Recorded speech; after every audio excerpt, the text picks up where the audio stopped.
This video has timestamps.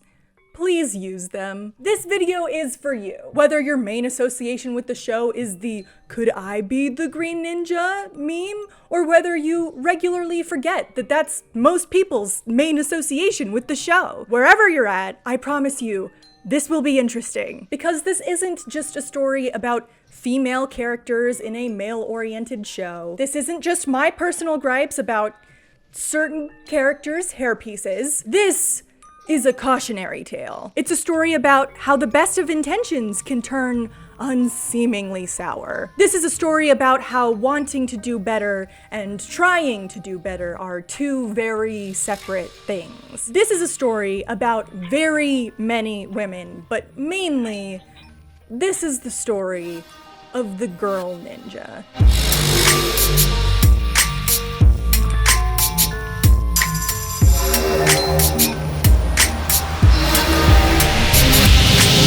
There's a lot that you can debate about the Ninjago franchise, how many seasons it has, how many main characters it has, what is even the title of the show. But one thing is for sure, it's a male-oriented brand. It's an action show about ninja who get to beat up their problems and play video games and get into all sorts of shenanigans with their assorted vehicles and mechs and weapons. Not to mention their elemental powers, which allow them to blast away bad guys with fire and lightning and the such. The show began with 4 ninja, Kai, Cole, Jay, and Zane, and the show's face character, Lloyd, joined the team about a season into the show. Each of the guys has their own unique elemental power and personality and color assignment, and because of the ensemble nature of the show, it makes it really easy for young boys to choose their favorite to latch onto and to follow throughout the course of the show. And for the girls watching, there's Nia. Nia is a character introduced in the pilot episodes. She is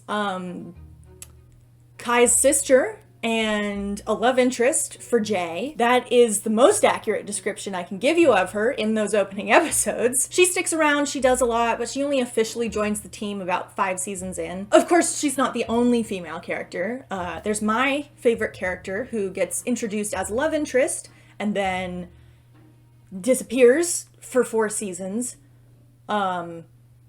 There's some really cool mom characters. I'm like, I know this sounds bad, but for all of its pitfalls, Ninjago is a show that wants to empower its female audience. It's constantly talking about how Nia is an equal member of the team, she is powerful, and how women can handle themselves. But I don't know, for all that lip service, they sure do get left behind a lot. This show does have positive female representation, but it's inconsistent and it takes a while and it kind of contradicts itself. And now that the show is over, I want to look back at these 15 seasons and argue that no matter how well-meaning the plot is, ultimately, it could have done a lot better. First thing to understand here is I am actively using the concept of multiple reads. When you're given a text, it is totally possible to have multiple interpretations which are all equally valid. Meaning the interpretations that I present in this video certainly aren't the only ones. A lot of times I'll even be presenting multiple. You might disagree with some of my points. I might disagree with some of my points. I am going to adopt several contradictory points. But I feel it's important to consider all of these reads because they are all potential takeaways that a young audience could take from the work. Second, I'm going to be talking about female characters in the context of the narrative, but also largely female characters in context as a narrative, meaning we are acknowledging the existence of writers who sat down and decided what to do with these characters, along with acknowledging the history of female representation in film in general. Next, I'm going to be criticizing the show, but I'm doing it because I love this show so much. I'm not saying that you're a bad person or you're sexist if you enjoy the show or these parts of the show, because if I were saying that, I would also have to be saying that about myself. I'm also not saying that any of the writers are misogynistic. Do I think they have maybe a couple blind spots that could be improved on? Yeah. Some of you may be asking, why does this even matter? It's a boys' show. It's catering to boys. Why does it matter if the female representation is any good? And to that I'd say, yes, female representation is great for little girls who want to see themselves on screen, but I would argue it's just as important for little boys to see powerful depictions of women as well. Believe it or not, the people reinforcing sexism are usually men. So if we want to break down these tropes and these stereotypes, little boys are the ones who are going to do that. So yeah, this is important, and we've got a lot to cover. So let's start at the beginning, shall we? Now, the pilot episodes are the foundation for everything, and they're pretty short, so I'm just gonna go through them point by point. As mentioned, Nia is introduced in the pilots. She's one of the first characters we see. She is immediately established in the opening to be smarter and more competent than her brother. A few moments later, when they get attacked, Nia is established as having an interest in fighting. I thought I told you to stay back! And what? Like you have all the fun? This is important to remember. She has an interest in and is competent at fighting. It's one of the first things established about her. But sadly, that changes from this point forward. And I'm not even kidding here. Before we're even 5 minutes into the show, Nia gets kidnapped. And from this point forward, she's essentially just used as leverage and motivation to get Kai and the rest of the team to go and do the plot. This might be a good time to explain the passive versus active character dynamic. If the character is being acted upon, they are passive. If they are doing actions, they are active. Nia is kidnapped. Nia is rescued. Samukai kidnaps Nia. Kai rescues Nia. Samukai and Kai are active, Nia is passive. Passive characters are not generally great for representation because you could theoretically replace them with an object and not much would change. Maybe instead of Nia getting kidnapped, a precious family heirloom is stolen, and so that's what motivates Kai to go on this journey. Passive characters get their humanity taken away a little bit because in the eyes of the plot, they are an object. They're not using their agency, they are objectified. So yeah, Nia being a passive character in this story, not great. Moving right along, Kai goes to become a ninja. He meets up with the rest of the team, and as soon as Nia is mentioned to the rest of the team, she is immediately leveraged for her potential as a love interest. Literally, the first line out of anyone's mouth. We're saving a girl? Is she hot? Female love interests have a long history of being objectified. They are something to be retrieved or won by the male protagonist, a reward for the work that they are doing in the plot. Being a love interest, period, is a passive trait. In the second episode, Nia is largely used as a ticking clock. Kai goes to rescue her. She's the main tension. She does make a brief attempt to free herself. It doesn't go anywhere. I actually think this moment is kind of a cute bit of characterization. I can free myself! Okay, that's tight. But we slide downhill very quickly. She gets rescued by Kai, and when they meet up with the rest of the team, Jay asks her if she likes the color blue. He cannot talk, but he wants to know if you like blue. It's my favorite color. And the narrative implies that this means that she is automatically going to be interested in him, which is really weird logic. And this isn't like a coy, snarky little thing where blue means J, and so she's like, oh yeah, I like blue. It's literally just she likes the color blue. And I feel like I don't need to say this, but women do not choose to like you based on the color of shirt you're wearing. Who can say where the road goes? Nia is left behind for the climax of the show as the boys ride their dragons away. Her new purpose is to sit and wait for them to return home. I feel like I don't need to spell this out for you, but waiting is a passive action. When the guys return home, Jay is already weirdly attached to her. I guess the 3 lines exchanged about her favorite color being blue means that they are both innately interested in each other. The good news is that Kai is a refreshingly good brother to Nia. He's protective, but he's not overprotective, at least romantically, which is super refreshing for an impulsive, hothead older brother character. So, good stereotype break there. And that's the pilot episodes. I would go on to talk about the other female characters, but Nia is the only one. Our one female character is largely passive. They gave her a bit of personality. She's established as not being totally helpless, but in the eyes of the plot, she is entirely objectified. But hey, the pilot got picked up, and now we have a 2-season long story to tell.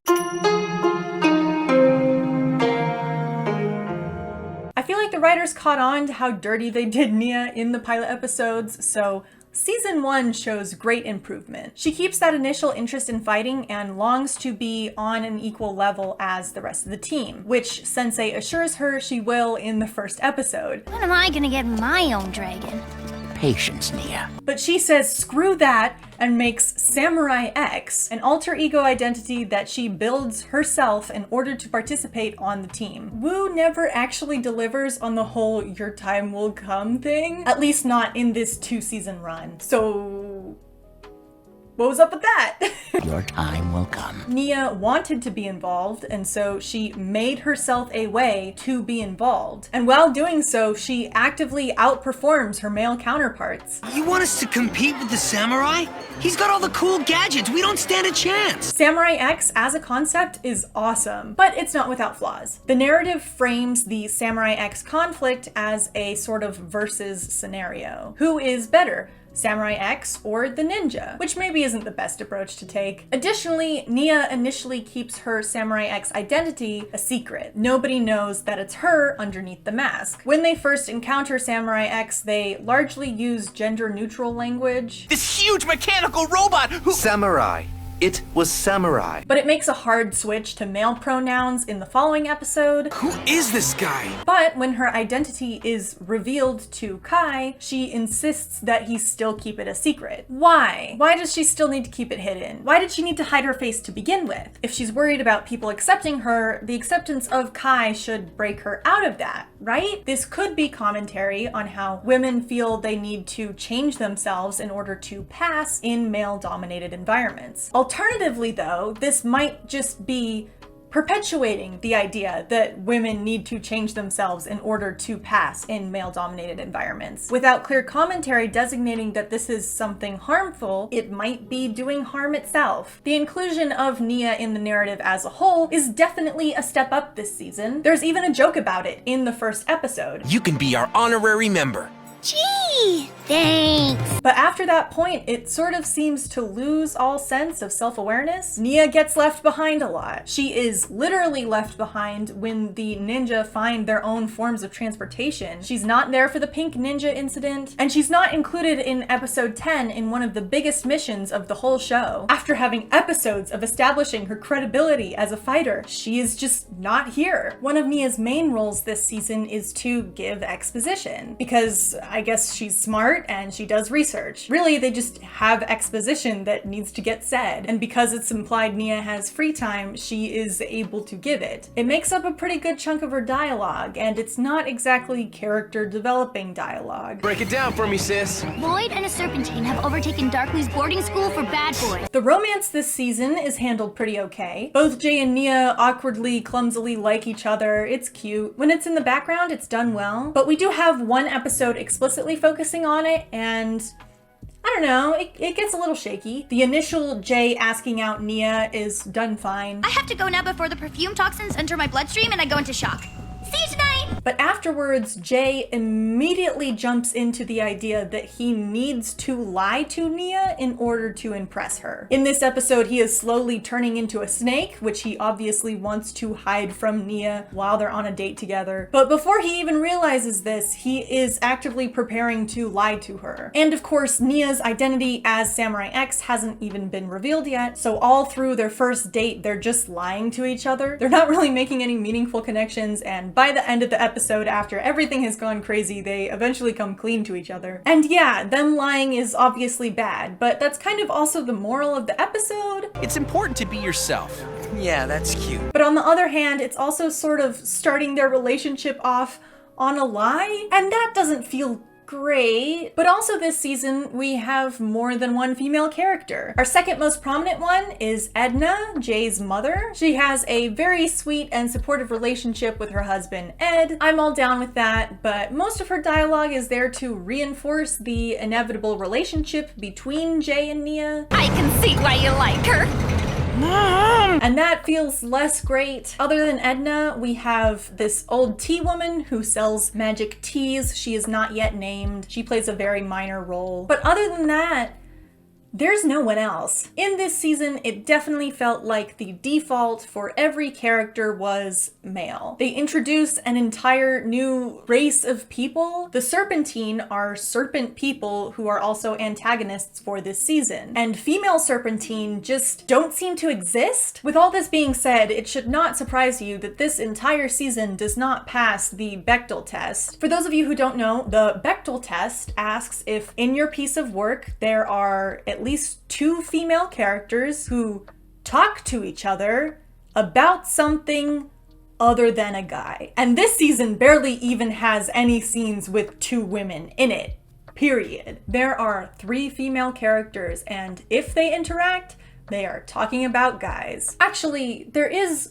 one other notable female this season. Notice I didn't say female character. The Great Devourer is the main threat of the season. She is a giant ancient snake. The Serpentine want to release her in order to consume all of Ninjago. She is a mindless eating machine, an unstoppable force of nature set on consuming everything. This is a trend not only in this show, but in general in storytelling in culture, that this unstoppable ancient force of nature is deemed female. There are several more examples of this in the show. The preeminent in season 5 is this realm that houses all of these cursed souls. In season 14, Wojira is this ancient sea serpent that controls wind and water. And there's Firstborn, the oldest dragon predating time itself. This trend isn't necessarily inherently problematic. After all, these are powerful creatures. They're powerful, women are powerful. I guess that's empowering, but it stands in contrast to the male unstoppable forces of nature that are also in this show. The Overlord is the ancient essence of evil itself. The Oni are ancient demons as old as Firstborn. Unagami is this world-dominating video game capable of controlling everything. There's even the first Spinjitzu master, who is essentially God in this universe. The difference is that all of these forces are capable of thought and reason and speech. I have come here to fight you! You're in no shape to fight! They are all people, characters, whereas the female forces are all beasts and creatures to be controlled by male characters around them. All of the most powerful females in the show aren't allowed to keep their humanity. But this season does have some nice stereotype breaks that align with feminine values. It normalizes like loving your family and calling your mom and stuff. Making fun of your sister behind her back is bad. You do know I can hear you. Kai continues to be supportive of his sister's choices, even when they're choices that put her in danger. All this time, I've been trying to protect you, and you've never needed it. You're amazing! This season puts emphasis on the value of your emotions and being in touch with them in order to be a whole, complete person. It makes a point not to make fun of performing arts, but there are also just these really pointed, negative depictions of feminine ideals as well. The color pink, in particular, has it weirdly rough this season. The team makes fun of Zane for wearing a pink apron, which is too feminine even for Nia, I guess, because she finds it hilarious. Even I wouldn't wear that! Pink is again vilified in episode 5 when Zane has to wear a pink ninja suit. It's eventually vindicated by the plot as it helps him camouflage against a pink billboard, but it's repeatedly mocked throughout the episode. It feels like a joke that's meant to get the little boys in the audience to laugh along because the ninja has to wear pink. And when that's the bulk of the episode, I don't think it's doing more good than harm. We have an army of fickle, shallow, annoying fangirls that make occasional appearances. Jay dresses up as a damsel in distress, which might be a subversion of the stereotype, but it's kind of just also perpetuating the stereotype. Kai decides to prank his sister by exposing her to perfume, which she is deathly allergic to, which that is not a good prank. Let's not perpetuate that, please. But something that kind of hit me differently this time around was Nia's refusal to see if she's the Green Ninja. One of the driving tensions this season is the mystery of who will become the Green Ninja, this prophesied, most powerful ninja of them all. Of course, all of the guys think that they're going to be the Green Ninja, but at one point, Sensei realizes that Nia might be a good candidate for the Green Ninja, and so he invites her to participate in this ritual to see if it's her. And Nia says that she doesn't want to know. First, all I wanted was to be like you, but after seeing how obsessed you've become and discovered what I could do on my own, I'm happy being a samurai. She wanted to be like her brother, she wanted to be a ninja, she wanted to be part of the team, but her brother's ambition has scared her away from that. Maybe she doesn't want to fall into the same obsession as he's been consumed by. Maybe she's scared of what his reaction would be if she does end up getting the title. But either way, she has been scared away from her initial ambitions. The narrative doesn't even allow her to look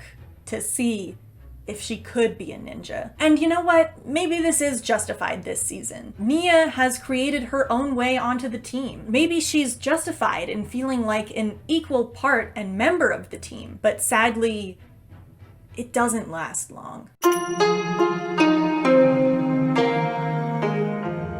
Season 1 made some great improvements, so hopefully Season 2 will continue the upward trend, right? Well, there's definitely some good stuff here. The narrative is still pushing the idea that Nia is very much needed. In episode 1, she leaves the team for a day and everything falls apart. She gets a part-time job because I guess the ninja need income now, which kind of makes her the breadwinner of the team. I'm not entirely sure how the ninja's finances work. This season also introduces her as a bit of a techie in the team. She makes cool vehicles for the guys. She's able to do cool upgrades. So she also helps in this indirect material sort of way. We finally passed the Bechdel test this season. In episode 5, Nia and the tea woman have a short exchange. It should be here.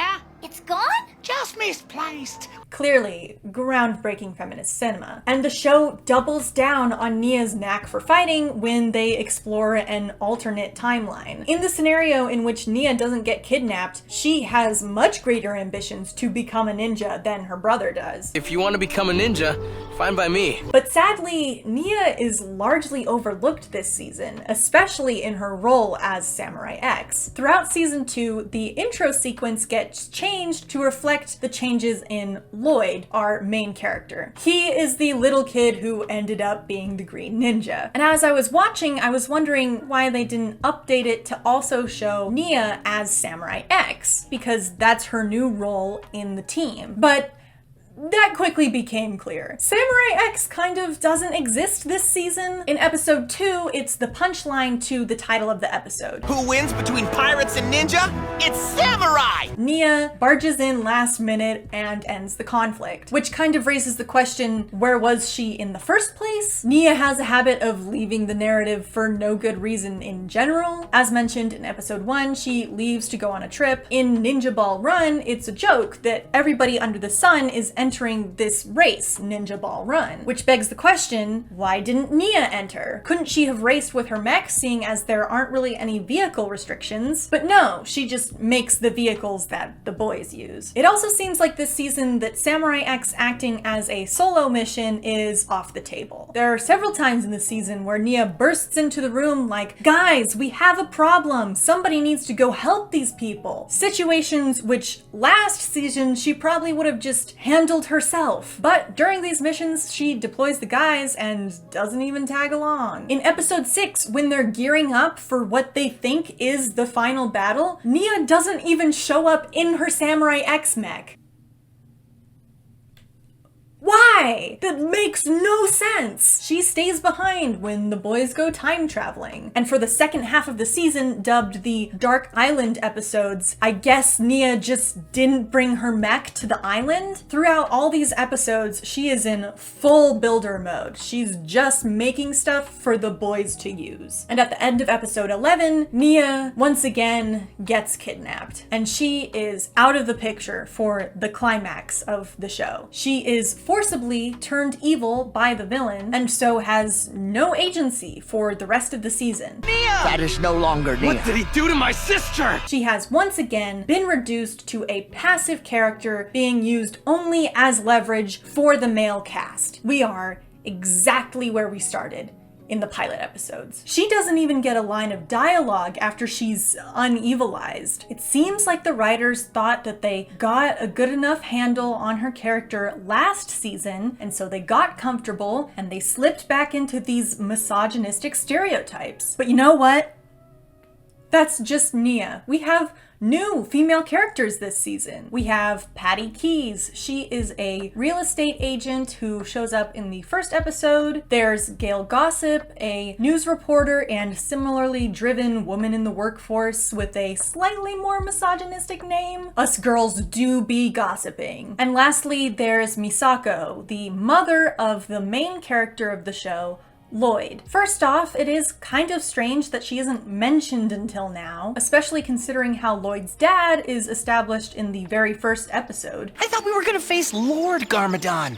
It's his son. This leads to a sort of flimsy backstory for her, which doesn't make her look like a great mom. She abandoned Lloyd because she knew that Lloyd would be the Green Ninja, and also that he would have to fight his father, so she left to go do research to try and stop it. You want to know what I've been doing all this time? Additionally, how she knew this in the first place and why she didn't tell anybody, not explained at all. Now, you can blame this all on her character for being an awful person and abandoning her child because, as presented, that is exactly what she did. But again, it's just as easy to pin this on the writers who didn't think to include her until now, 3/4 of the way through this 2-season arc, leaving her with just an atrocious backstory. Did Misako do Lloyd dirty, or did the writers do Misako dirty? Different people are going to have different interpretations, but in a way, they are both true. And this whole thing is made extra ironic by the fact that she didn't even figure out a solution.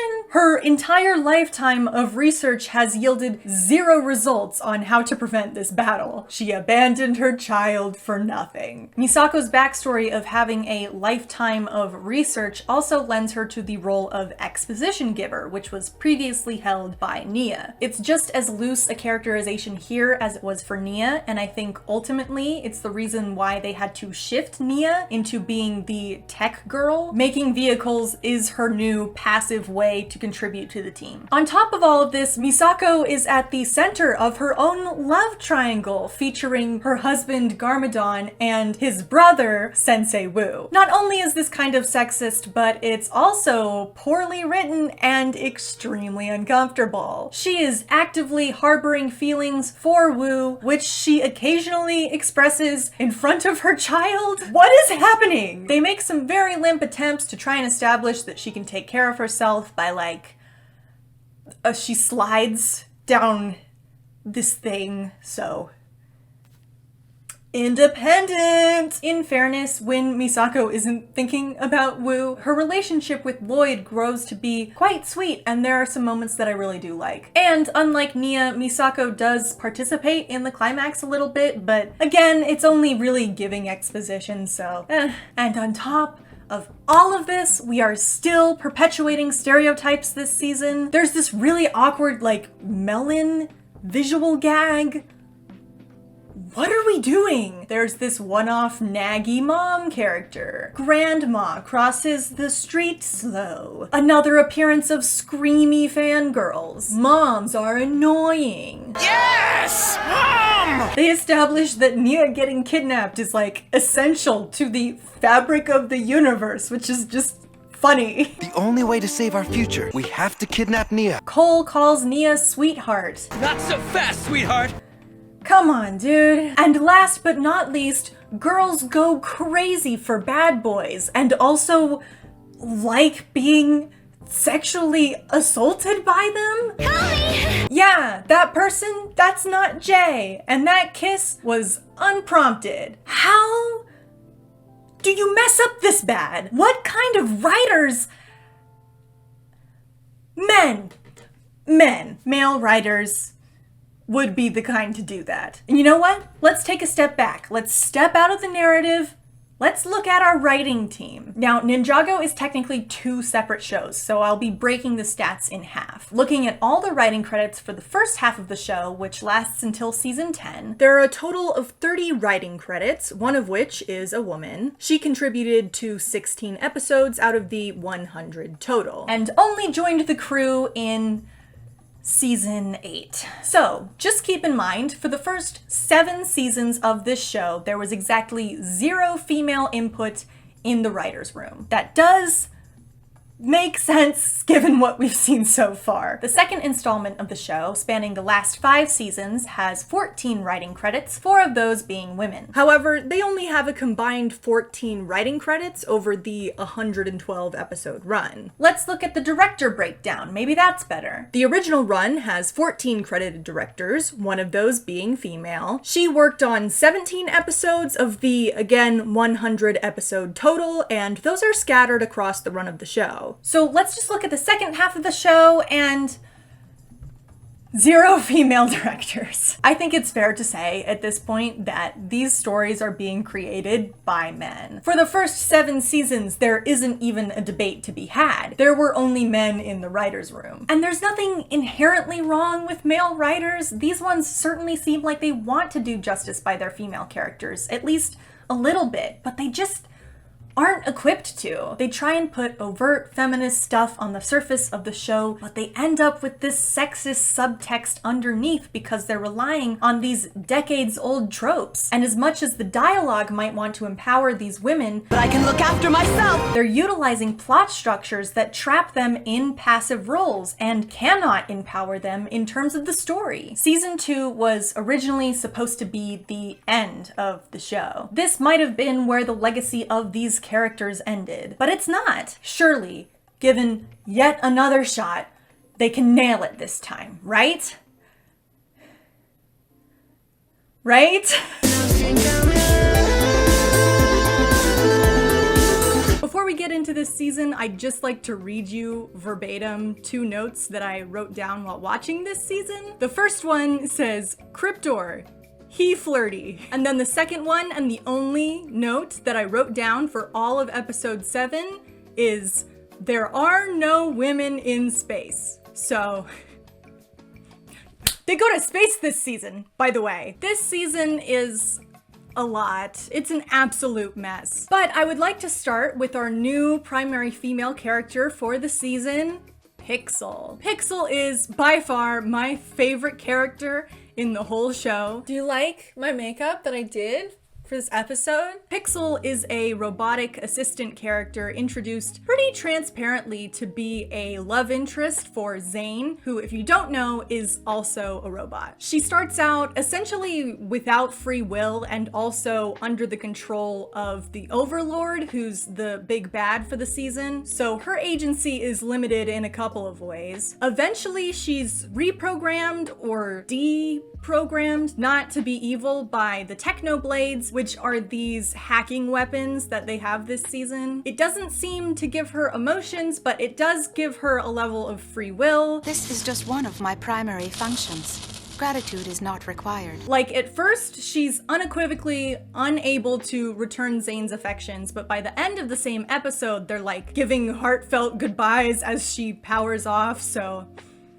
I don't know. Eventually, Zane splits his power source, or his heart, in half and gives her half in order to power her. Nia and Edna are the other 2 characters who are in the room because of course they are. It's the love side plot, so we have to have the female characters. And this does give her emotions that she now has to, figure out how to deal with. This compromises Zane's ability to fight full force, but also sort of enhances Pixel's very basic defense reflexes. He also regains some fighting ability if he's working with Pixel. Now, Pixel feels a great amount of loyalty to her inventor, Cyrus Borg, sort of seeing herself as still a possession of his. So throughout the course of the season, she gets to learn that, she's her own person, and despite who she decides to stand by or associate with, she belongs to nobody. You belong to No one. Now, you might argue that the female character having to learn that, like, she's a person too is kind of misogynistic. But I don't know, in narrative, it's definitely framed deliberately in terms of her robotic nature and not her womanhood. So ignoring that subtext I think is a little unfair. And also, just the idea of not defining yourself by the people around you is a real mental shift that a lot of people, women or not, have to go through. So I don't know, I like it. Pixel is also at one point put in a position where she has to manage like 5 different crises happening all at the same time, and she manages to get through it. Good for her, having great management skills under pressure. She gets a whole episode to essentially exchange banter with Kai, which is pretty fun. You can't get rid of me that easily. Fine, have it your way. In the finale of the show, Pixel largely stays behind because she is not built to fight, which is very passive, but at least makes sense. Her main role in the climax is to watch Zane die, so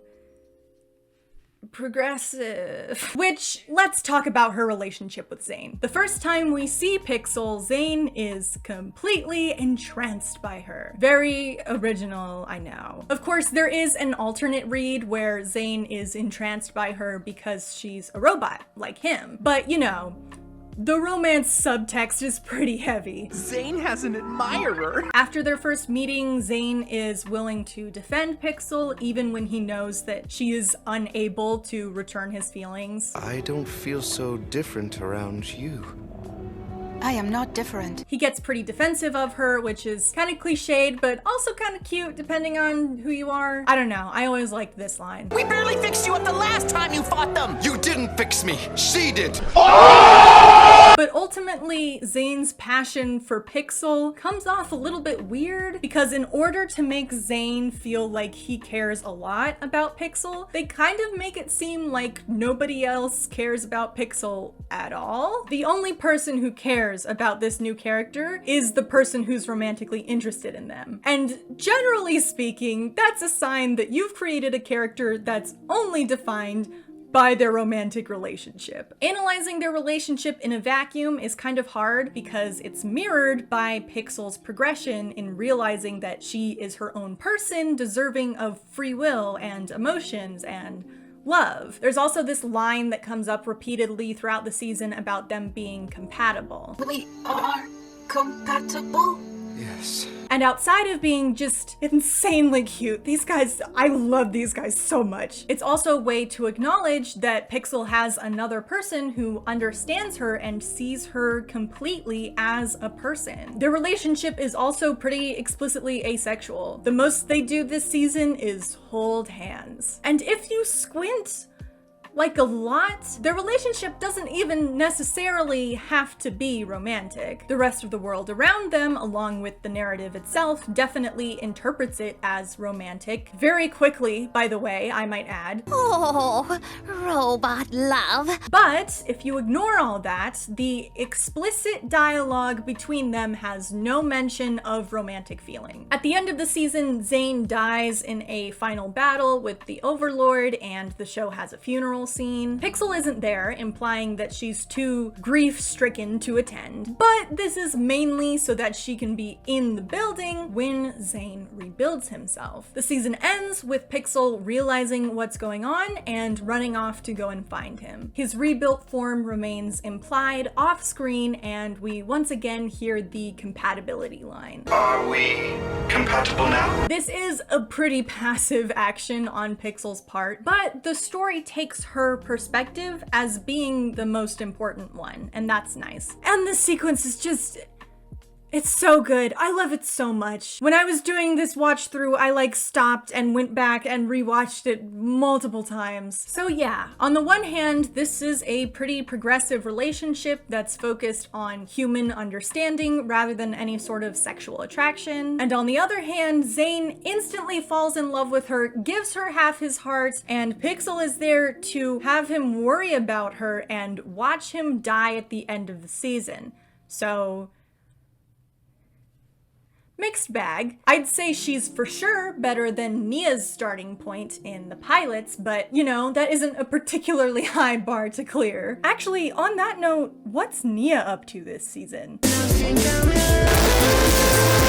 So, they made some choices with Nia this season, namely that she needed to be in a love triangle with her boyfriend and his teammate. For those of you not familiar with this love triangle, strap in. The Jay and Nia dynamic at the beginning of the season is already weird. Hi, Miss Nia. Jay is overly clingy in a noticeably creepy way. This whole love triangle is spurred on by the perfect match system, which is a machine that will tell you who your soulmate is, which is a weird and outdated idea that is clearly just here to stir up drama. The fact that the only plotline they could think to give Nia this season is again romantic drama is a little bit telling. Misako makes a brief appearance this season. Most of her time is spent, and I'm not kidding here,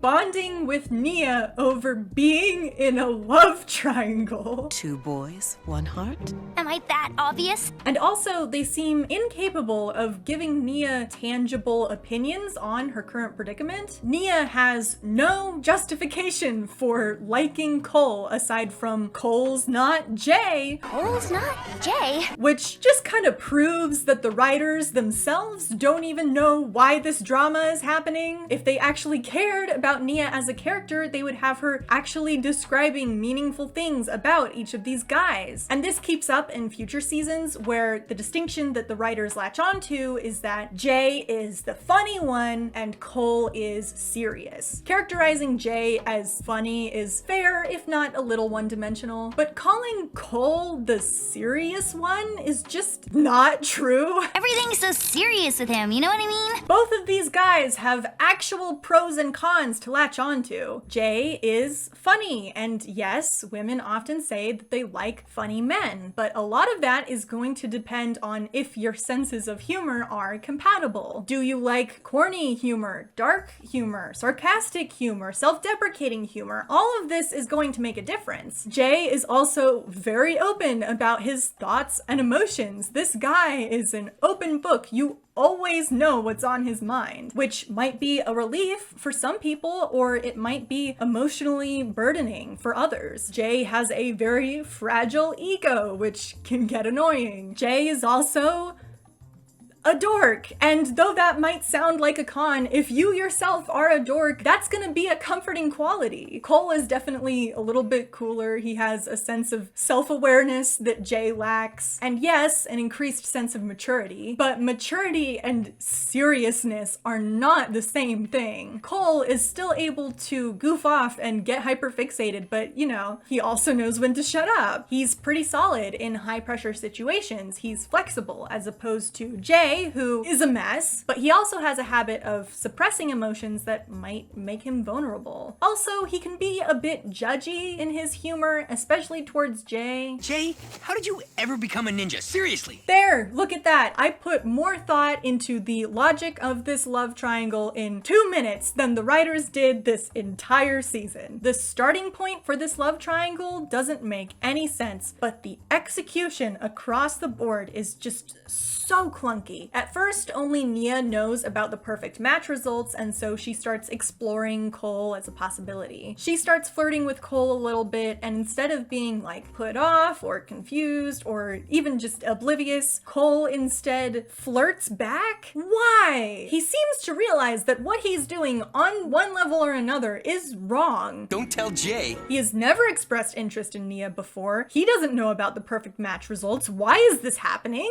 Eventually, the results of the perfect match test are revealed to the guys, and instead of Jay having any sort of logical reaction, like, I don't know, laughing it off like a funny character might do, he instead gets immediately mad at Cole. So that makes no sense. Meanwhile, Nia inexplicably acts like she has the high ground, even though she's the one who started flirting with Cole. And also, kept the results hidden for this long. This stupid romantic squabble also, for some reason, bleeds over into life or death scenarios. It's implied that Nia's choice of which color wire to cut to try and save the guys' lives is also reflective of her romantic feelings for them, which is a very weird continuation of the girls connect their romantic feelings to colors thread that is for some reason continuing. But wait!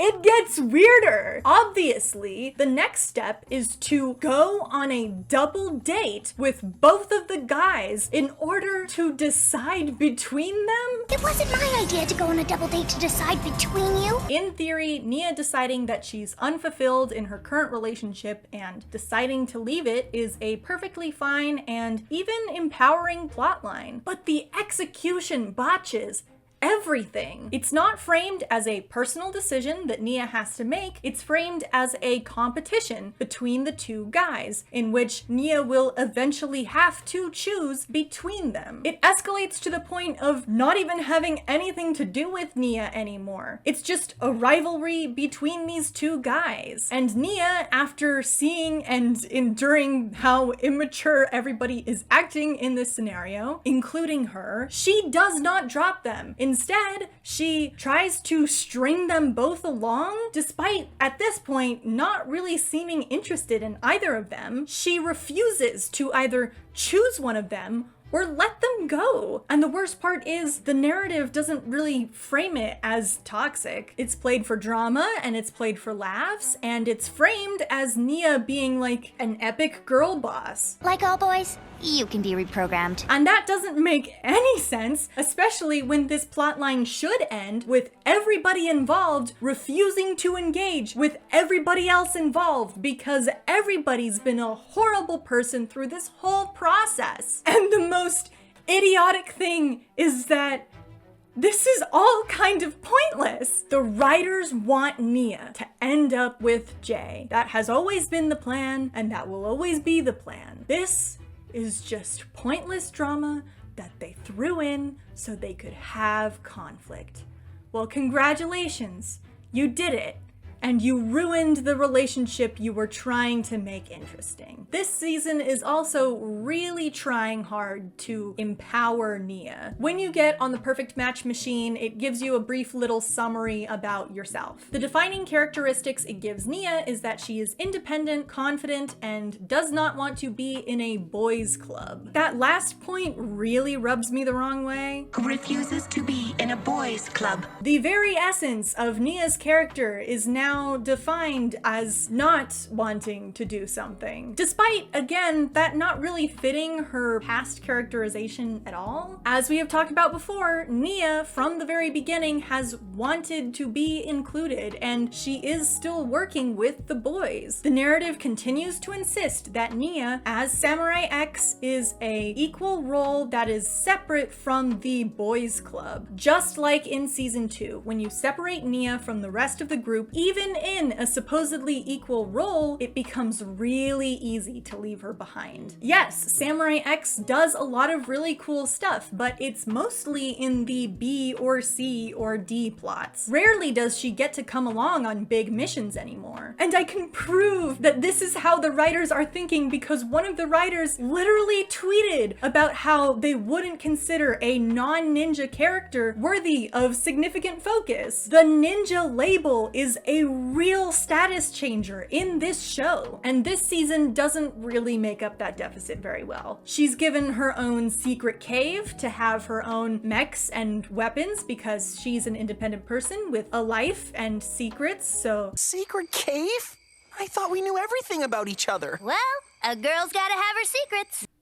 I guess that's cool. She makes an annoyingly big point of saying, or gal, when they don't know the identity of one of the villains. This isn't a problem on its own, but it is important later in the video, so keep it in mind. Nia tells one of the side villains, Cryptor, that she doesn't like it when people call her cute. I hate it when people call me cute. Cryptor, as a villain, has a couple of run-ins with Nia. He's kind of sexist and is set up as a foil for Nia to bounce her mega girl power energy off of. What is that perfume I smell?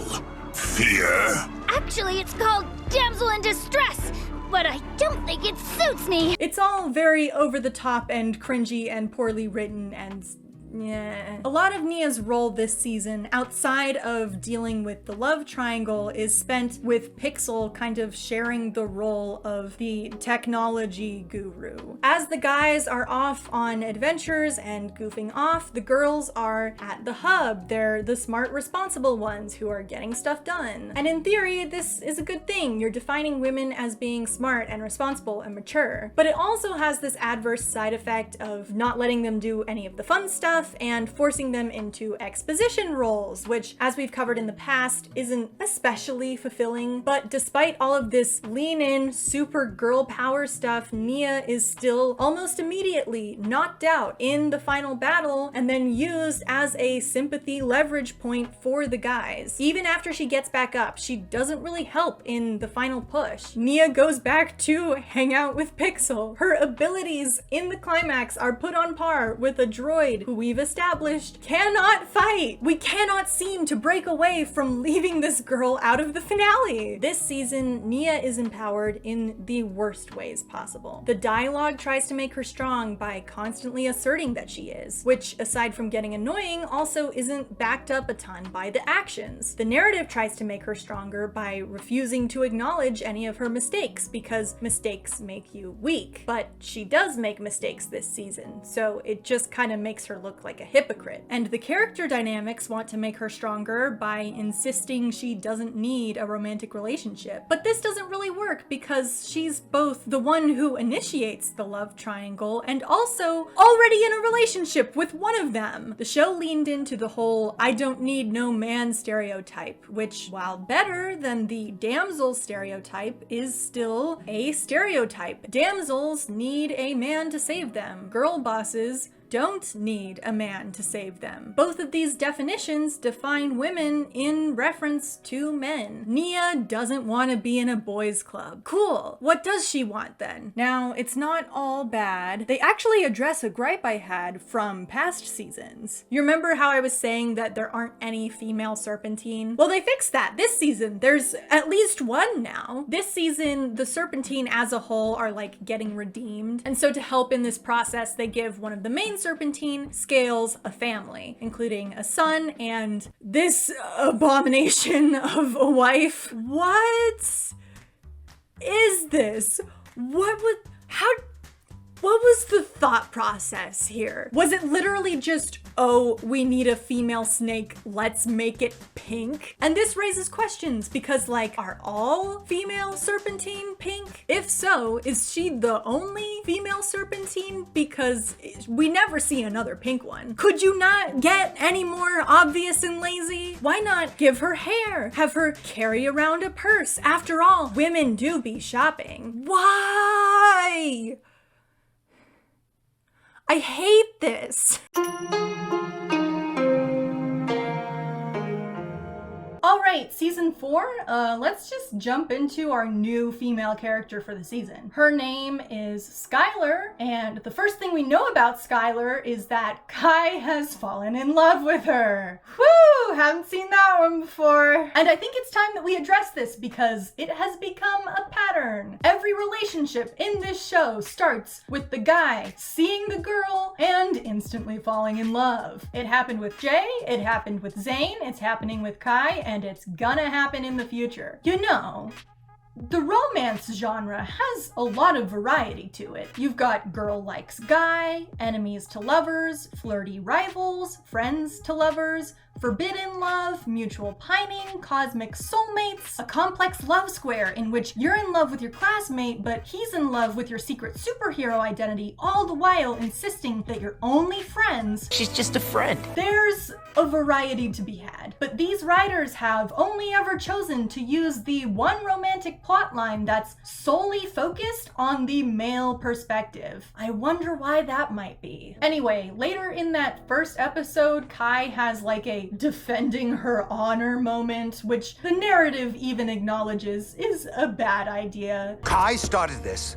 He can finish it. But you know, he still does it, and once the scene starts, it's played pretty straight. Kai's dumb chivalry keeps up into the next episode, where it gets a very appropriate eye roll from Garmadon. Skylar is a little bit of a cool girl. She's snarky and sarcastic and kind of mysterious. Skylar, master of...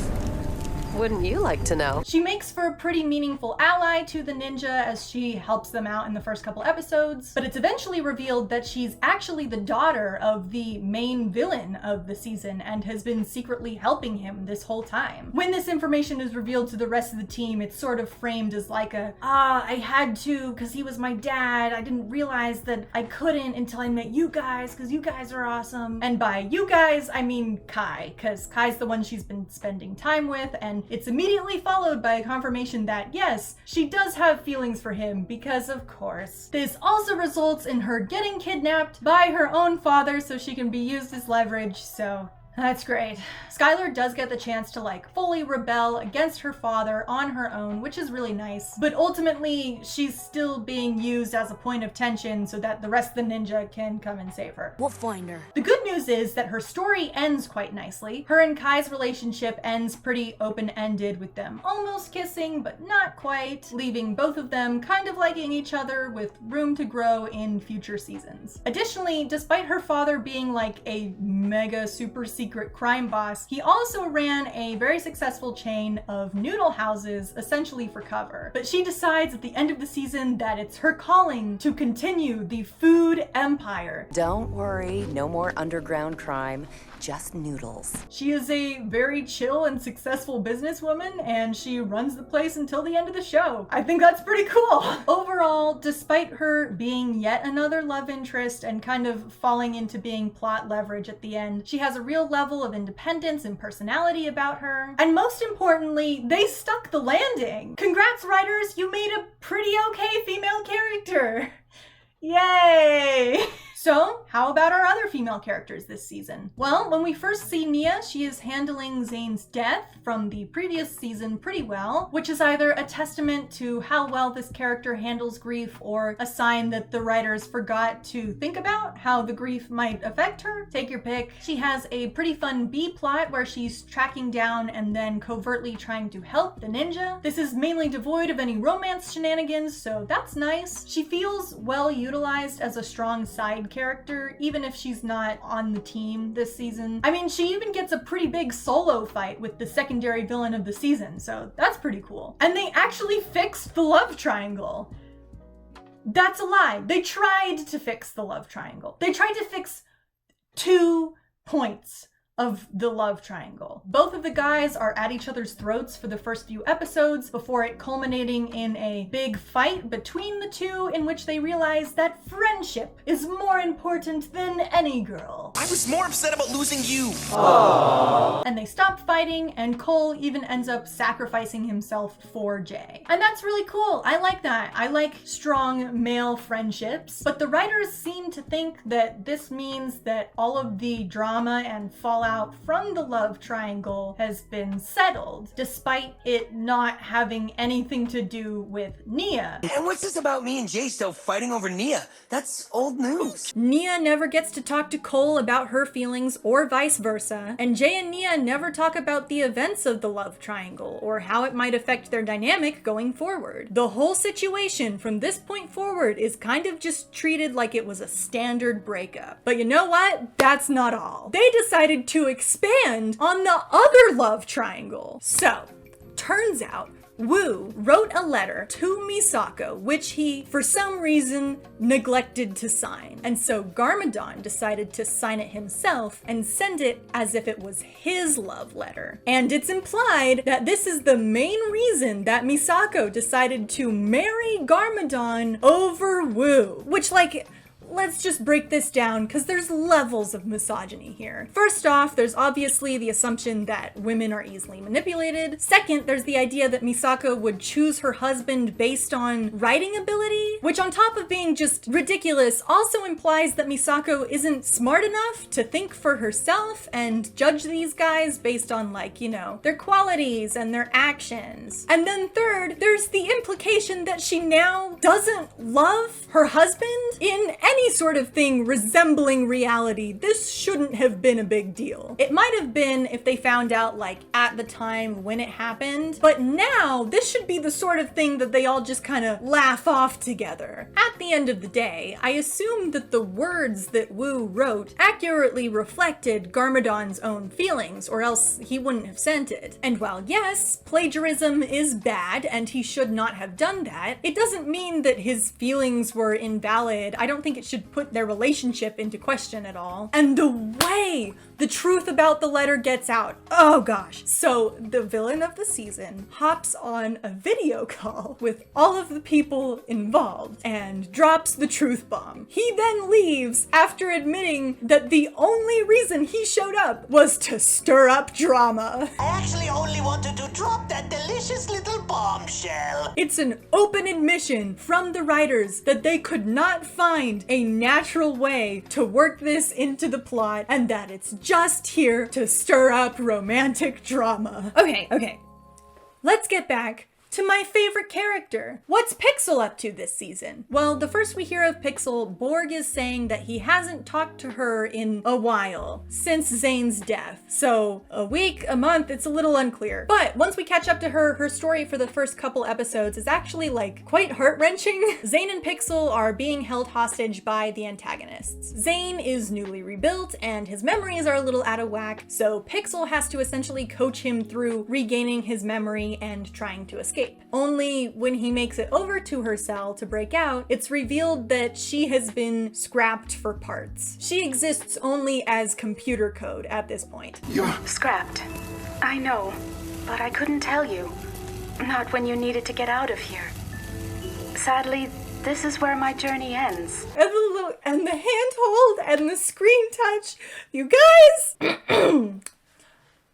From an analytical standpoint, Pixel holds the knowledge in this scenario. She's planning the escape, she's driving the dialogue, but she herself doesn't take any actions. She can't. She's just a computer. So definitely a passive character through all of this, but, you know, again, with some interesting character development to kind of make it look pretty. The conclusion to this is that Zane inputs Pixel's code into his own system, essentially taking her with him. It's kind of cute for their relationship in theory, like, you know, being so in sync that you're essentially the same person, except for, like, you know, literally. But in practice, this makes Pixel essentially Zane's personal AI. She's there to do analyses and spit out statistics. Additionally, she has no way of communicating with anyone other than Zane, meaning at this point there's essentially no debating that her existence is defined by Zane. She has no physical body, she has no way to affect the world around her, she doesn't even have a way to make her voice heard. This is the most passive character of all time. It also makes her really easy to ignore altogether. It's definitely interesting to keep in mind that anytime Zane is present, Pixel is also present, because it seems like the writers definitely forgot. And maybe you're thinking, well, once they get back from this mission and they rebuild Pixel another body, things will at least be back to where they were before, right? No one ever builds her another body. They just never do it. Yeah, she's stuck like this. In fact, she's pretty non-existent for the next couple of seasons, so get used to that. Towards the end of the season, Pixel helps Zane out with a full-on identity crisis, complete with hallucinations. He's doubting, like, whether this new body houses the same soul as his old body. It's a pretty cool moment between the two, but again, it's Pixel helping Zane be active. She doesn't ever get the chance to do anything herself. It also comes after Zane blatantly ignores her, so hope that won't become a pattern. At this speed, I cannot analyze approaching obstacles. There isn't any time. We have to... Anyway, that's all for Pixel this season. Needless to say, giant step backwards, but we have Kathy. I'm here with Kathy, tireless mother of 4, pillar of the PTA, and returning contestant. We stan Kathy. What makes you think this will be any different? Because Ninja never quit! Okay, Kathy. And as has become usual, we have just a list of weird stuff that happens this season. Makeup is kind of stigmatized this season for both men and women. During the climax, there's an important mission that the team goes on to go and get an ally, and it's like just the women who stay behind for some reason. It's explained to us this season that elemental powers are genetic. Kai's elemental power is fire. At one point in the season, the guys look through a peephole into Skylar's private room, which, if we can just pause for a second, why are we doing this? Guys, this is an invasion of privacy. While they're creeping on Skylar, they see her using fire powers. So, which implies that the character who has been set up to be primarily a love interest for Kai is also implied to be related to Kai. So that's fun. We get to think about that. It turns out that her power is that she can absorb other people's powers, so it's all good, but why did we need this as a plot point? Why was this included? Let's start this season talking about Nia because she has a lot going on. This season, it's revealed that Kai and Nia's mother was the Master of Water, and therefore Nia has water powers and must now become a ninja to help defeat the villain of the season. So let's start with this.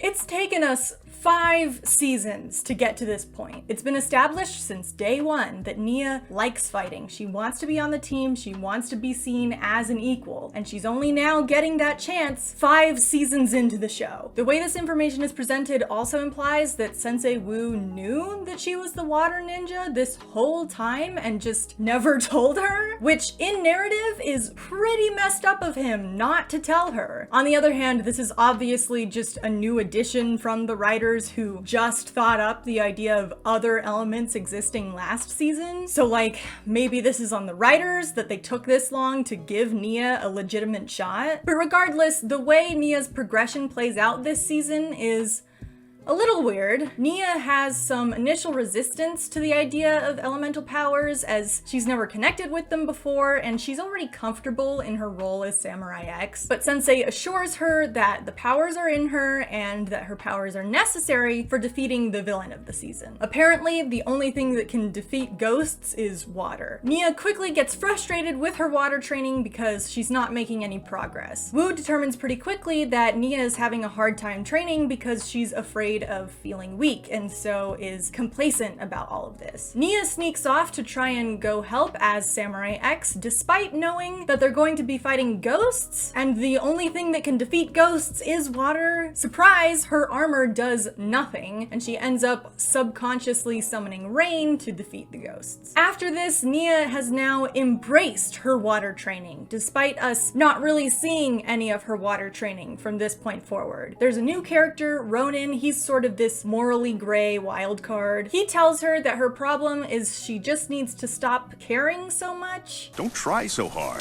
You can't fail if you don't care. And it's implied by the end of the episode that even though she's tried to take this advice to heart, she just still cares too much. So in the next episode, she has embraced not caring hardcore to the extreme. This troubles Sensei, and that's kind of it. We don't really touch on this thread again. Now, Nia hasn't fully unlocked her powers yet, or reached her true potential. So she's not quite ready for the finale when it comes, but they don't really have a choice in the matter, so she goes anyway. She devises a plan where she dresses up as Lloyd to get the drop on the villain and initiate the fight. And in the climax of the season, we see a montage of her giving up as a kid. The dialogue directly states that she's afraid of failure. Don't be afraid to fail, Nia. And then she reaches her true potential. She defeats the preeminent.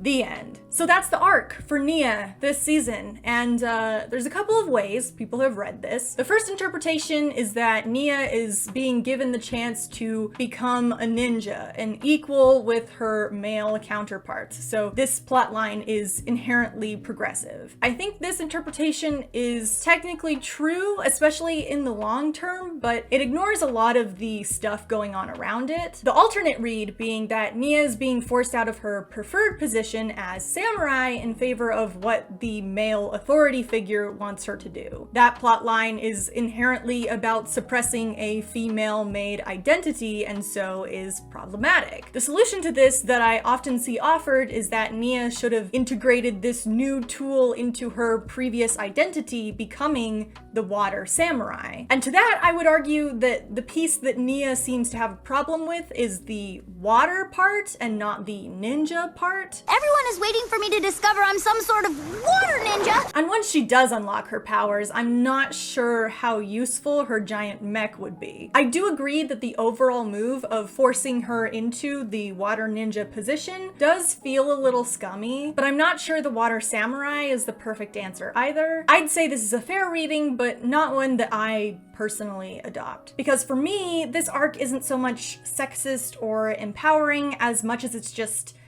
confusing. First of all, it just doesn't really match with Nia's previously established character. As we have already covered, Nia has always wanted to be involved. She's wanted to be like and better than the guys, and she finds plenty of creative ways to exercise her abilities. So when her response to finding out that she might have more power is, ugh, this is too hard, why bother? I'm not the water ninja! I start to question whether you've been paying attention to the character that's been on screen for the past 4 seasons. There is only one line that I could think of that would back up this characterization, and it's the one depressing line from season 1. At that point, she was still figuring out her role as Samurai X. The Green Ninja title was greatly contested, and she was, at least at that point, an equal member of the team. That line at least made some sense in context. It no longer makes sense anymore. Nia has perfected the role of Samurai X. She's ready for new things. This ability is all hers. It's not like anybody else could be the water ninja. And she's definitely no longer on equal footing with the guys. Nia is aggressive and competitive and showy, and she has a lot of self-confidence. In my mind, there's no way she wouldn't want to shove her powers in the guys' faces as soon as possible, especially knowing how desperately they need her element this season. And additionally, why isn't she pissed off at Sensei for not telling her sooner? She was asking him to give her responsibility super early on, and he kept this from her. And I know this is just a recent addition in the meta-narrative, but that doesn't mean it shouldn't have effect in narrative. When Sensei has hidden information in the past, they've at least explained it away, and in future seasons, it becomes a whole character arc. In fact, if you want a valid reason for Nia to refuse being the water ninja, this is it. You didn't tell me when I asked for it, so you don't get to force it on me now. Second, even if you think this arc is in character, its progression is just a nonsensical mess. They have Sensei Wu emphasize the importance of the water ninja in this particular fight, but Nia doesn't really seem to process that information. It legitimately makes her feel kind of stupid for not realizing that her swords and explosives weren't gonna do anything against these ghosts when it was already explicitly explained to her that they would not have an effect. She is then immediately accepting of her role as water ninja, despite us not exploring any of the mental blocks that might have been holding her back. We really could have used a couple of lines of dialogue after she summons the rain, like, yeah, I think I just have a hard time accepting change, or yeah, I don't really want to be like the boys. You know, something like that might have made for a good turning point. But as of right now, there is no actual turn, that she's just suddenly facing a new direction. Ronan suggests that she's trying too hard, which appears to perhaps be flawed advice considering who it's coming from, but the show never really gives it a rebuttal, and it ends up appearing to be the solution. Nia unlocks her true potential by just thinking about it for a second. There's no new revelation in this scene, there's no self-discovery, nothing. As best as I can tell, it happens because the end of the episode is approaching, so it's gotta happen soon. Not to mention that the montage for the true potential makes no sense. In the dialogue, it insists that she's afraid of failure and that she only likes things that come easy. You only like what comes easy. But it shows images of her as a child being sad that, I guess, things are going wrong? Cause she's a child. What are you getting at here? Are you shaming her for crying when her ice cream fell on the ground? When she was a toddler? What was she supposed to do about that? Get out of here, Ninjago. But no, we expect her to be all strong and stoic about her ice cream. Besides just being incomplete in places, there are just some fundamentally contradictory ideas fighting for relevance here. The first thing that we learn in this arc is that Nia is complacent. She doesn't really want to be the water ninja. She's more comfortable being Samurai X. Fine. If we're following this character arc, then presumably the lesson should be that she needs to give being the water ninja a try. If she devotes the time and energy to it, she'll be surprised at what she is able to accomplish. So, is that what we get? Don't try so hard. You can't fail if you don't care. Okay, so the lesson is that she needs to not try. I know what they're trying to say here. She needs to have a clear mind, not be so hyper-focused and agitated. But you could have worded that a lot better. Telling kids not to care about the things in their life doesn't seem like a great message. If the lesson is that she needs to stop trying so hard, that implies that her problem is that she's a tryhard. She is so dedicated that she's overworking herself and hindering her own performance. So, was that her problem? If I'm gonna help the ninja, it's gonna be a Samurai X. No, she didn't even want to be the water ninja. Okay, well, let's just go straight to the source, the end of the arc. If we look at the conclusion, maybe we can reverse engineer this thing. The dialogue here says that Nia is afraid of failure. Don't be afraid to fail, Nia. So that implies that Nia has self-doubts. She's not sure that she can complete the task that's given to her. She has low self-esteem, and she doesn't want to let anybody down. Presumably, she's keeping herself restricted because she's worried if she doesn't, she'll make things worse. Actually, that does sound familiar. Do we have something like that this season? I don't know, guys. You had time to practice. Maybe I should sit this one out. Oh yeah! Cole in this season turns into a ghost partway through, and he has a short arc where he doubts himself and his abilities. He volunteers to stay back from a team mission specifically because he's afraid of failing them. And you know who gives him the confidence to get past this personal obstacle? I'm a ghost. Then what do you do? Yeah!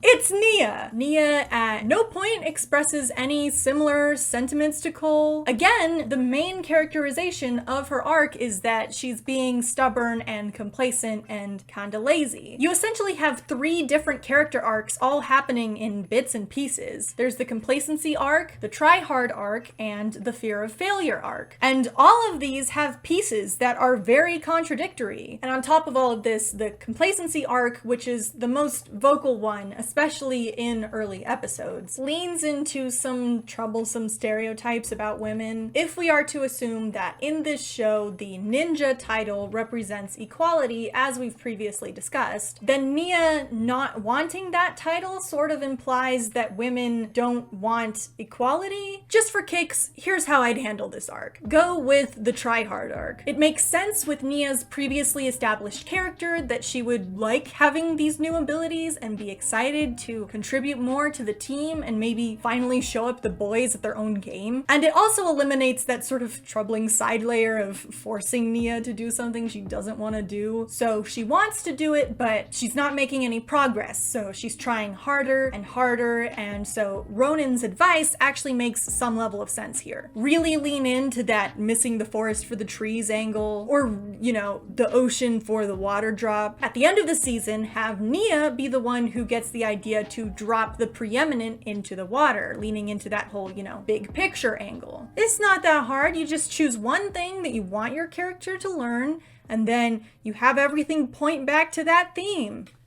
Character arcs! Yay! Overall, I don't like this arc. I think it's poorly done, I don't think it fits the character, and it's got some weird undertones to it. Most of all, I just don't know what I'm supposed to take away from it as an audience member. Am I supposed to care less? Am I supposed to try things that I don't think I'm gonna be good at? Am I supposed to trust my gut? Am I supposed to be happy when my ice cream falls? What do you want from me, Ninjago writers? I've heard some people say that they really like this arc because it features Nia working through a fear of failure, and they have similar self-doubts. And don't get me wrong, that is a serious problem that a growing number of people face, especially women. But despite that being what the story wants to be about, when it comes down to the actual character beats and story that's happening in the show, that's just not a thematic conclusion that I came to, and I wouldn't hold this season up as a good example of how to portray those ideas. Now, of course, there are other female characters this season. Misako is perhaps our second most prominent female. In episode 2, there's kind of a moment where they're like, maybe we can get Misako in here to give us some exposition. Maybe Misako can help decipher the clues since she's a total history buff. And at the end of the season, she has this little moment where she has to like get saved by Wu, so we're not breaking any new boundaries here. Really, the best way that I can describe her this season is that she's around, which admittedly is a step up from previous seasons. Skylar is here in this season for a short little cameo. She is still running the noodle shop, and she gives some advice to Ronan. And Pixel! Oh, how she's fallen. She is hardly even a person anymore. She has very limited screen time this season. In fact, I'm just gonna play you all of her screen time this season. Based on its weight and size, this is the mutant fangfish, terrorizing the coastal village and depleting their food source. It appears your entire language database is damaged, and there's nothing I can do. These tracks are fresh, Thane. Be careful. Obstacle detected. Collision certainty 100%. Searching for clues. Obstacle. Picture recognition analyzing. Pattern discovered. This is not the way. Particle shooters disengaged. And as always, we just have a list of vaguely misogynistic stuff. There's a moment where the plot literally just like remembers that Nia is there too and can do stuff. Why am I steering the ship? This season is the one where we see the preeminent, and the fact that she's female is like weirdly emphasized right next to the fact that she's super evil, so. Not he, but she. There's this from Ronan. Save it, sweetheart. It ain't luck, sweetheart. Not you too, buddy. You join in the Sweetheart Club with Cole. He also thinks about committing sexual assault at one point, so that's weird. I have an eye patch somewhere.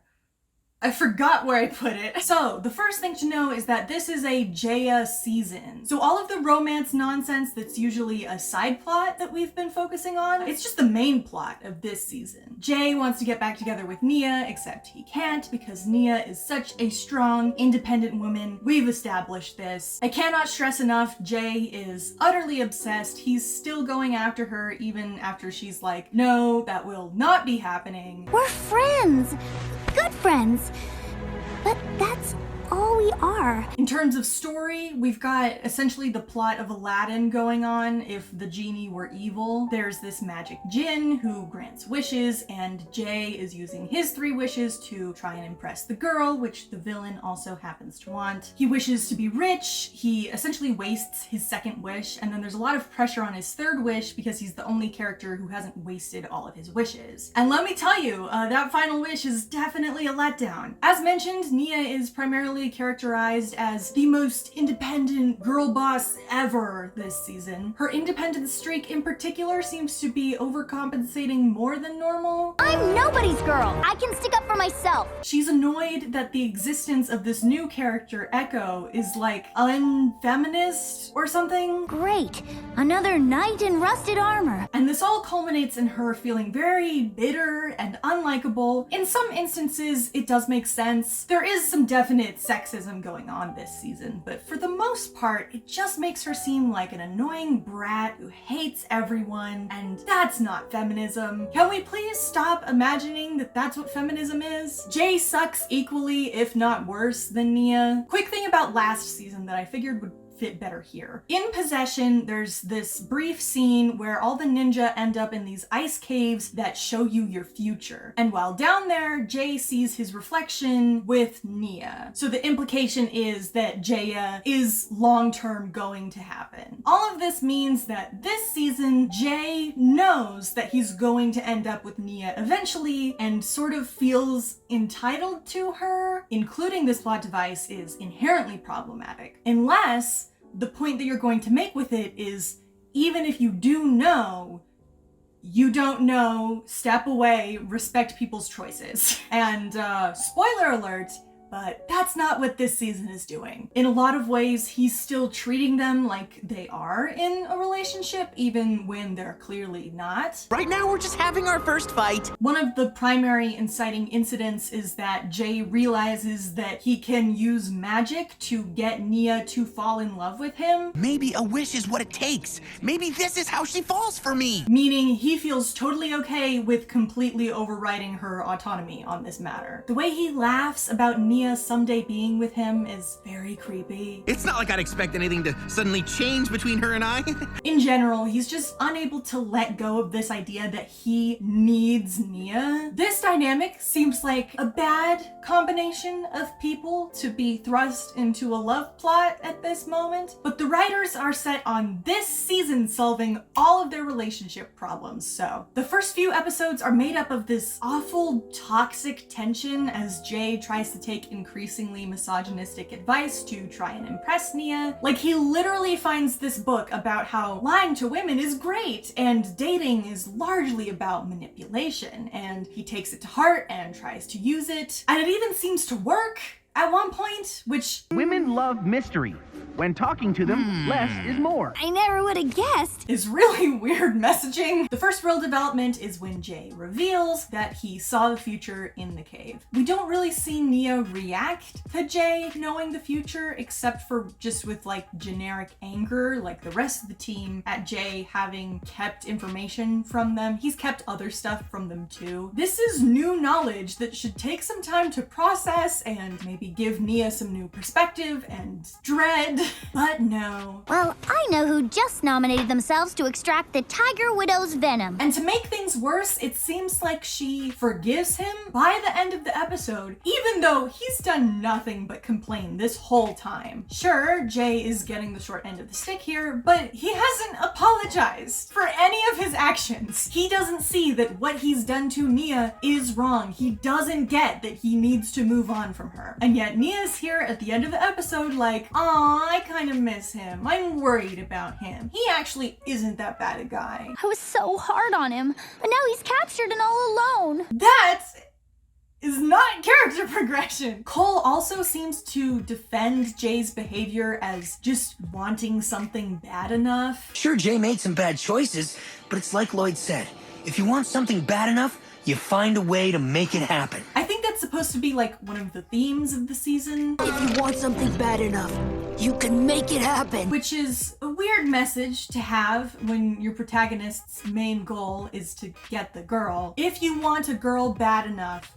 regardless of her feelings, you will make her yours. The next big development is when Jay and Nia are the last ones standing at the end of the season. Lloyd proclaims that those two will save us all with a wish from the heart. Sent from the heart! Heart Birds don't talk! And then Jay and Nia form a duo dragon, which this is the first time we see it in the show. Both of their elements combine together to make one dragon. It's sort of like a, we're compatible moment. Not compatible. Let's not sully that word with this relationship. It's sort of a, maybe we are meant to be together sort of moment, even though they have yet to work through any of their problems. Jay then rows Nia across the ocean to the lighthouse, and this is where the big conversation happens. Nia starts leaning into the rhetoric of them being destined to end up together. Maybe, of her own free will. But I will also mention here, there are a lot of outside factors pressuring Nia into doing this. Nia is hyper aware that this guy's one wish is the only thing standing between them and the end of the universe, and also that a lot of his emotional distress is sourcing from her refusal of his feelings. He's told her they have a future together, Lloyd has prophesied that they're meant to be together, and there's an actively abusive alternative knocking down her door. All roads point to an emotionally worn out person who's being pressured into giving an affection that's just the easiest way out, despite it not being how she's insisted she felt the whole season. It makes me a little uncomfortable. And this is the point where we actually get to hear Nia express some of her feelings. She's felt like her whole life she's been defined by other people as Jay's girlfriend, as Kai's sister. Sensei told her that she had to be the water ninja. She just wants to have a choice for herself about herself. But now the universe is telling her that she's going to end up with Jay, and it feels like another choice being taken away from her. And on one level, this is a really great start. It's a good observation. But on another level, it's kind of just the writers admitting that they do have this problem. They do keep on taking choices away from Nia, and they know it's bad, but they don't know what to do about it because they do want Nia to end up with Jay. And within the context of the story, this is a nice scene, but it's a bit hollow because Jay's response is not great. It really gets me that Nia just recapping the basic events of her life is met with, "Oh, I never knew you felt that way." Even when I tried to be Samurai X, Sensei told me no, I had to be the water ninja. Nia, I never knew you felt this way. Jay has been part of the problem in this instance, and so it's really important that he has redemptive actions to make an effort to get past this. Jay should go out of his way to give Nia a choice, at minimum. Right? The stakes get higher, the villain finds them, and they end up stuck in a situation where only one of them can escape. And Nia drops this line. Even before you saw a glimpse into our future, I saw it too. The first time I met you. This line is the only context we have for this line. They don't elaborate, they don't explain it any further, meaning we're left with multiple possible interpretations. The primary question being, is this line literal or not? If it is literal, if she did somehow see the future like Jay did, they never explain how, why, when that happened. And if it's not literal, it's worded very, very strangely. Even before you saw a glimpse into our future, I saw it too. That sounds literal, especially in a context where this statement has been literal. Like how? How did you know? Because this isn't a, I love you so much, I know it's you, because at this point, she still is in the position of not liking him. So where is this statement coming from? This is also the one way that they try and justify why Nia likes Jay, and they cannot think of a real reason to have Nia like Jay. It's predetermined, and so she does. As if having that knowledge would immediately resolve all of the conflicting feelings she's had about the relationship, and all of Jay's negative contributions to it. Which, if you think about it for a second, doesn't make sense, because it's implied she's had this knowledge the whole time. They're citing her knowledge of the future as justification for her feelings changing, even though her knowledge of the future hasn't changed. Their reasoning is literally just cause. They've already delved into the J. Cole section of the love triangle, and I think it's primarily because that's the dominant male perspective, right? The final status of the love triangle is supposed to be Jay and Cole as better friends and Jay and Nia back together. This sequence is supposed to be the one where they finally sort of maybe do get back together. They don't mention the love triangle in the scene that's meant to resolve the tension from the love triangle. In fact, Jay and Cole have a little bit of a falling out this season as well, and we actually have a scene where Jay apologizes and is like, I did this thing wrong, and Cole is like, it's okay, I also did some wrong things, we're all good. But we never get anything close to that for the main romance of the season, which is supposed to be this finale of this multi-season arc. In a better written script, this line would be used to put a split between the two. Jay is really pushing it. It's fate. It's going to happen eventually. Just give in. And she could have this big blow up moment where she's like, I know, I already knew. I knew before you did, and I don't care. And then maybe that's the moment where it all starts clicking for Jay. It would give him the motivation to finally accept her opinion, move on, grow as a person, become a more likable character. Gosh, it is ridiculously easy to write fan fiction that is better than this season. When it comes time for them to escape, Jay is like, you go, it's my job to protect you, because Nia is also a plot device this season, and if the villain gets his hands on her, then game over. And so Nia is like, no, I'm gonna make this choice. You go, you have the final wish. I'm gonna stay behind and get kidnapped.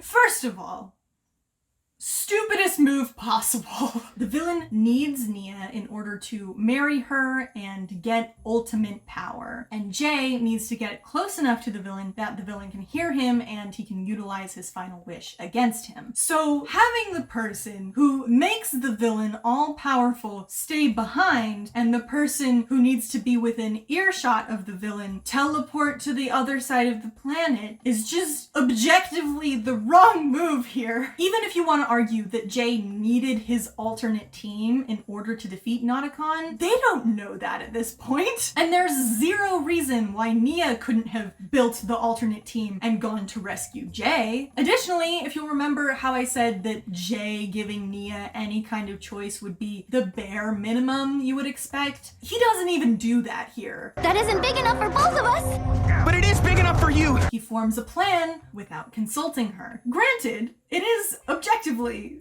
the correct plan, but he's still ignoring her sense of agency here. Nia has to actively rip the choice away from him in order to have a choice. She is physically pushing him into a hole against his will. Please also note that this is after he tries to kiss her, which, not the time, dude. Wouldn't it have made for such a better moment if the last drop falls down and Jay looks at it and he looks at her and he's like, what do you want to do? You know, like being a supportive boyfriend like he's supposed to be becoming, you know? You see what I said about writing fan fiction? And then the other elephant in the room, her big choice is getting kidnapped. Jay escapes, she stays behind, and almost immediately gets kidnapped by the villain. And I know some people are clinging on to this like, no, but she's the one who made the choice, so who cares what the choice even is? First off, having the female character choose the objectively wrong choice, yeah, that's great empowerment, guys. But most importantly, this reading entirely ignores the meta-narrative. Even when our female character gets to make her own choice, form her own destiny, it inevitably leads to her getting kidnapped and eventually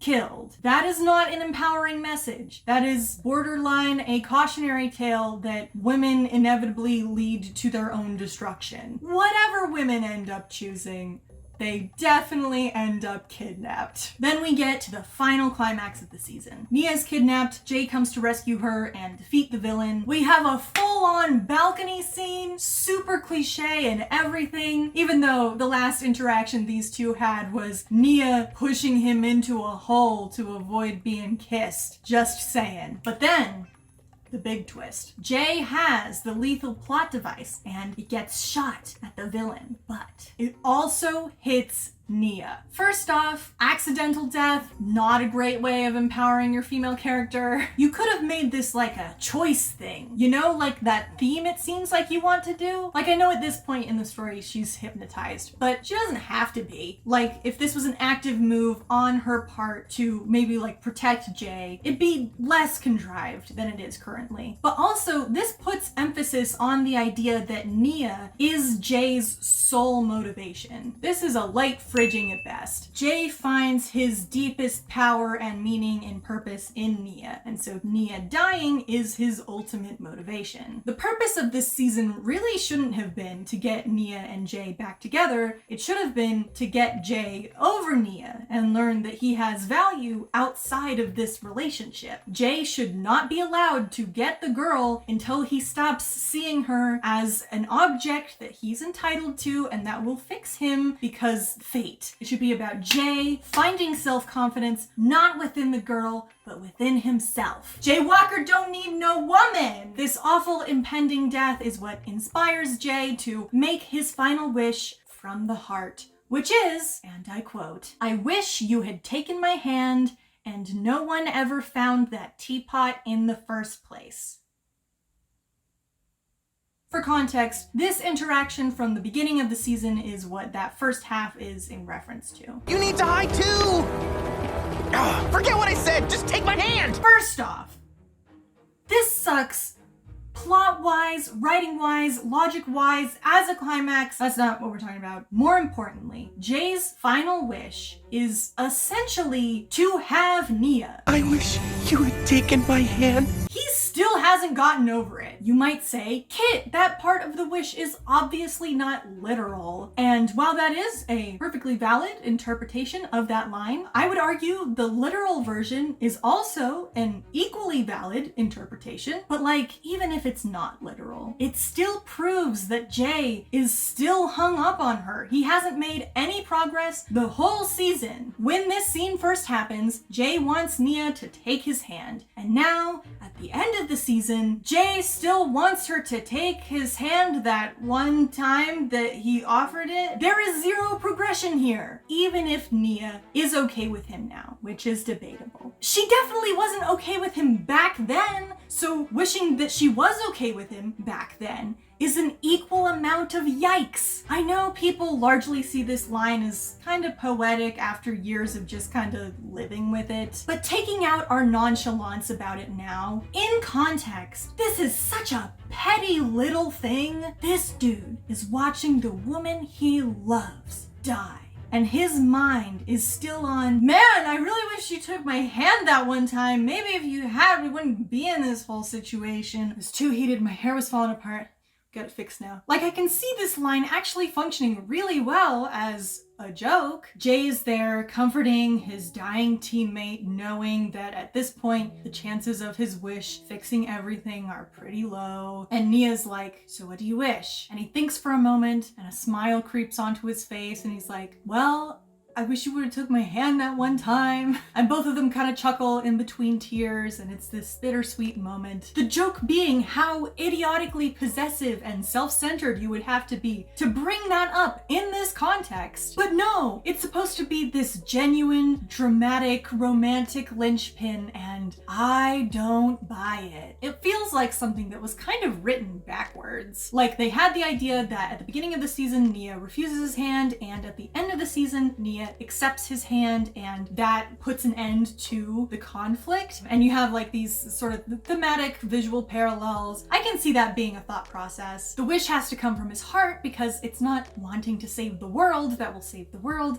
It's wanting to save her that will save the world. But then they actually wrote out the script and realized, oh, Nia taking Jay's hand is actually entirely inconsequential to the whole plot. So I guess we need to add in something else about like not finding the teapot so that the like actual plot resolves. But then we also have this like thematic romantic thing and we want to include that. So I guess we just shove them both together into one wish. I wish you had taken my hand.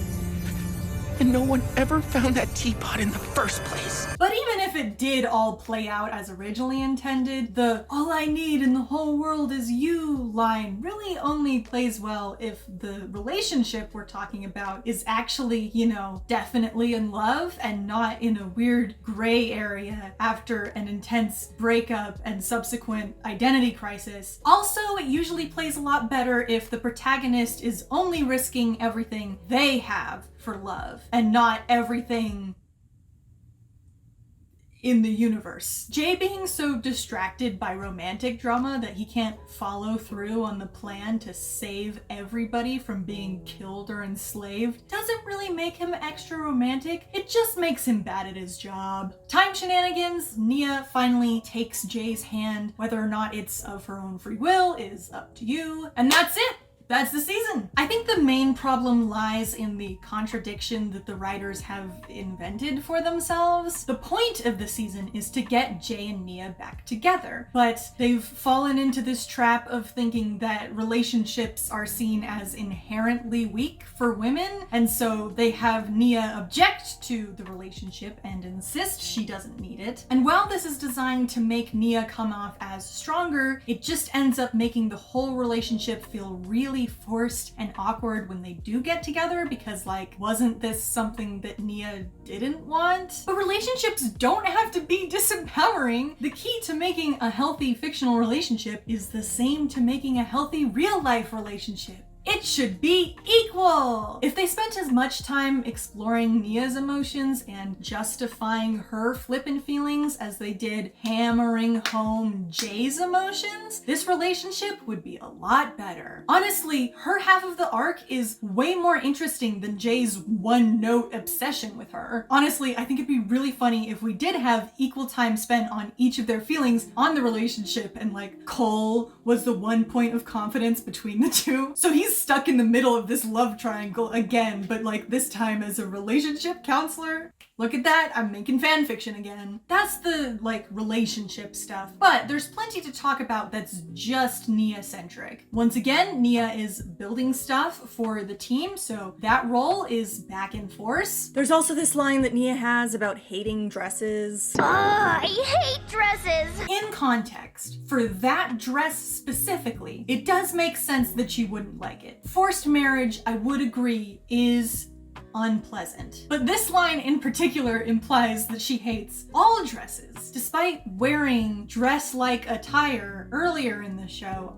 But it's all done through this lens of like, oh, I reject feminine thing and so I am stronger. Which isn't to say that like girls can't not like dresses, but the fact that it's coming up in this context is such a transparent, bad attempt to empower her in a context where would not be the first thing on my mind. Nia is also a doppelganger of the old flame of the villain, which is why he wants to marry her specifically in the first place. Which again, obviously reduces her down to the object of desire of the villain. She's a plot device. That on top of several people just constantly objectifying her, entranced by her beauty. There's this line from Nia about how she doesn't want to be defined by who she's seeing, but by who she's fighting. My role in the team shouldn't be defined by who I'm seeing, but who I'm fighting. First of all, the writers are the ones who have been defining her this way and continue to define her this way. Second, you shouldn't be defined by who you're seeing, yes, but you also shouldn't be defined by who you're fighting. You should be defined by yourself, on your own terms, based on your character and your intrinsic value as a person. It's not a huge deal, but I do think this line demonstrates that they think making a strong female character means literally making her physically strong. The bigger power level they have, somehow the better character they are. I like that Nia gets to successfully manipulate Nauticon. That feels right. But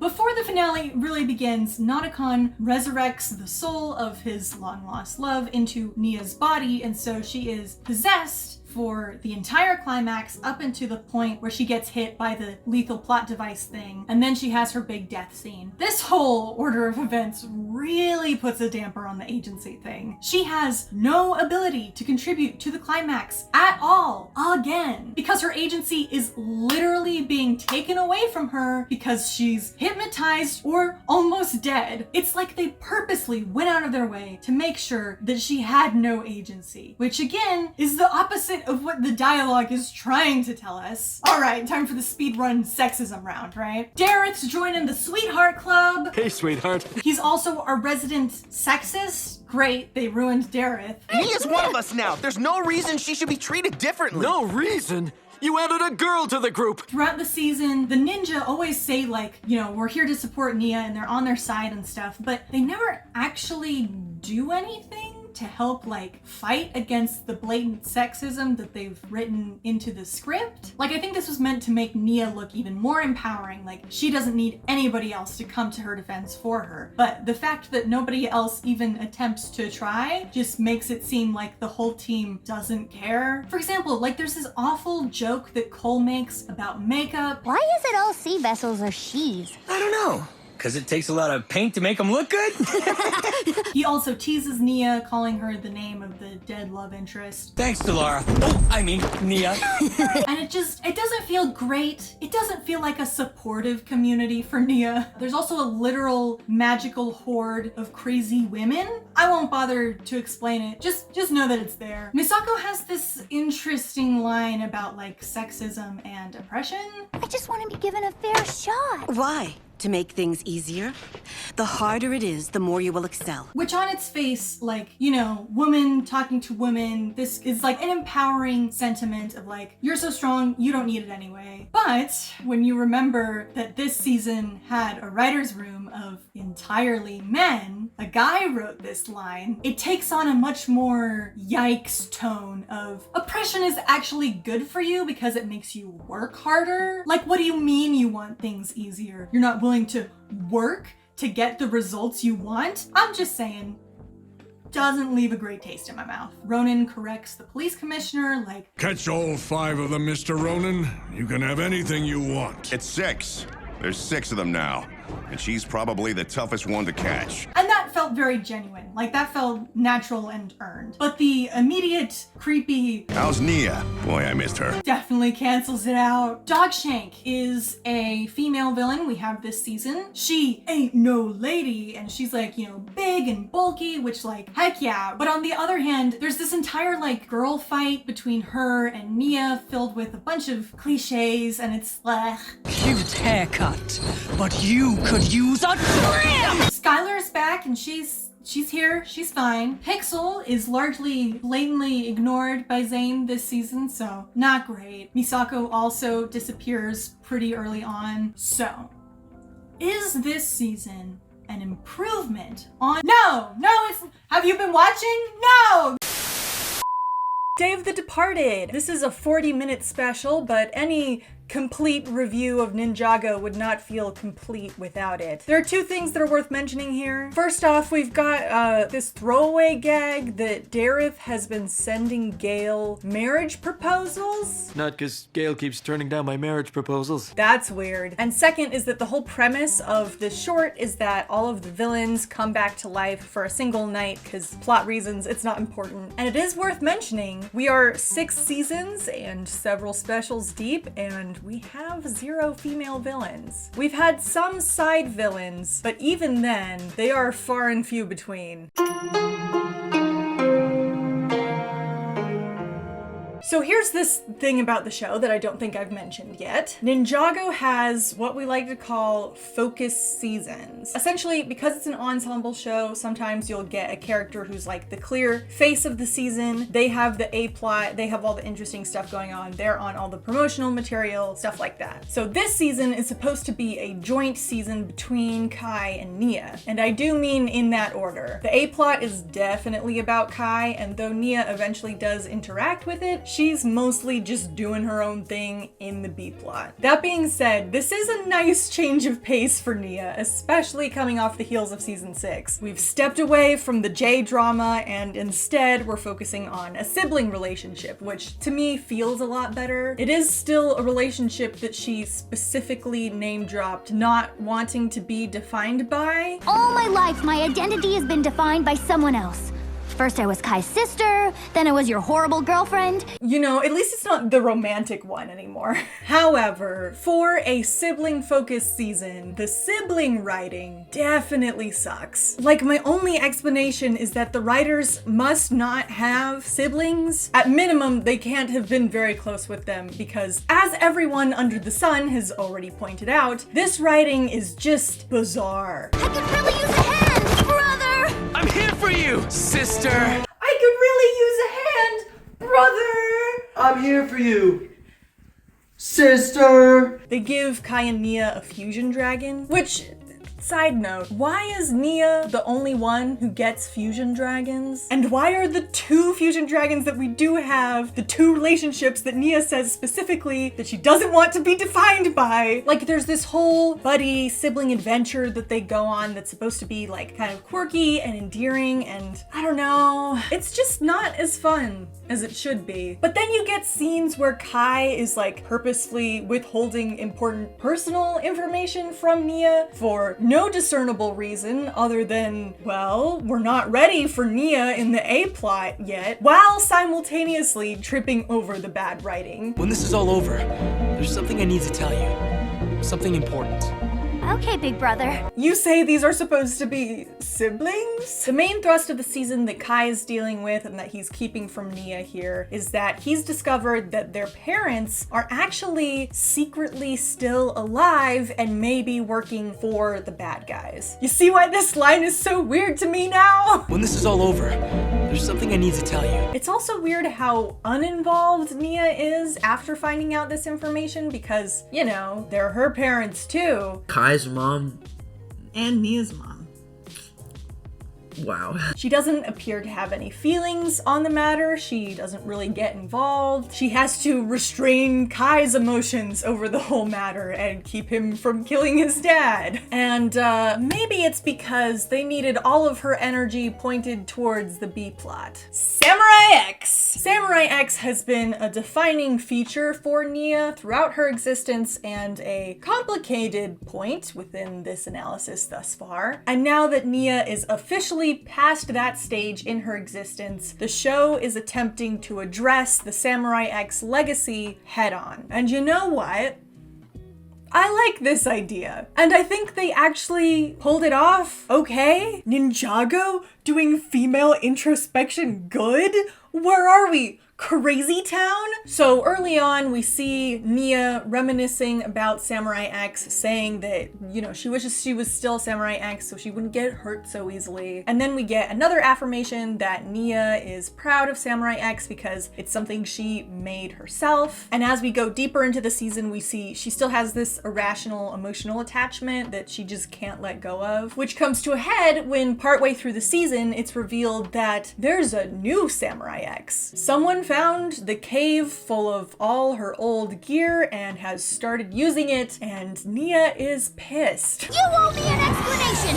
I have a right to know who you are! Samurai X 2.0 is like helping the ninja, so it's not like they're doing anything bad with the armor. But Nia, being on a nostalgia kick, sees this as a personal offense, and now her main quest in the season is to figure out who this person is and get them to stop. And it all comes to a head in this big confrontation scene where she catches Samurai X in the Samurai X cave. There's a bunch of red herrings about who took up the mantle, and then a heart-to-heart where Nia realizes this person is doing good, I just need to let it go. We never find out who Samurai X is this season, so there's no closure for Nia on that point either, and I think that's really good. Want versus need dynamic, we love to see it. I like this arc, and I like the final confrontation. It's a really good physical explosion of emotional ideas and a good conclusion to all of the themes brought up. My main problem, again, is that this whole arc ends up taking away from her emotional reaction to the big family drama of the season, and so that ends up feeling weird. No,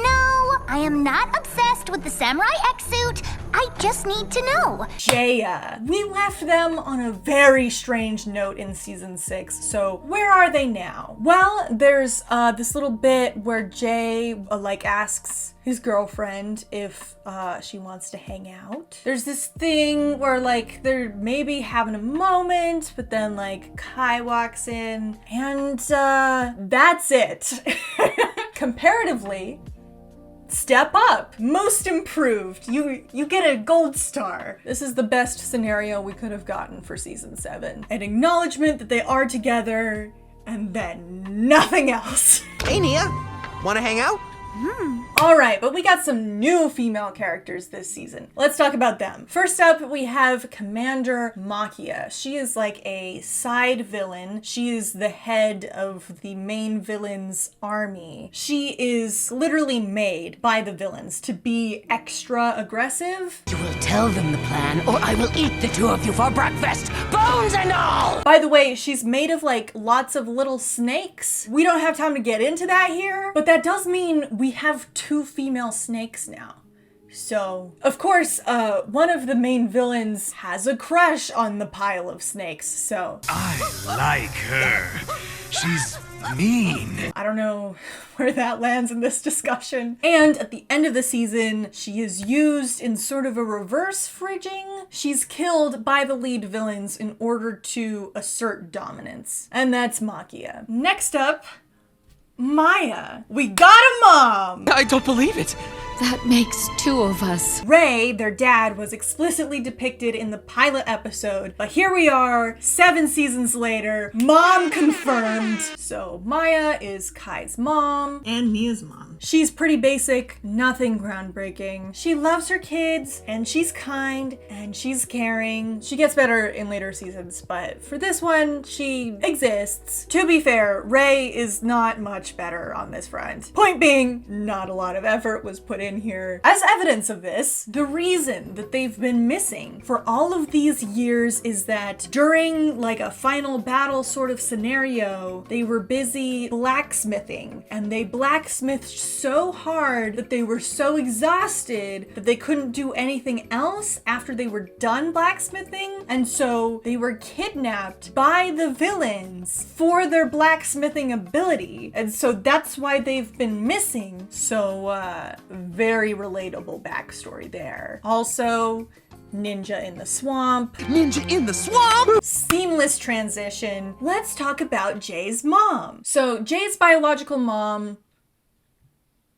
Have I told you that Jay is adopted yet? Hold on. I don't think I have. I went through all of season 6 without mentioning that Jay is adopted.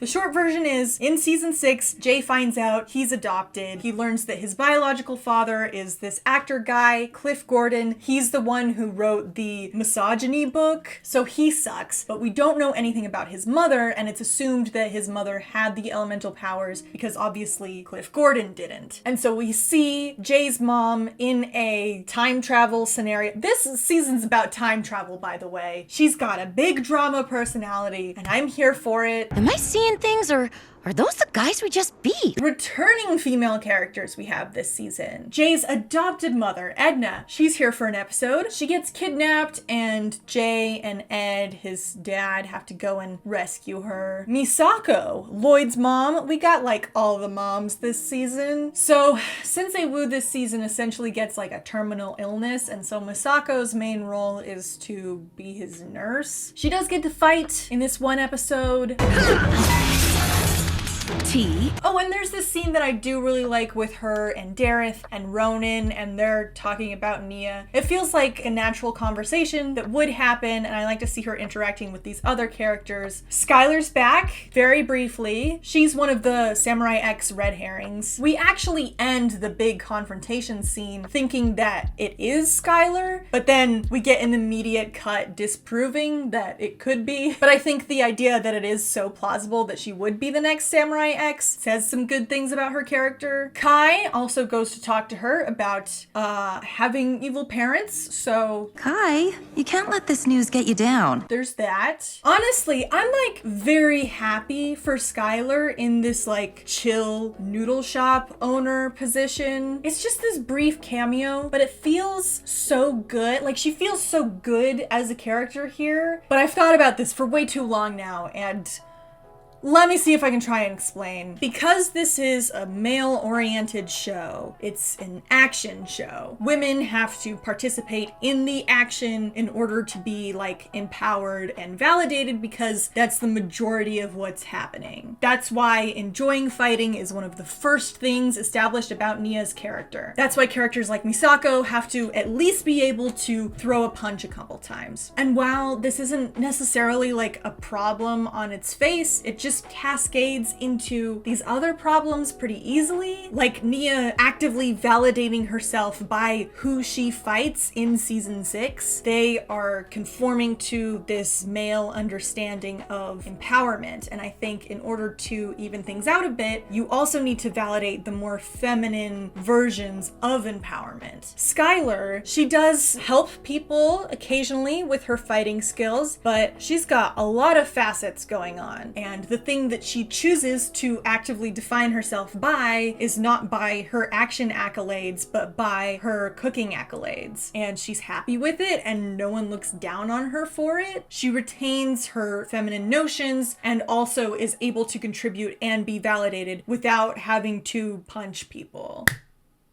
Let's talk about Pixel this season. Pixel is still stuck inside Zane's head with no real way to communicate with the outside world. And this is the first season where we really see that fact actively addressed. Early on in the season, her father figure, Dr. Borg, is kidnapped. Obviously, this seems like a pretty important priority to her, but she's stuck inside Zane, whose linguistic systems are currently on the fritz. Zane can't communicate with anybody, so Pixel has no hope of communicating with anybody. And in episode 4, Pixel just disappears. She straight up just leaves or something, but Zane gets his voice back and he tries to talk to Pixel and she is not there. Obviously, Zane is pretty freaked out about this, but he doesn't really get a chance to do anything about it because there's like more important stuff going on. And this is the point in the series where you might think, hey, this situation is kind of ultra screwed up. Pixel is created early season 3. It's unclear if she was created directly by Borg or if this was under the direction of the Overlord, but either way, she very quickly gets co-opted by the Overlord, and that's the beginning of her life right there. She gains freedom from the corrupt code, from her like romantic admirer who uses this device on her, which we're shown personalizes technology to the user's preference.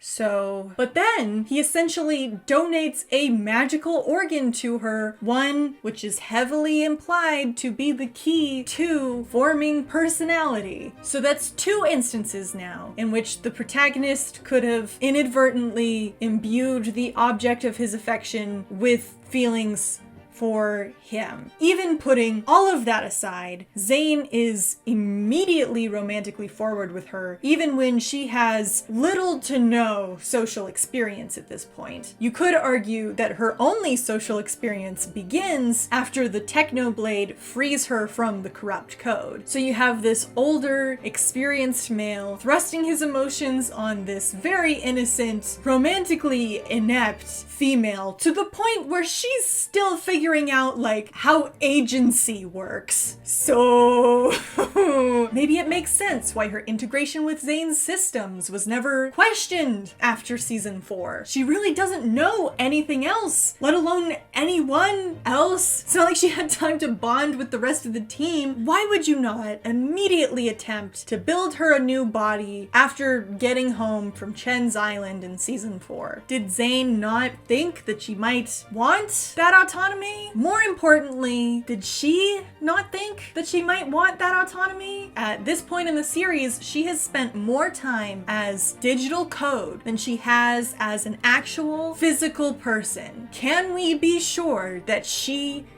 actually likes Zane. He's literally all she knows. And you can see it this season as Pixel realizes how powerless she is and how dependent she's become on Zane. And so she just leaves. I do think it's worth pointing out that these elements are there. The level of total control Zane has over Pixel is kind of weird, even if it is just sort of emblematic of lazy writing. So let's just say there is a reading of the text where Zane accidentally brainwashes Pixel into liking him, and she's slowly coming to this realization over the course of several seasons. So keep an eye out for that. So what does Pixel look like going forward? Well, let me spoil season 8 a little bit for you here. Although if you watched season 7 already, you would have definitely figured this out. Pixel is the new Samurai X. Pixel being Samurai X is a great move for her character long term, but in this season is kind of weird. The logic behind like her absence and her concealed identity doesn't really make a lot of sense. Like, we've already established that the only people Pixel really knows are the team and her dad, and they are both already constantly in danger. So it's not like she's hiding her identity to protect her loved ones or something. I mean, I guess maybe she's just being petty. Which, based on this scene... Chill, Nia. I don't wanna fight. Yeah, I guess she's just being petty. Plus, this decision commits the crime of refusing to initiate female friendship within the show. Picture a version of this confrontation scene where it's revealed that the new Samurai X is Pixel, and this hits Nia hard. She created Samurai X in the first place because she was blocked from the team, primarily because she was a girl, so she built this alter ego in order to affect change on her own terms. And now here's this other female character who has been refused the opportunity to affect anything and is using Samurai X to affect change exactly the same way she did. So by holding on to the legacy of Samurai X for nostalgic purposes, she is also tarnishing that legacy because she's doing exactly what the boys did to her. Realizing you need to let go of the past is one thing, but realizing you're becoming the thing that you actively fought against,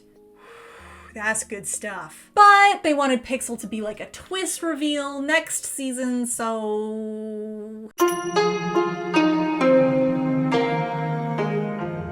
Beginning of season 8, Pixel is here. Who am I chasing? He or she is not in our database. The way I've rationalized this is the same way that the show's rationalized all of the design changes. There were time travel shenanigans last season, and so this season is just a little bit different with no explanation. I do really like the new designs, but we now have our two central female characters with the same hairpiece. I cannot express to you how thoroughly this bothers me. Anyway, Pixel's got this new AI role, and it's an upgrade for her because she actually gets to talk to people other than Zane. So that's nice. So for those of you keeping track at home, Pixel is now a sentient AI spread across multiple devices and a physical vigilante full-time. Not too sure how exactly that works, but our girl is out here doing the extra credit, so...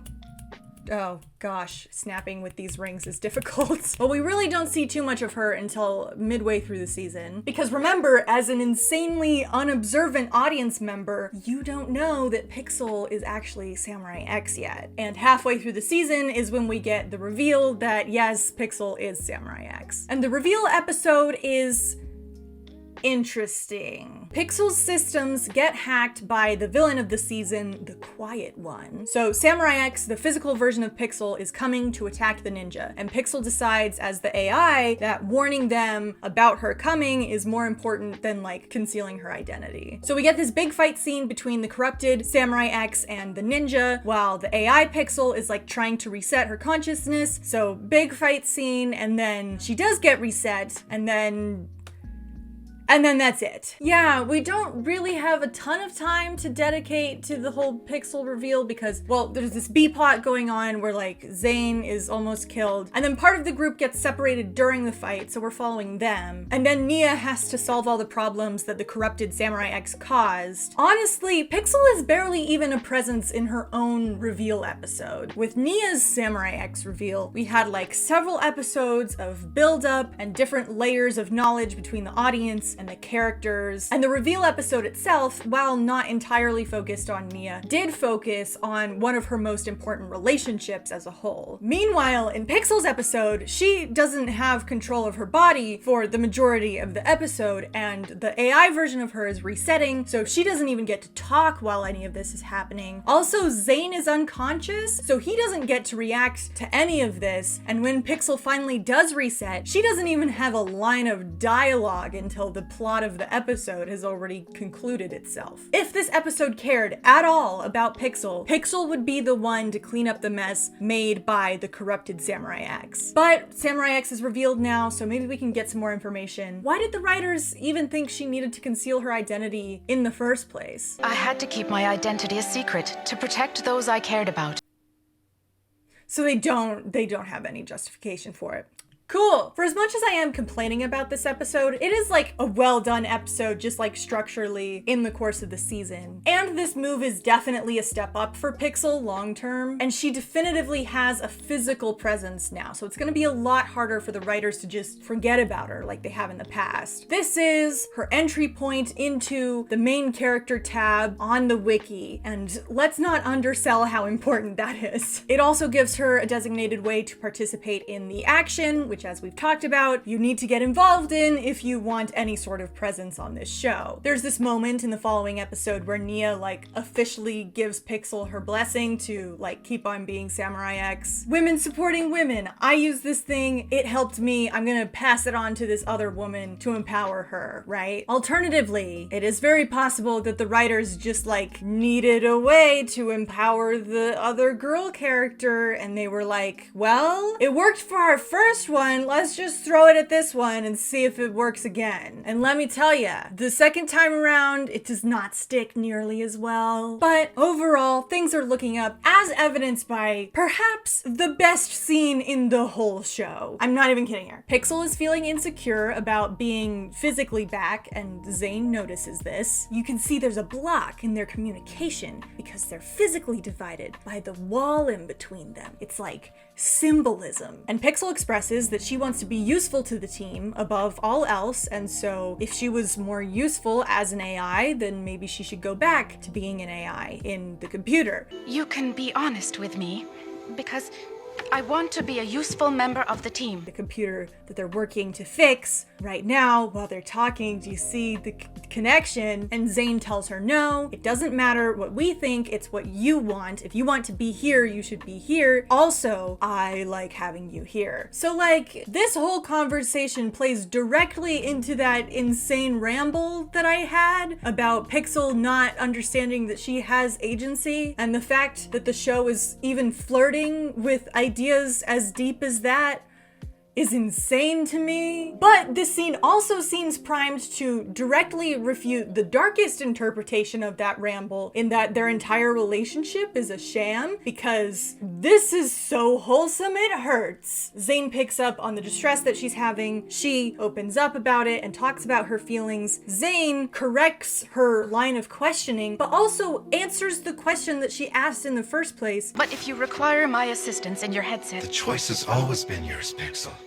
And I, for one, like seeing you like this. And it all ends on good terms. Just think about how easily this could have spiraled into some big misunderstanding plot. So this is by far the best piece of character development that Pixel ever gets. I'd argue it's also the best character moment in the whole show, because it's actually touching some deep ideas that have been brought up by previous narratives in a very simple to understand way for its child audience. Soon after that, Pixel Pixel gears up to go out on her own, and Zane is worried about her. Pixel, what are you doing? Like, I get it, like, he's protective of her, and that's cute and all, but also, she has proven herself not only to be capable, but to be super capable on her own for a full year now. So, I don't think you have anything to worry about, dude. Pixel just straight up isn't in episode 7. There isn't really a reason why she shouldn't have been in episode 7, and then she's in the next episode. No explanation really given. Towards the end of the season, we get some of the like Kai Pixel banter like they did in season 3, only it's not nearly as good. Hold on! Did you just tell yourself to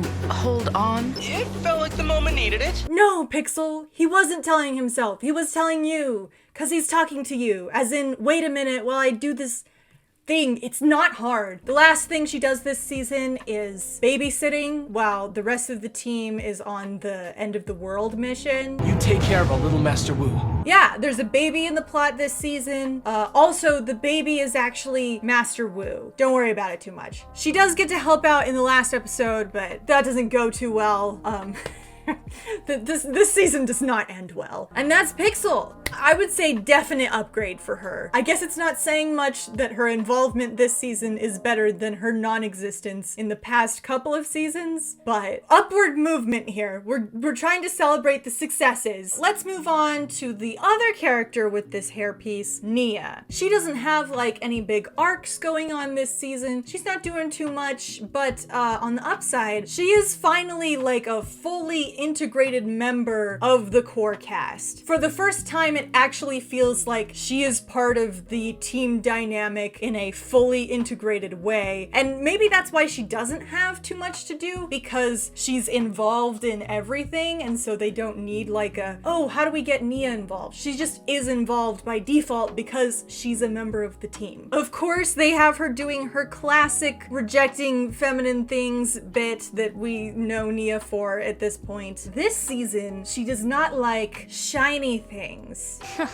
Too much gold, in my opinion. They have this part where like they're making little introductions for each of the ninja, and they have this fake out of like, oh, you're the girl one. And Nia, the girl. The girl I've wanted to be ever since I first heard about her. And it feels very much like the writers are patting themselves on the back like, oh yeah, defining her as the girl one, wouldn't that be messed up? So glad that we didn't do that for the past 7 seasons. There's this scene where all the ninja are giving out relationship advice, and Nia ends up giving out the best advice by far, which is to just be yourself. And I like this scene, the idea that like, you know, if you're asking what women want from guys, you should probably ask a woman. At the end of the season, it's the girl squad that ends up picking up Lloyd, and I am down for all of the female characters, but also plus Lloyd is also there dynamic. Spoiler alert, we do get more of that next season. This has been dubbed the ponytail crew because all of the female characters have ponytails. That is to say that Nia is just pretty solid this season as a ensemble member. Her relationships with the other girls in the show are noticeably kind of awkward and lacking, but aside from that, I don't really have any real gripes about her character this season. Moving right along, let's talk about Ultraviolet. Ultraviolet is a secondary villain that's introduced this season. She's kind of crazy, she's awesome, her aesthetic is awesome, her drive is awesome, love her. But as a jumping off point here, Ultraviolet is the one who says this line about our main villain, the Quiet One. But it's a good thing the Quiet One isn't a bad guy, but a bad girl. So, we have a lot of hidden identities going on this season. We don't know who the Quiet One is. We have a secondary villain called Mr. E who wears a mask, so we also don't really know who he is. And then obviously Samurai X. We don't know that Pixel is Samurai X yet. And there's a pattern in the language surrounding all of these characters depending not on the unknowns, but on the eventual revealed identity of these characters. When we learn about Mr. E, Pixel goes out of her way to say he or she. He or she is not in our database. But when any of the characters refer to Samurai X, there is language that tiptoes around pronouns. Who is Samurai X? I wish I knew. And when they do have to use them, they're either neutral or male pronouns. And unless the new Samurai X does his thing... Not once is a female pronoun used for Samurai X before the Samurai X reveal. Same thing goes for the Quiet One. So they're only utilizing the full spectrum of pronouns when they know that the character is male, because using a female pronoun won't like tip the audience off or whatever. Not to mention that like the new Samurai X utilizes a male voice actor. You appear to always show up at just the right time. You could say I'm hardwired that way, Nindroid. So they're using all the tricks they can to try and steer our minds away from the idea that this might be a female character. And Ninjago loves doing this. One of its favorite twists is, oh, that character was actually a girl? But that's a pretty tired trope at this point, and so it's difficult to actually pull off unless the narrative is actively putting weight on the scale to help convince you that they are male. And this goes back as early as Nia as Samurai X. Who is this guy? Whoever he is, he's stealing our thunder. And then there's the scene where Nia's all like, or gal. In season 3, when they're trying to figure out who Pythor is. I told you to remember. Do you remember? This is why I wanted you to remember, was for this part. And Pythor is of course a male character, so it's okay if the narrative addresses that it might be female, because he's not. So the fact that they go out of their way to assume female statuses for male twist characters and male statuses for female twist characters kind of gives the whole game away. They don't care about the potential like subversive nature of the trope. They care that it can be a twist. And it does not stop this season, so keep your eye out for that as we go forward. Mistake is our mysterious tea lady. I believe she like got named in the credits of season 4 or something. But this season, she's back in full force and she gets like plot relevance. She gets to give exposition. The real reason she's around is that Master Wu is out of the picture, so she serves as like the wise mentor figure for this season, and she gets even more awesome next season, so keep your eye out for her. Misako! Misako's here. One of the main things she does this season is she's kidnapped. She does some like emotional support stuff, and then she's a babysitter. I'm really not making her sound too good. To be fair, she gets like one of the best scenes in the season. How do you know? I know. And of course, she gets her customary one punch of the season in the final episode, so she gets involved. Our male characters of the season. Let's touch on them real quick. Most worth noting here is Cole. We have this flashback where we learn that he's motivated by his mother's death to like be a good person or fight or something. But more notably, Cole adopts a baby this season. Granted, that baby is Master Wu, but he doesn't know that. Normalizing guys doing baby stuff, always good to see. On the complete other half of the spectrum, Dareth, still hung up on Gale, still going after her even after all of the failed marriage proposals that we learned about in Day of the Departed. So, still a little yikes on him. But now let's get into the real meat of the season, Harumi. Now, Harumi is the princess of Ninjago. And I know what you're thinking. I did not think Ninjago had a monarchy. Is this another weird time travel thing? No, it's not. It's actually just explained through the royal family being largely ceremonial and extremely reclusive. So I guess like one of the inciting incidents is that the ninja are asked to protect the royal family and this artifact that they have, the Oni mask. And the royal family very quickly becomes just Harumi after a big terrorist attack. And Lloyd, say it with me now, immediately falls in love with her. Catches. Harumi is also the main villain of the season. Yes, Harumi is the Quiet One. She is running a secret terrorist organization bent on resurrecting the evil parts of Lord Garmadon. By the way, Garmadon died back in season 4. Now, you might be asking, why is she doing this?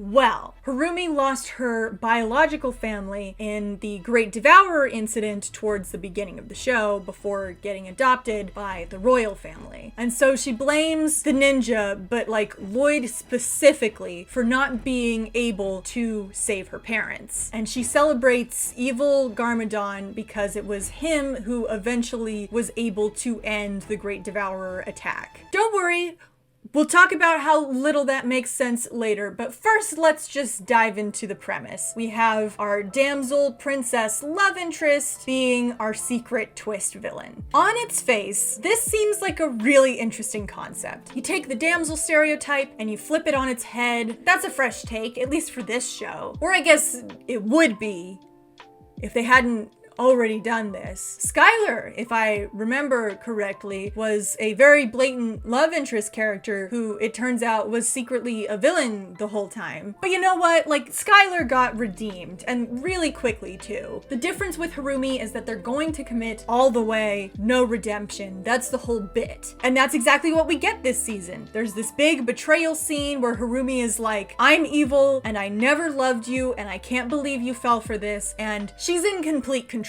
And because this isn't a self-contained season, it's the start of a multi-season arc, she actually succeeds in the end of the season. She unleashes Garmadon and she takes control of the city. This sounds fantastic, right? Well, let's back up, because no matter how good a landing you have, if you mess up the setup, you ruin the whole bit. So, how's the setup? Well, she's immediately established as a love interest the first second she's on screen, just like most of our previous love interests. We have a scene of Lloyd peeping in on Harumi, just like one of our previous love interests. Why is this a pattern? Lloyd thinks Harumi is kidnapped, but it turns out she was actually sneaking out to feed poor people. Isn't that so cool and stereotype breaking that she wasn't kidnapped, but she was doing stuff on her own?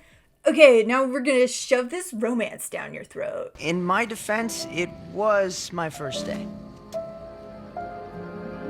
And guess what? We learned that Harumi is unsatisfied with being a princess. A lot of the time, it's really hard. Bet you haven't heard that one before. And so now the romance goes up a gear and turns into a full-on soap opera. But he's not just a ninja. Stay away from her. I can be myself, but not everyone can be so lucky. And let me clarify, this is all played completely straight. Like, this is not a parody of these tropes. They're just doing these tropes, which to me seems like a major missed opportunity. The princess facade being such an over-the-top stereotype that it's obvious that it can't be a real person feels like a real way to make the twist feel cohesive. But there's no parody here. It's all dead serious, because they don't want to just make fun of this trope. They want to go bigger. They want to get one over on the audience as well. They want us to get invested in this character so that when the twist happens, not only does it sting, but it forces us to re-examine our own sexist biases. This is a big ask coming from this show. Ninjago, may I remind you that you just barely got one season under your belt where you didn't do something demonstrably terrible to one of your central female characters. So, I don't think you have the moral high ground to pull this move off. Maybe if you stay consistently good somewhere down the line, like season 13, you might be able to do this. But now, first off, the show is just really bad at trying to make this point. Harumi has a line about how the ninja assumed that she would be a damsel way too easily, implying that we, as audience members, also did the same. Ah, yes, the damsel in distress. You ninja really are from another time. But this kind of falls apart because the ninja were hired specifically to protect her. There are several scenes where she goes out of her way to come off as unknowledgeable and incapable, even when the ninja first assume that she will be. But I don't know how to fight! But you want to live, right? So what exactly is the criticism here? Oh, you assumed that I couldn't fight just because you got hired specifically to fight for me, and also I repeatedly had to be saved, and also I straight up told you that I can't fight? But I don't know how to fight! How sexist of you. Second off, the betrayal doesn't hit very deep when the princess character you've created is, by design, a very boring princess character. Like, you've started with these very boring tropes, and you've decided that you're playing them seriously because you want the audience to get invested, and, big shock, you ended up with a boring character. The first time I watched this season, I'll admit, I didn't see the twist coming, but also, it made zero impact on me when the twist did happen. I wasn't invested in the Harumi relationship because they had no chemistry. I wasn't invested in Harumi's character because, I mean, what is there to get invested in? The fact that she sometimes dreams about her dead parents? Sometimes in my dreams, they're right next to me. It's like they're still here, but then I wake up. Like, there's this scene after the betrayal where Nia is like, remember how I didn't care for her at first? Then she won me over with all that girl talk and we started to really get to know each other? I'm sorry, when did that happen? Lloyd's father? He made some mistakes, but he's made up for them. Is that it? Is that the one scene? Do they have any other sort of meaningful interaction? Can you hand me the electric torque wrench? Yes, of course. Oh, sweetie. That's the torque multiplier. Is this what you think female friendship is? The story can't even convince me that another character in this story would be invested in this person, so no way are you getting me invested. And it's at this point that I have to consider, is making her a princess love interest the only way they could think to make a female villain? Because this is the first one, and she's a princess love interest. And I know what you're thinking, Kit, you're reaching here. But I don't know. I feel like I kind of have to consider that possibility because every other piece of this character is extremely underthought. First off, her motivations make no sense. At the time of the Great Devourer attack, Lloyd was not publicly known to be a ninja. The original 4 ninja were at that point the face saviors of the city. So if she should be mad at anyone, she should be mad at them. And yes, Garmadon was the face of the whole incident because he's the one who eventually had the power to get rid of the Great Devourer. But by her own logic, she should also be mad at Garmadon because he also wasn't good enough to save her parents. And you know what? Maybe she hails Garmadon as a hero because he didn't have to save the day, but he stepped up and he did it anyway. But even if that is the case, why would she like the evil parts of him? Theoretically, it was good parts of him that wanted to save the day. Why would she want to bring back the evil parts of him? And of course, if her whole backstory is, my family wasn't safe, I want all of the families to be safe, how in the heck does this plan make that happen? Also, for a character we're obviously supposed to be sympathetic towards because of, you know, the whole tragic backstory and the sexism thing, they make some decisions which make that increasingly difficult. She states outright that she had zero love for her adopted parents, the royal family. They were never my parents! It's not like they were bad, abusive parents or anything. They seem very loving, maybe a bit strict, but I don't know. They also add this line. Feeding the poor? Acting scared? It was all an act? Ah, yes, the damsel in distress. Feeding the poor was all an act? Why? Doesn't that fall in line with her theoretical motivations? She was a disenfranchised child and so she's giving back to the children, but no, it was all an act. Also, it seems very strange that the royal family would adopt not only a child, but like a full-on 10-year-old. Adopted royalty plots usually happen when the kid is a baby, so that they can, 1, pretend that they're a biological kid, and number 2, train them from birth birth to be royalty. But no, the writers wanted her to be a princess for those extra cliche points, and so they retconned the entire government of the show and gave Harumi this weirdly complicated backstory for no discernible reason. To be fair, it's not like everything about her is done poorly. They have her change her hair once she becomes evil, which is actually a really big power move in the show. I just wish they also would have done that with Pixel. If you watch back knowing the twist, it's actually pretty cool how a lot of her actions align with her secret motivations in a way that you don't notice on a first watch through. But then again, they do the thing where like the villain is suddenly making evil eyes every time the protagonist's back is turned, and like that feels pretty cheap. Look, I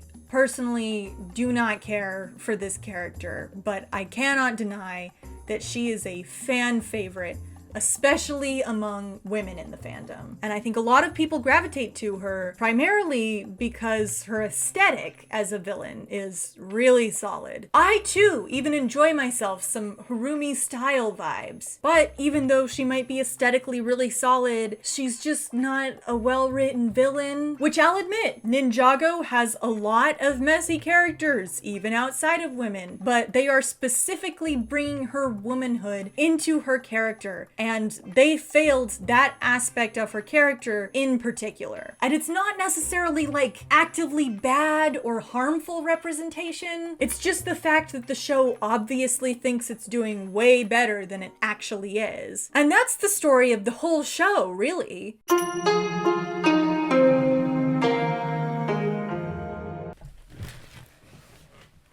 Pro tip, dressing up like a boss villain lady gives you an insane boost in confidence. All right, let's get right into season 9, Hunted. It's essentially like 2 seasons in one. The original 4 ninja and Minnie Wu get sent to an alternate like Mad Max realm, and the Ponytail gang is still in Ninjago City, now ruled over by Garmadon in like a post-apocalyptic city scenario. Let's start off with Nia. Nia's doing pretty good this season. She is a central player in the resistance that the Ponytail gang formed. I will not stop calling them that. She's Lloyd's right-hand woman, but Lloyd is going through some stuff this season, so she's essentially in charge. And this is debatably the most high-pressure scenario that we've seen these characters go through. And so we get to hear about feelings, and we get to hear about Nia's feelings in particular. You're not the only one who lost everything. But as has been established the entire runtime of the show, she is insanely resilient. We get stronger each and every day. It's her like super defiant personality coming through in a context where it actually feels empowering for her to be defiant. Let's talk about Skylar. She has formed a resistance squad of her own, consisting of herself and a bunch of other elemental masters, remember, from season 4. And they meet up with the ninja and sort of merge groups. And this is when the Ponytail squad is really in full force. Because not only do we have Skylar, who also has a ponytail, but we also get Tox, who not only has a ponytail, but it's the same hairpiece as Nia and Pixel. It's a triple hairpiece bingo. Fun fact, she didn't have any voice lines the first time she appeared in season 4, but this season she has a voice. By golly, that feels like it might be symbolic of something or something. Don't get too excited. She only has like 2 voice lines. What we need is an army. That's enough, Tox. Skylar is definitely the leader of her little troop before the ninja show up, and so she also takes on a sort of leadership role during the season. In fact, we have this great scene where our 2 female leaders are bonding over being able to build stuff. Thanks to some feedback from Skylar, I feel like it's really taking shape. Because women in this show, they don't be shopping, they be building. And Skylar even has this really cool bit where she gets to use her power of absorbing other people's powers in order to like directly progress the plot. It is integral to the plan to defeat Garmadon. She's like a legit main character this season, and that's really cool. Although right towards the end of the season, she does become entirely useless because she was so useful in the previous 4 episodes. Like her powers are draining her energy and stuff. So it makes sense, but it just kind of sucks suck that she's kind of cut out of the finale because she's too powerful. And guess what? Someone has to watch Skylar while she's passed out exhausted, and Nia gets to do it. Nia, you and Dareth, keep Skylar safe. I'm not sure how we went downhill that fast. Overall, though, I think this is a really good utilization of Skylar. And for the third member of the Ponytail Squad, let's talk about Pixel. Let me read you some of the notes that I wrote about Pixel while watching the season. Where is Pixel? Pixel is just really non-existent. And Pixel doesn't exist. Where is Pixel this whole season? I guess Pixel just dies in the background? There you go. She's there. She exists. They do animate her in the deep background, and they do acknowledge that she is Samurai X. In fact, it feels like it's a little bit of a hassle for the plot that she's Samurai X, and that culminates in episode 5, her just like sinking down into the abyss in the background. And then we don't see her until the end of the season when everybody gets rescued. So yeah. And I kind of feel like maybe because Skylar was able to be bumped up to main character status, they were like, I guess we gotta cut one of the other girls, and we're not cutting Nia. And this plays into something that I'd like to talk about a little bit further, the one-step empowerment problem. Remember in season 1 where the writers like really buckled down and they wrote like this whole plot line for Nia that was pretty good and intricate and paid attention to her character? And then remember in season 2 where they pretty much forgot that Samurai X existed at all? I feel like this is pretty emblematic of the show's overall approach to empowering female characters. We have checked the box, we have indeed empowered this character, so we can just do whatever from now on. And you can see the exact Samurai X limbo that happened between season 1 and season 2 happened to Pixel between season 8 and season 9. Pix does nothing, she contributes nothing, she is shoved to the sidelines before halfway through the season being kidnapped, along with Misako. Yes, Misako, who is so non-existent this season that I didn't actually write any notes about her when I was watching through the episodes. And Misako is another really good example of this problem. The one-punch quota that I've cited for her before, yeah, that's not a joke. She has like maybe one time every season she's in that she gets to participate in a fight in a very minimal way. We can shove her in a love triangle, have her exist purely for emotional support and exposition, get rid of her as soon as we don't want her around anymore. But none of that matters, see, because we let her do a punch. For yet another example of this, let's talk about Mistake. Now, Mistake this season is actually friggin' awesome. She serves as the Sensei Wu for the combined Ponytail crew. Big twist time. Turns out Mistake, who I'll remind you, began early in season 1 as the mysterious tea lady. This season, it's revealed that she is actually an ancient shape-shifting demon creature. She's an Oni. So her backstory is that essentially she got sent to Ninjago to mess stuff up. But once she got there, instead of like destroying everything, she fell in love with the beautiful realm that the first Spinjitzu master had created. She's just a chill, immortal demon woman with superpowers who just hangs out in the background because she just enjoys like nature, I guess. It's such a wholesome backstory, and it backs up all of the like crazy knowledge and weird mysticism that's surrounded her character since the very beginning. We also learned that her name, Mistake, is taken from the word mistake. Wisdom comes from many places, but comes in spades with mistakes. We make them, and if fortunate, we learn from them. I love that. It's convoluted wisdom matched with her dark backstory. Beautiful. So we have this awesome reveal. She has these awesome powers that could potentially lead to like manipulating Garmadon and stuff. So they form this plan, they go, and she uses her powers, and then she dies. Yeah, it's kind of weird. We've gotten the exposition out of her, and so now we can kill her. Also, it's established that Mistake is like insanely powerful because of her Oni blood. And part of why Garmadon is so powerful is that he's part Oni. So part Oni versus full Oni, I feel like this should have gone the other way. Also worth mentioning, she dies off screen. Yeah, no real, we don't get to see it, no real explanation. She didn't make it? You might be thinking, she dies off screen, that's gotta be a fake out death, right? Nope. She never comes back. She is dead. She died in a fight with Garmadon. We don't get to see it, and she's just gone now. This to me is like the ultimate one-step empowerment. We can literally kill her off in the most unceremonious way, and it doesn't matter because we made her cool right before she died. I feel like I got scammed. Like, I legit feel like I got scammed out of a good female character. And our honorary member of the Ponytail Squad, Dareth. Dareth's still around this season. And guess what? We are still on this Gale through line, because during this season, Dareth gets to save Gale during the apocalypse, and she seems grateful. So there's implied romance going on there. Who are you? Your biggest fan. Anyway, let's talk about our villains. Ultraviolet, as always, doing great. This season, Ultra has her own apocalypse TV show where she hunts down people to get locked up in their mega prison. I'm just glad she's like, you know, following her dreams, living up to her life goals. Overall this season, again, she feels like an actual person with wants and needs and weaknesses and strengths, and it's fantastic. I don't know, it must have thrown me 8, maybe 9 blocks. Yeah, it hurt. But she's not our villain for the season.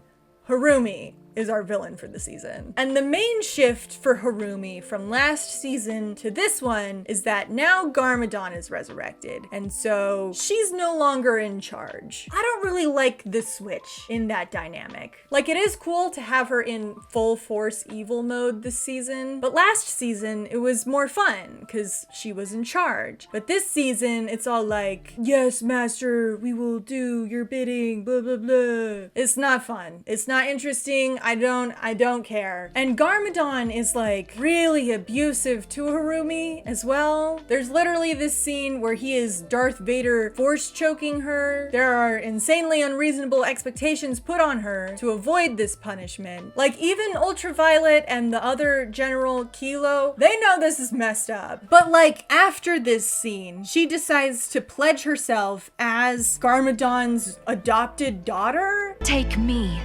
Let me be your child. Which introduces, again, weird incesty vibes. Why are incesty vibes a pattern in this show?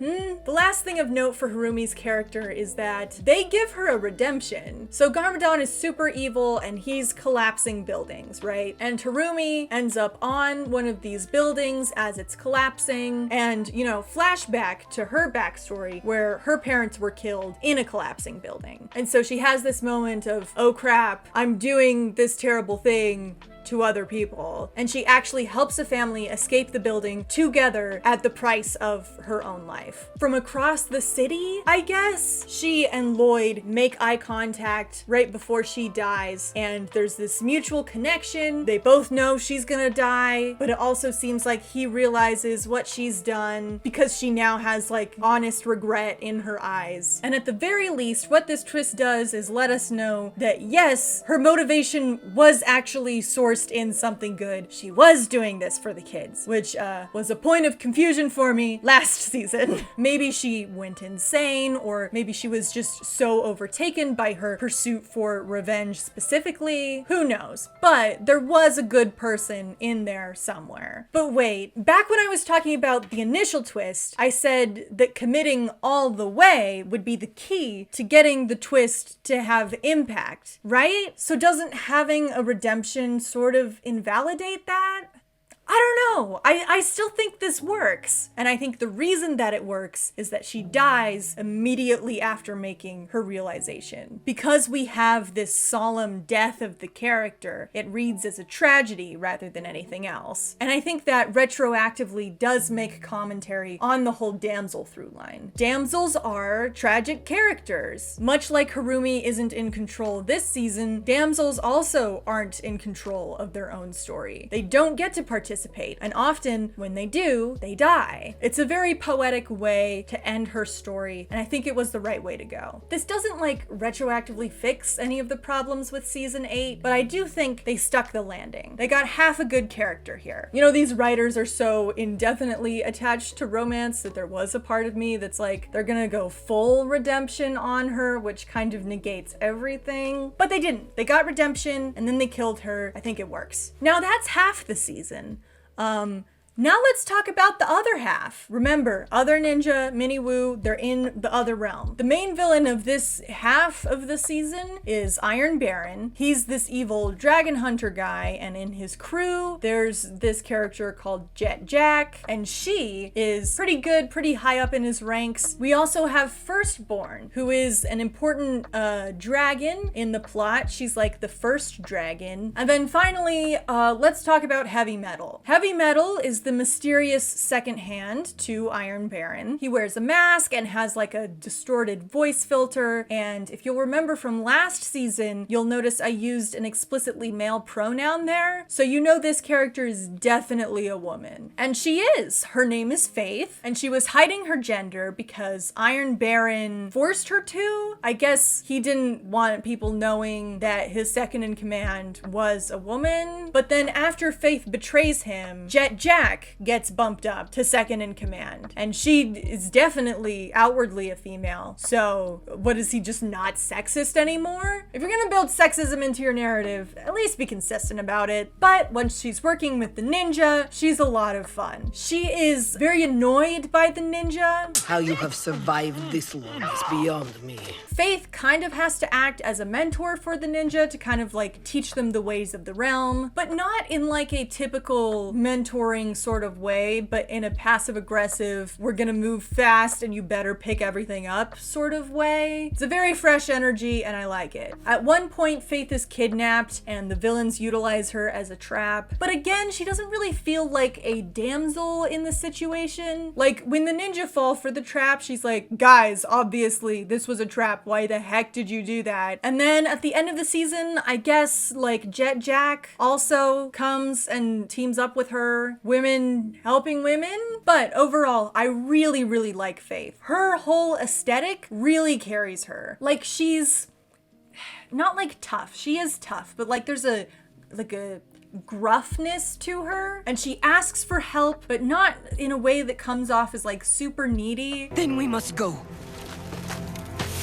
And not in a threatening way either. Put those weapons down and do exactly as I say. She's just so assertive that it is threatening. There are no threats.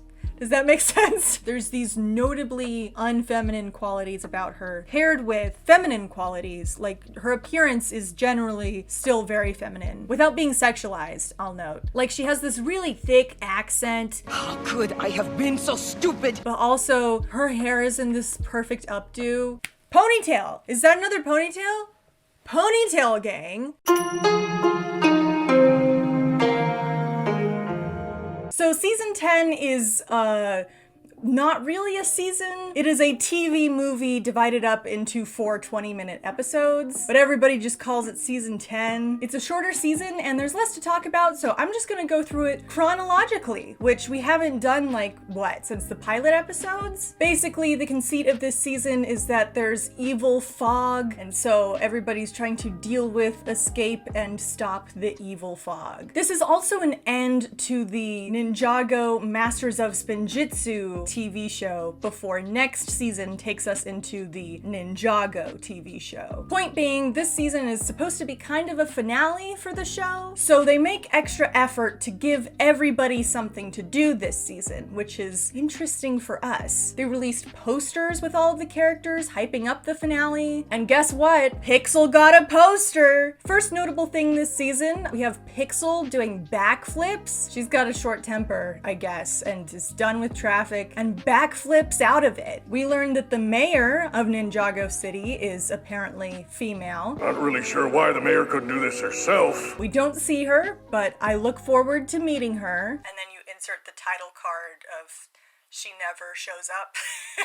And then we see our central romantic drama for the season, because it wouldn't be Ninjago without it. Jay is going to propose to Nia. It's all framed like a marriage proposal, but it's not marriage because we are unclear on how old these characters are, and we don't want to endorse child marriage. Jay's trying to find the right way to ask Nia to be his yang. We haven't really seen too much of their romance since season 6, which you'll remember did not go too well, in my opinion. The writers seem to think that it's fine now, and I am mildly okay with going along with that assumption, mainly because I don't really want to think about season 6. We have all these new suits for the fun finale, and Nia's ninja suit is this red suit with some light blue accenting and stuff. And I want to talk about that a little bit because it is kind of strange. Like, when Nia was first introduced in the pilot episode, she wore red because she was Kai's sister, and so that's the major association that you have to have there. And so that stuck to her character because it was her initial introduction color. But then her favorite color is blue, primarily because the writers, I guess, wanted a reason for her to like Jay, so the color blue has kind of stuck to her. But we've run into a problem here because one of these colors links her to Kai, and one of these colors links her to Jay, and if you'll remember, Nia explicitly does not want to be defined by her connections to Kai and Jay. So even if it maybe makes sense in narrative, in the meta-narrative, you are giving her a suit explicitly based on the colors that associate her with the men that she doesn't want to be purely associated with. With her new ninja outfit this season, they also give her like a fun color hair tie to match her outfit, which is cool. That's a nice little touch that they like changed the hairpiece to be more aesthetic. I wish they did that with Pixel. In episode 2, we have Jay trying and failing to propose to Nia. And then in this episode, it's introduced Pixel's main thing that she's doing this season. She has a B-plot where she goes on a solo mission to save Lloyd, who has entered into the fog because he is slightly immune, because it's assumed because she's a robot, she won't be affected by the fog either. And in episode 3, we see this side plot play out. Pixel stays behind in the fog, and there's this whole ticking clock about like, is she gonna run out of power before the bounty comes back? Because again, we're in this fog dystopia, so it's not like she can just like,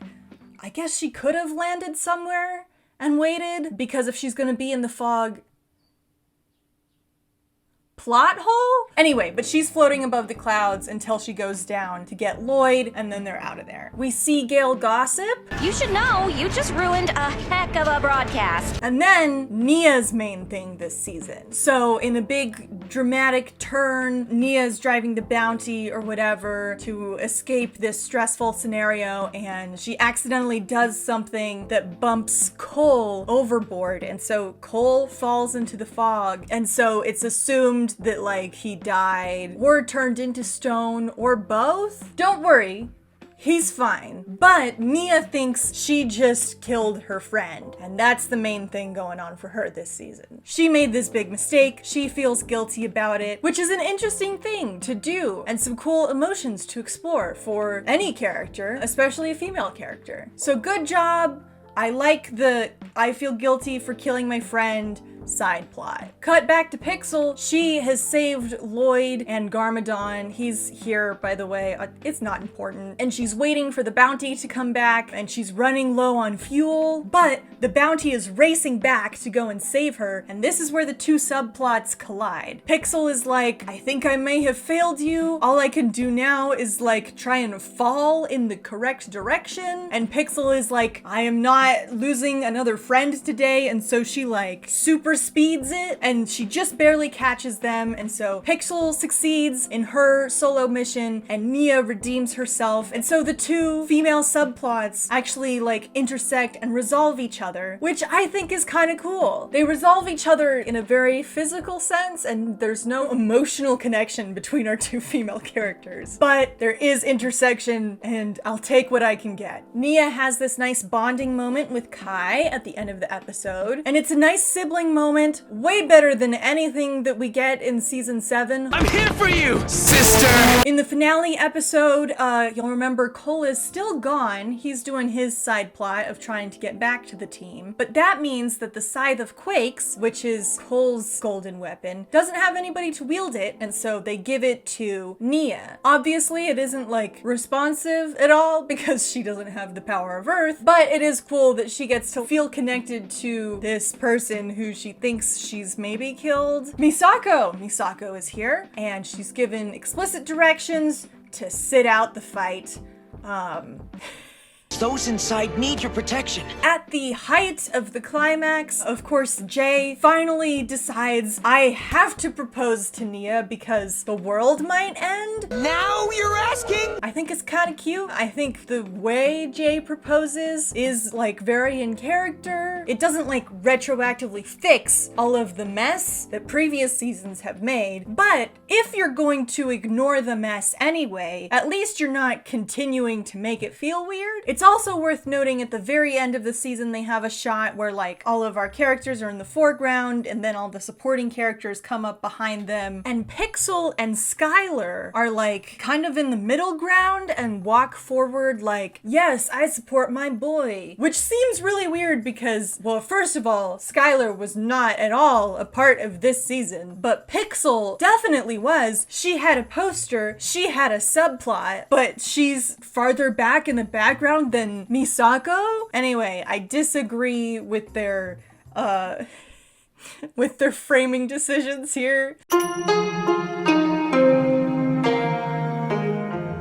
Season 11. This is a soft reboot of the show, so theoretically we have a clean slate to start with here. This season is also split into 2 distinct parts. You have the fire chapter and the ice chapter, so we're gonna cover each bit distinctly, mainly because I wasn't going to pass up the opportunity to do a costume change halfway through. And we'll start with Nia. She's our primary character. How's the reboot treating her? Well, in the first episode, what we know about Nia is that she has become extremely lazy. She has given up on herself and pretty much everything. And this may sound bad, but it's actually fantastic because this is not her arc. This is the team's arc. All of the ninja have become very lazy. All of the ninja have given up on themselves. So immediately in the first episode, we see that the differentiation between her and the ninja has been completely eliminated here. There's a couple of cute moments between her and Jay. Nia still gets to keep her intelligence factor this season. The biggest thing going on with Nia this season is this scene where a couple of the characters find this mirror, and when you look into it, it shows you your greatest fear. And when Nia looks into the mirror, she sees herself as an ordinary person without powers, which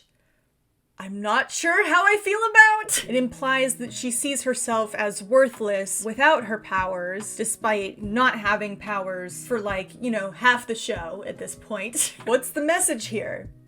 That being just a normal woman is like the worst thing that could happen. Like, I'm sure that's not intentional, but that is a read. Now, remember how I said all the ninja are like lazy now and have given up on themselves? Pixel, notably, is not one of the ninja. Pixel built another secret Samurai X base underneath the monastery. Also, nobody noticed. Did anyone know this was here? No. Part of the joke is that the ninja have been so unobservant that they didn't notice all the construction going on. But the other inherent joke here is the ignorability of Pixel, which is kind of a sad meta commentary on her status in the team. Pixel has historically been an ignorable character as far as plot goes, but they've twisted the Pix is ignorable idea into like an enjoyable running gag now. And even though, again, it's a joke at the expense of her character, I think I like it. As another example of this, Pixel builds all these new vehicles for the ninja to use. And she writes these instruction manuals for the vehicles because she's a good girl. And the ninja all completely ignore her and just go straight on ahead without reading the manual. And I think what makes the gag work is that she doesn't get like angry at them for not reading the manuals. vehicles. Like if Nia had been the one to make the boys' vehicles, and then they didn't read the instruction manuals that she wrote for them, there would be vengeance to pay. Because Nia is a very aggressive personality who requires that all of her work be appreciated. But you kind of get the sense that Pixel would have made the manual even if she knew that the boys weren't gonna read it, just because she's like detail oriented and she likes doing it. The fact that she's such a kind character makes the joke work. And because the ninjas arc revolves around being incompetent, Pixel has to be the competent one to do stuff and eventually to save them when they screw up. Pixel also gets to interact with the team this season. And by the team, I mean people other than Zane. I know, right? She's got a brief subplot with Kai, Cole, and Jay where they're all like defending the monastery and building up defenses to defeat the villain. She's like a part of things and she talks to people. It's great. We've never had this before. We see all the crazy defenses that Pixel has already built for the monastery, and the guys are basically helping her out to create more. And then in the finale of this episode, we have this moment where Pixel gets like a legit hero moment. She comes out and she just like slaps the bad guys, and all the boys are like, heck yes, we support our strong female woman. Let her have it, Pixel! And then in the climax of the fire chapter, the ninja decide they're going to go to this other realm. But someone has to send them there, so Pixel sends them to the realm, and she's the one who stays behind because she's not a ninja. And that's Pixel in the fire chapter. All in all, really good, because she actually gets to be part of the team. She is still distinct from the ninja in that she's doing different stuff. She's the proactive one. They still have her cornered in the techie position, but that position is not limited to just behind the scenes stuff. She gets running gags out of it. She gets interaction with the rest of the team with it. It really works. As you can probably guess, she's not as present in the ice chapter because she's separated by dimensions from our core cast, but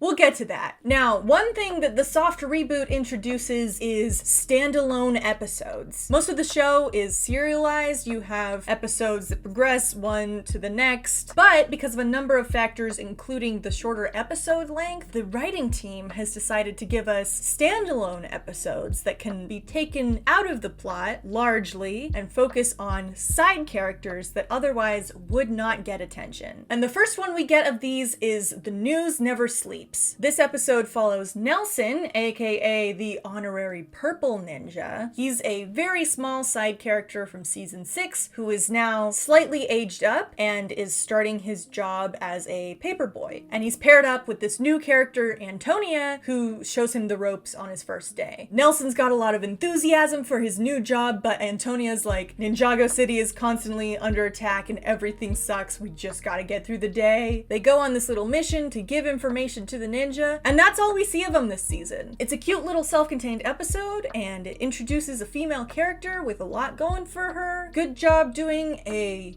new side character. We also get a standalone episode, which is just a Ninjago City news broadcast. And so we get to see more of our favorite reporter, Gail Gossip. Her subplot in this episode is that she's like, I guess, experiencing sexism in the workplace. Her fellow male reporter, who thinks very highly of himself, is given the hard-hitting news stuff, and she is given a puff piece. Furmart's annual puppy petting competition! But she abandons that as the city gets attacked and does some hard-hitting journalism about the snake invasion. There's also this segment that they do that episode called Point Counterpoint, and they have two councilwomen on debating. There is no debate. I find raining fireballs, mass destruction, and the armies of evil snake warriors dangerous for our local neighborhoods. I agree.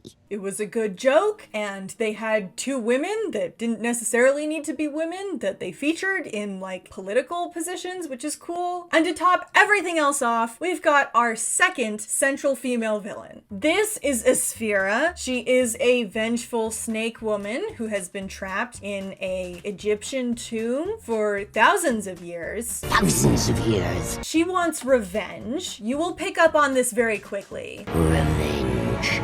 Revenge! But she is very determined in her goals and fantabulously flamboyant in the way she goes about it. Turns out the person she wants revenge on is actually Wu, because when he was a kid, he didn't help her, like, escape prison. And this is a thing I actually really like about her character, is it's not that the betrayal caused her to become evil. Like, she was already evil this whole time. She was locked up for thousands of years. It's implied she might have even been conscious that whole time. You too would be that crazy and would go after anybody who remotely had an impact on the decision to get you locked up for that long. I'm gonna go out on a limb here and say that I like Asphyra better than I like Harumi. I would say the only sector in which Asphyra doesn't have Harumi beat is on the aesthetics front. And while the fire snake vibe is cool, it is not as appealing. So we have this awesome villain, but she kind of gets her toes stepped on this season because she's not the villain for the season. She's the villain for the fire chapter. At the end of the season, she and Zane get in a big battle. He freezes her and she sends him to this other realm, which is why the other ninja go to try and find him. So she doesn't really get a big climax. She gets a big battle scene, but her downfall is overshadowed by the dramatic twist of Zane disappearing. And that's all the women for the fire chapter. So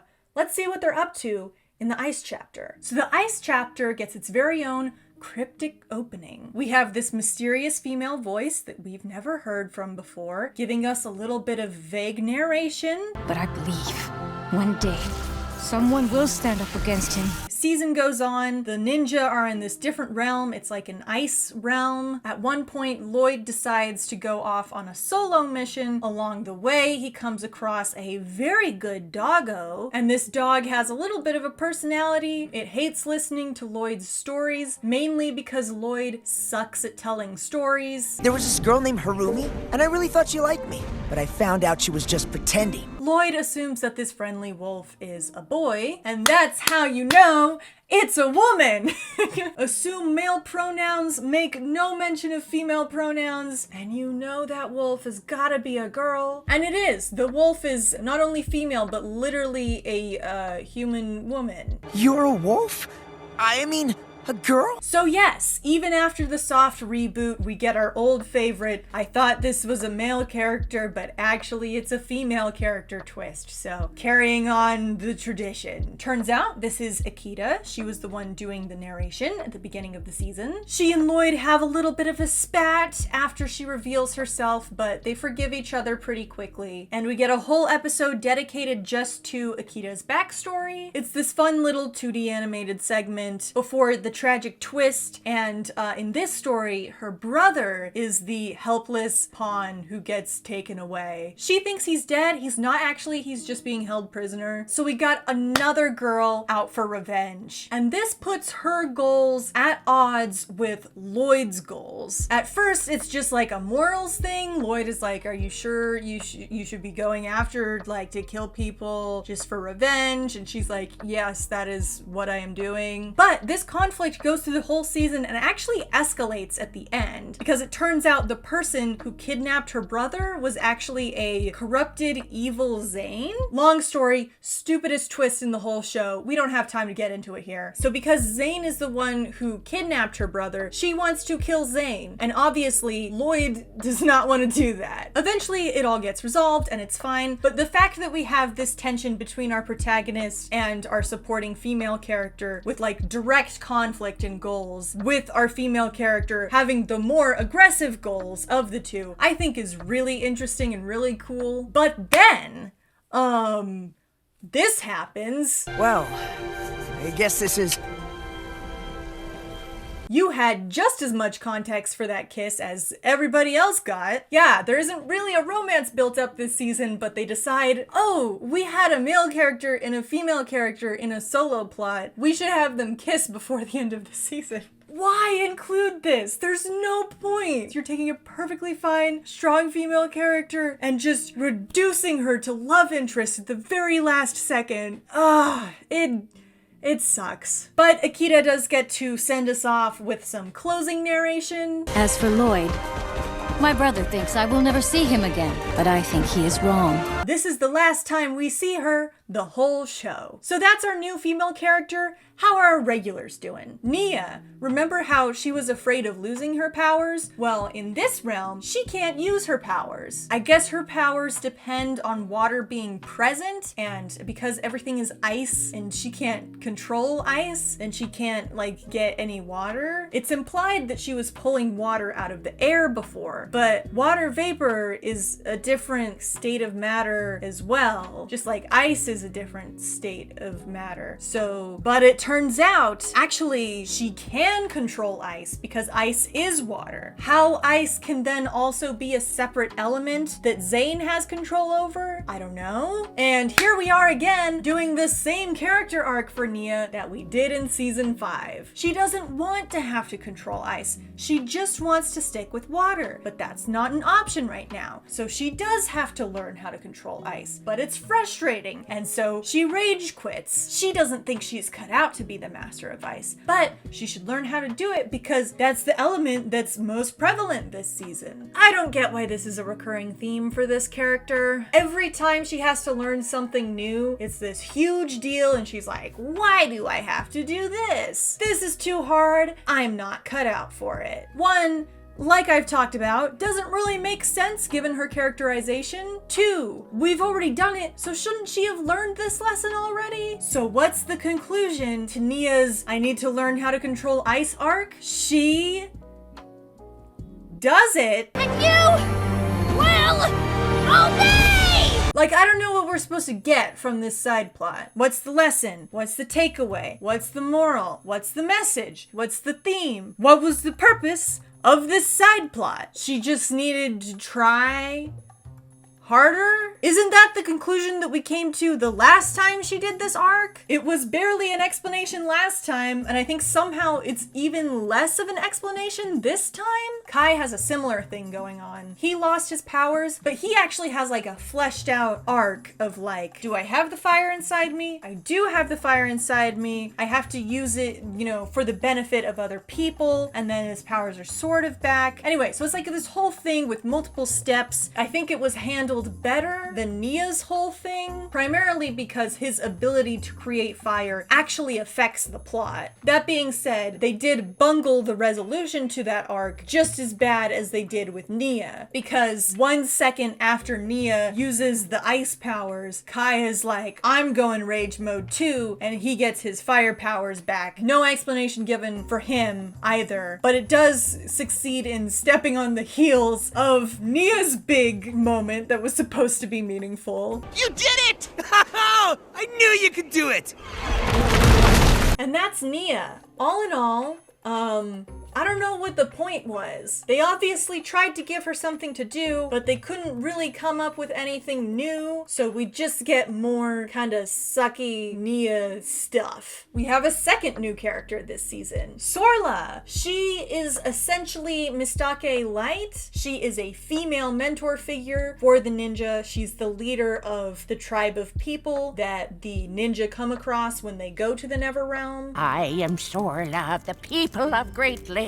She's got a lot of strong leader vibes without being like necessarily physically strong. Another reason why she's a Diet Mistake is that she gets frozen immediately after her expositional use runs out. Ultraviolet. She's a star of one of the one-off episodes. While we have the A-plot going on in the Neverrealm, we also have whatever's going on in Ninjago. Turns out what's happening in Ninjago is that Ultraviolet and some other characters are escaping jail. And at the end of that episode, Samurai X shows up and throws them back in jail. And the dialogue does acknowledge that Samurai X is an overlooked powerhouse on the team. Samurai X is the worst! We also get a one-off episode that is wholly dedicated to Pixel. Pixel and Wu are trying to open a portal back up to the Neverrealm, but they end up opening a different portal and the Preeminent comes through. If you'll remember, that's like the main threat of season 5. Pixel can handle the whole situation in like a one-off 10-minute episode. So if she had been like around physically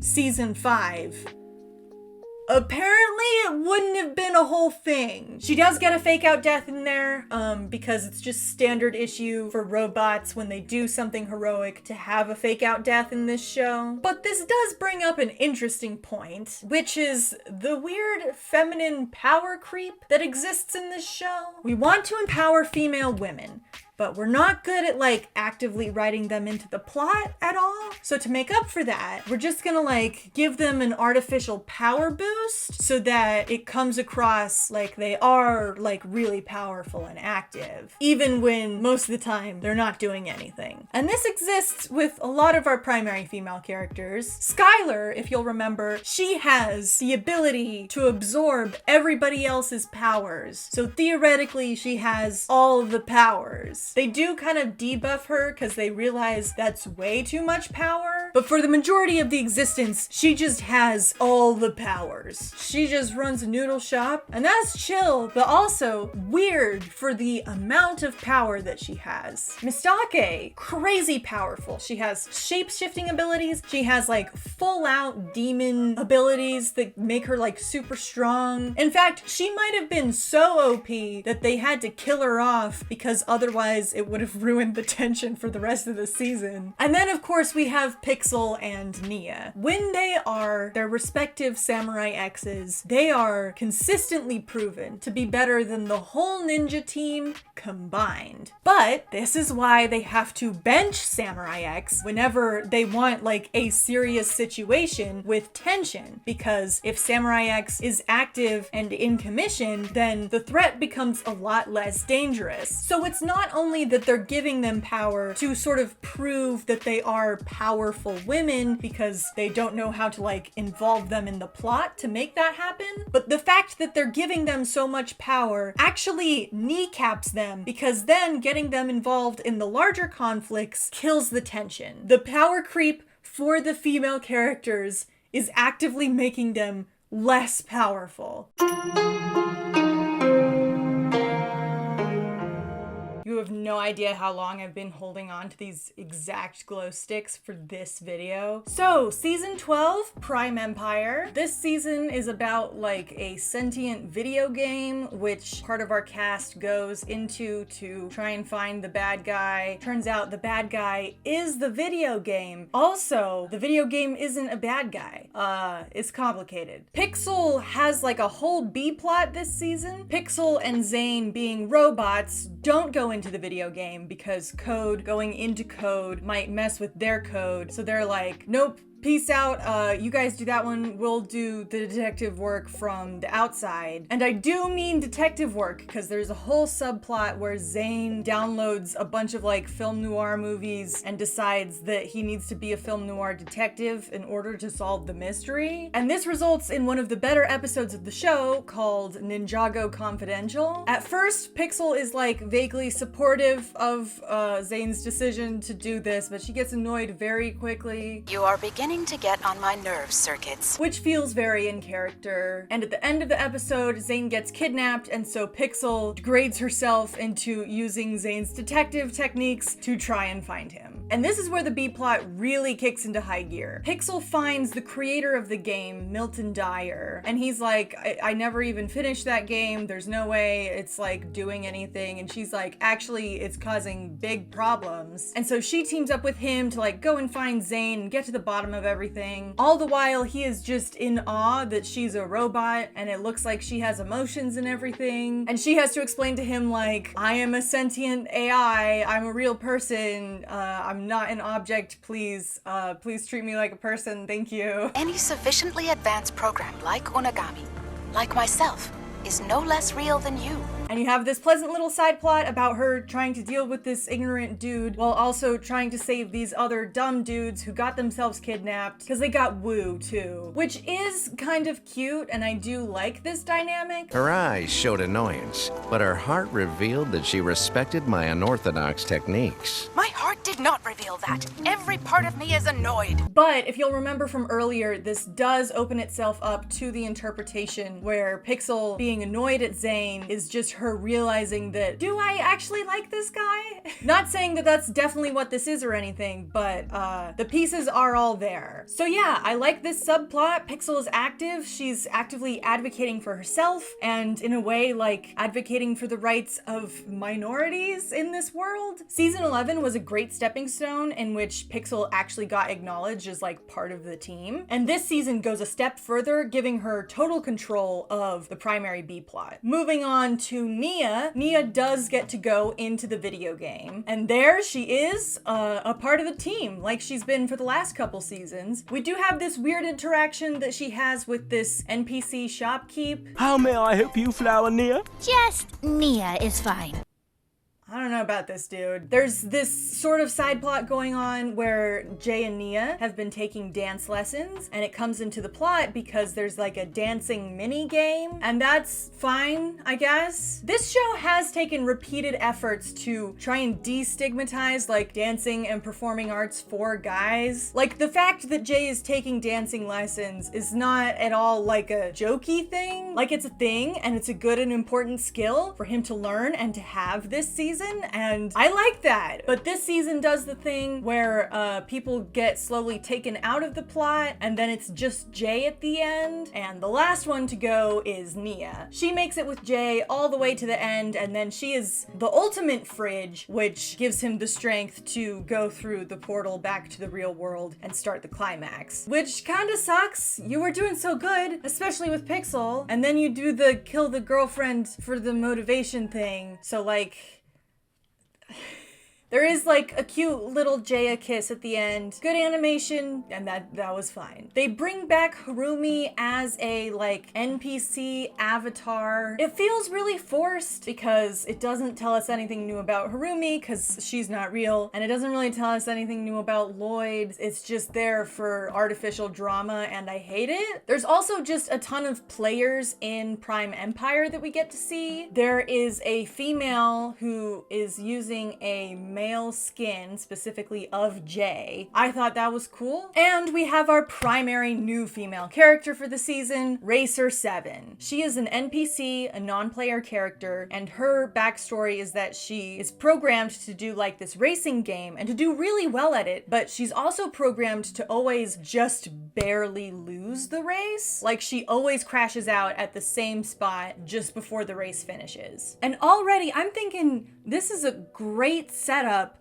for like an allegory about sexism, right? You have this woman who is definitely qualified, is great in her trade, but the system is literally rigged against her. Like that seems like a very obvious baseline reading. Unfortunately, the conclusion to this arc is the same as all of the Nia arcs. It's just that she needs to try harder. You have to have your basic male protagonist come up and be like, did you know that you're actually in the Matrix? And what you need to do to break out of the Matrix is just to try even harder? Like, bro, this is her life. Do you not think that she's been trying? But it does. She just tries harder and then she wins. Of course, she's like helping the ninja out, and so she helps them win. But this just seems like a very unsatisfying arc to me. The solution should be to dismantle the system, right? Or at least, you know, find a glitch in the system, work around the system. The solution has to encompass the fact that the system literally makes it impossible for her to succeed, right? The point is that she can't win within the system, so her effort within the system should be irrelevant. And just logically, within the world of the show, it doesn't make sense. You are part of a video game that in its code says that you never win, and the way to defeat that code is just to keep on doing what you've been doing, but a little more. You said I was programmed to lose. Not if you want it badly enough. Anyway, so it was a nice thought for this character, but The ending is kind of bungled, and then she just straight up disappears. Granted, that happens with other characters that we meet along the way this season, but I don't know, how quickly she departs from the plot seems a little strange to me. And that's all the women this season. Like I said, the video game is the villain. It's a sentient video game, which is why Pixel's subplot is so important, because it's reaffirming like sentient AI are people, and so when you get to see the sentient version of the video game, you're like, oh, this is like a person. This thing has been so weirdly difficult. There's at least 5 minutes of footage of me just adjusting this thing. Season 13, Master of the Mountain. Spoiler alert, the Master of the Mountain is, I don't actually know what this title means. Tommy seems to think it spells out mom, but that's just objectively wrong, so. So the inciting incident is that an invitation arrives at the monastery inviting everybody to go to this birthday party. There isn't actually any party when they get there, but it is a princess's birthday. Anyway, the important thing to note here is that for whatever reason, Pixel does not attend. The whole plot happens in this other kingdom, and Pixel stays behind. No explanation given as to why. She's at the monastery at the beginning. She's there when they read the invitation, but she is not on the boat to the party. So, great job. You were doing so good with her last season. I guess it was inevitable that you bungled her this season. Misako is also at the monastery. Why she's here, where she's been, what's going on with her, no clue. She's just there and she gives a little pep talk and then that's it. She doesn't go on the plot either. Even better, at the end of the season, they have a line about it's time to go home, and then Wu is like, no, let's go wherever the wind takes us. Take us home. I'd rather not. So the plot has completely forgotten that they're both just at the monastery and would probably like to know that like they're okay, what happened, maybe they need some help with the chores. So great. That's 2 established female characters that have been completely pushed to the very edge of the frame. Let's see how our other character is doing. Nia is, she's doing stuff. I will point out here that she is impressed by shiny stuff. I wasn't sure it could live up to the legend, but it's even more beautiful. So, what's up with that? Too much gold, in my opinion. So they go to this super fancy city in the sky, but it turns out the king is actually exploiting this whole underground network of marginalized peoples for their labor in mining this rare stone. And the way he does this is by purposely driving a wedge between the 2 groups, the Munts and the Geckles. And Nia accidentally becomes the queen of the Munts, which the Munts already have a leader. Queen Murtissa is the current queen of the Munts. But the main thing going on with Nia and Murtissa is that there's another love triangle. The queen of the Munts is in love with Jay for whatever reason. And obviously, Jay is not interested because he's already in a committed relationship. So the joke is that she's an ugly woman and she likes a guy. And obviously the guy isn't interested, which is hilarious. I'm cracking up. Yeah, I really don't like this plot line. I think she's a fine character apart from her defining attraction to Jay, but that's the main thing Nia is doing this season. Our main new female character for the season is Princess Vanya. She's the one who supposedly is having a party that all the ninja get invited to because she is a total ninja fangirl. I've read all about your adventures.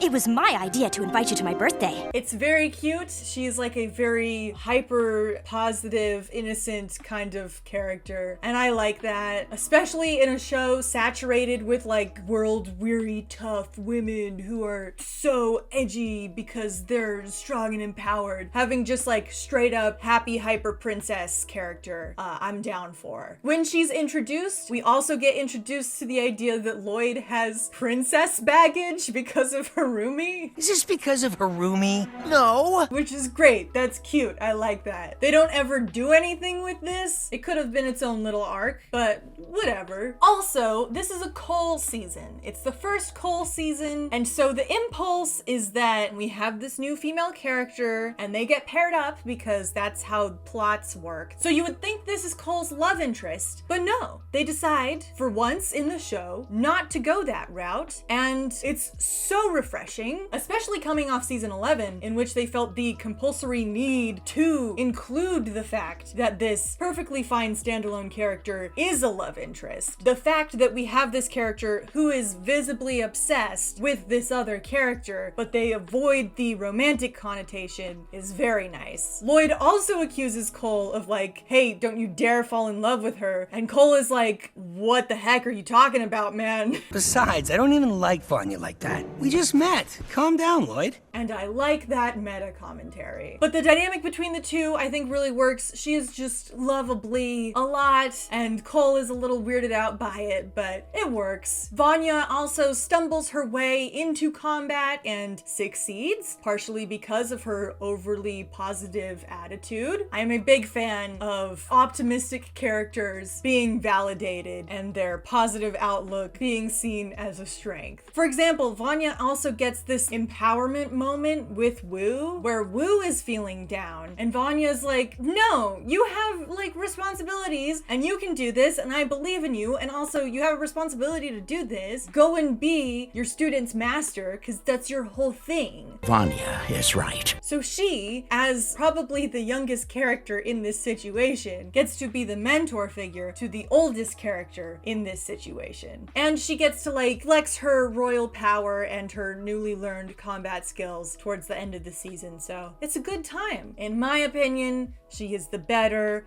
of the princess meta commentary characters. Again, the only place in which she's beat is in the aesthetics, because Harumi's aesthetics can't be beat. There is another prominent female this season, but she's dead. It's a Cole season, so we get to learn more about that whole I'm motivated by my mother's death thing. We have several flashbacks with her where we learn she probably died from like a terminal illness sort of thing. She was the previous master of Earth, and he didn't get to know that until, you know, years after she died. And apparently his mom was like a legendary warrior in this underground society. So the Munts and the Geckles both tell the story of this like warrior who came together and like united everyone and defeated this dragon, and she was so awesome. And they very clearly give female pronouns to this warrior. But before she went, she gave to us a parting gift. Lloyd goes on to use male pronouns in reference to this legendary warrior. That must be this Millie guy. They still want the twist of, oh, this warrior was a woman, even when, you know, within the context of the story, most of the characters involved know that this was a woman already. So they're purposely having them use the wrong gender, even though we know the correct gender, in the hopes that it'll make their twist more twisty that the warrior was Cole's mom. Anyway, you do get to see the personal impact that Cole's mother, Lily, her name is Lily, you get to see the personal impact that Lily had on the people that she like helped save. There's this short little scene where one of the Geckles has a locket with a picture of Lily inside, and he's like, I want to see her again. Is she here? I heard that the Earth person was here. They have to tell her that like, no, she passed away, and it's very bittersweet, but you can see the impact that she had, and it's very cute. Gleck, I'm not sure how to say this, but the woman you call Gilly passed away a while ago. And of course, Cole's whole arc revolves around his relationship with his mother and getting strength from that. I say that, but Cole doesn't really have an arc this season. He has flashbacks about his mom, and he has angsting about using his powers. But again, there's not really like a direct like lesson that he needs to learn or obstacle he has to overcome. It just sort of boils down to he's gotta try harder. And that's Master of the Mountain. We've been going pretty good for a while now. And we're ramping up to the big one. But before we get to that, quick detour. The Island is a very weird special season prologue to the next season 4-episode thing. At the beginning of the season, we find out that Misako is a member of the Explorers Club. Notably, I think the only female member. She seems to resent her association with them, and she's mainly a part of it because she is an explorer, I guess? Because she is lost in the jungle, and that's our inciting incident for the season. Pixel is briefly here. She's largely doing exposition stuff, and she stays behind with the boat. Nia is around, she's there, and then there's this line that's very cute and everybody likes. Yeah, who would want Jay? Me? So that's the Island. Not too much going on, but it is plot important for our next season. Season 14, Seabound. Let's dive right in, shall we? Let's start this season talking about the one-off episode. Remember those? We're still doing those. And we follow Antonia and Nelson as they deliver papers through the new invasion of mer people that's happening this season. But of course, they deal with this stuff every day. The real thing that's going on is that Antonia is planning on moving on to a different job, and Nelson is, of course, sad to see her go. He doesn't want her to leave because they've become really good friends, but she's got this new job lined up at this ice cream place that pays better, and so she's planning on moving into that. And when I first watched this episode, I thought it was going to be about parting ways with close friends. Friendships can be really meaningful and important, but sometimes you just go in different directions in life, and that's okay. If this is a friendship that they value, they're going to find time for each other. Like, it even seems like this is the direction they're going, because you have this scene where Nelson suddenly is able to see the potential upsides of having a friend at, you know, an ice cream place. But that's not what this episode is. This adventure functions as a little bit of a guilt trip to get Antonia to stay in her current job. And I cannot tell you how much my face sunk the first time I watched this when Antonia says this line. I'm not going anywhere.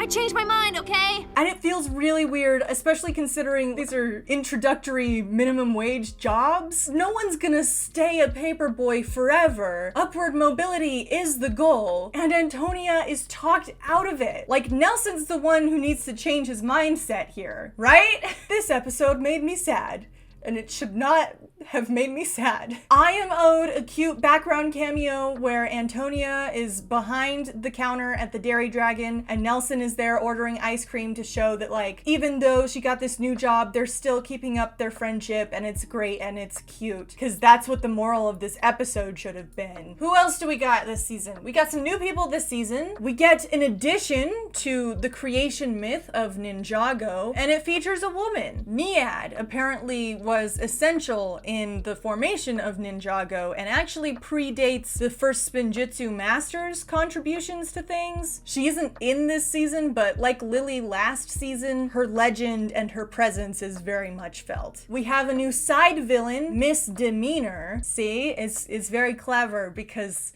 she also does, you know? She's only in like the intro to the first episode, but she's got a cool aesthetic. She's fine. Great. We get introduced to the Merlopians. Merlopia is like a whole undersea kingdom that we just haven't heard about up until now. That happens a lot in the show. And much like the snakes, I don't know that we see any female Merlopians, so that's weird. Jaya this season. We've got some Jaya this season. There's actually a Jaya name drop. I call it the Electric Jaya. So I don't know where it fits into any of this, but it's there. And then there's this moment at the end that I'd like to add some outside context to. So there was a thread on Twitter talking about how Jay seems to say I love you a lot to Nia, but we have not ever heard Nia say it back. And one of the creators responded and was like, oh yes, we should get on this. Can we get on this? And it was like, yes, we're on it now. And you can see how they worked it in this season. They have this moment underscored with music and they just have her mouthing I love you, which in narrative is very cute, but also, you needed someone to tell you that Nia should say I love you to her boyfriend. Like, we wouldn't have gotten this moment if somebody didn't ask for it. And I don't know that she ever says it again. And we are 14 seasons into a 15-season show. This ship has been around since day one. Yeah, it had not crossed their minds that Nia might want to vocalize her emotions about her romantic relationship that's also maybe a marriage, but not quite a marriage, but is also... Anyway, I've been tiptoeing around things. What is this season? Remember the focus ninja thing. This is a Nia season, not shared with anybody. This is solely hers. And the reason why it's so weird that Nia almost didn't say I love you at the end of this season is that she dies at the end of this season. Don't worry, she comes back, everybody. Ninjago comes back. And she almost never told her maybe husband that she loves him. Technically, she still hasn't, because she's just kind of mouthing the words back to him as he's unconscious. We'll get to that. But Nia season, hello, that means there must be something good going on. First off, we have Pixel, and she is, for yet another season, actually part of the team. She is on the main mission and is functioning a little bit as a team leader. She built the giant submarine they're using this season, so she is most equipped to deal with all the problems that come up with that. There's this thing where she goes to deal with this giant sea creature that's acting up, and they again have her talk to it like it's sentient and she can reason with it. Please attend to the sailors while I attempt to reason with the creature.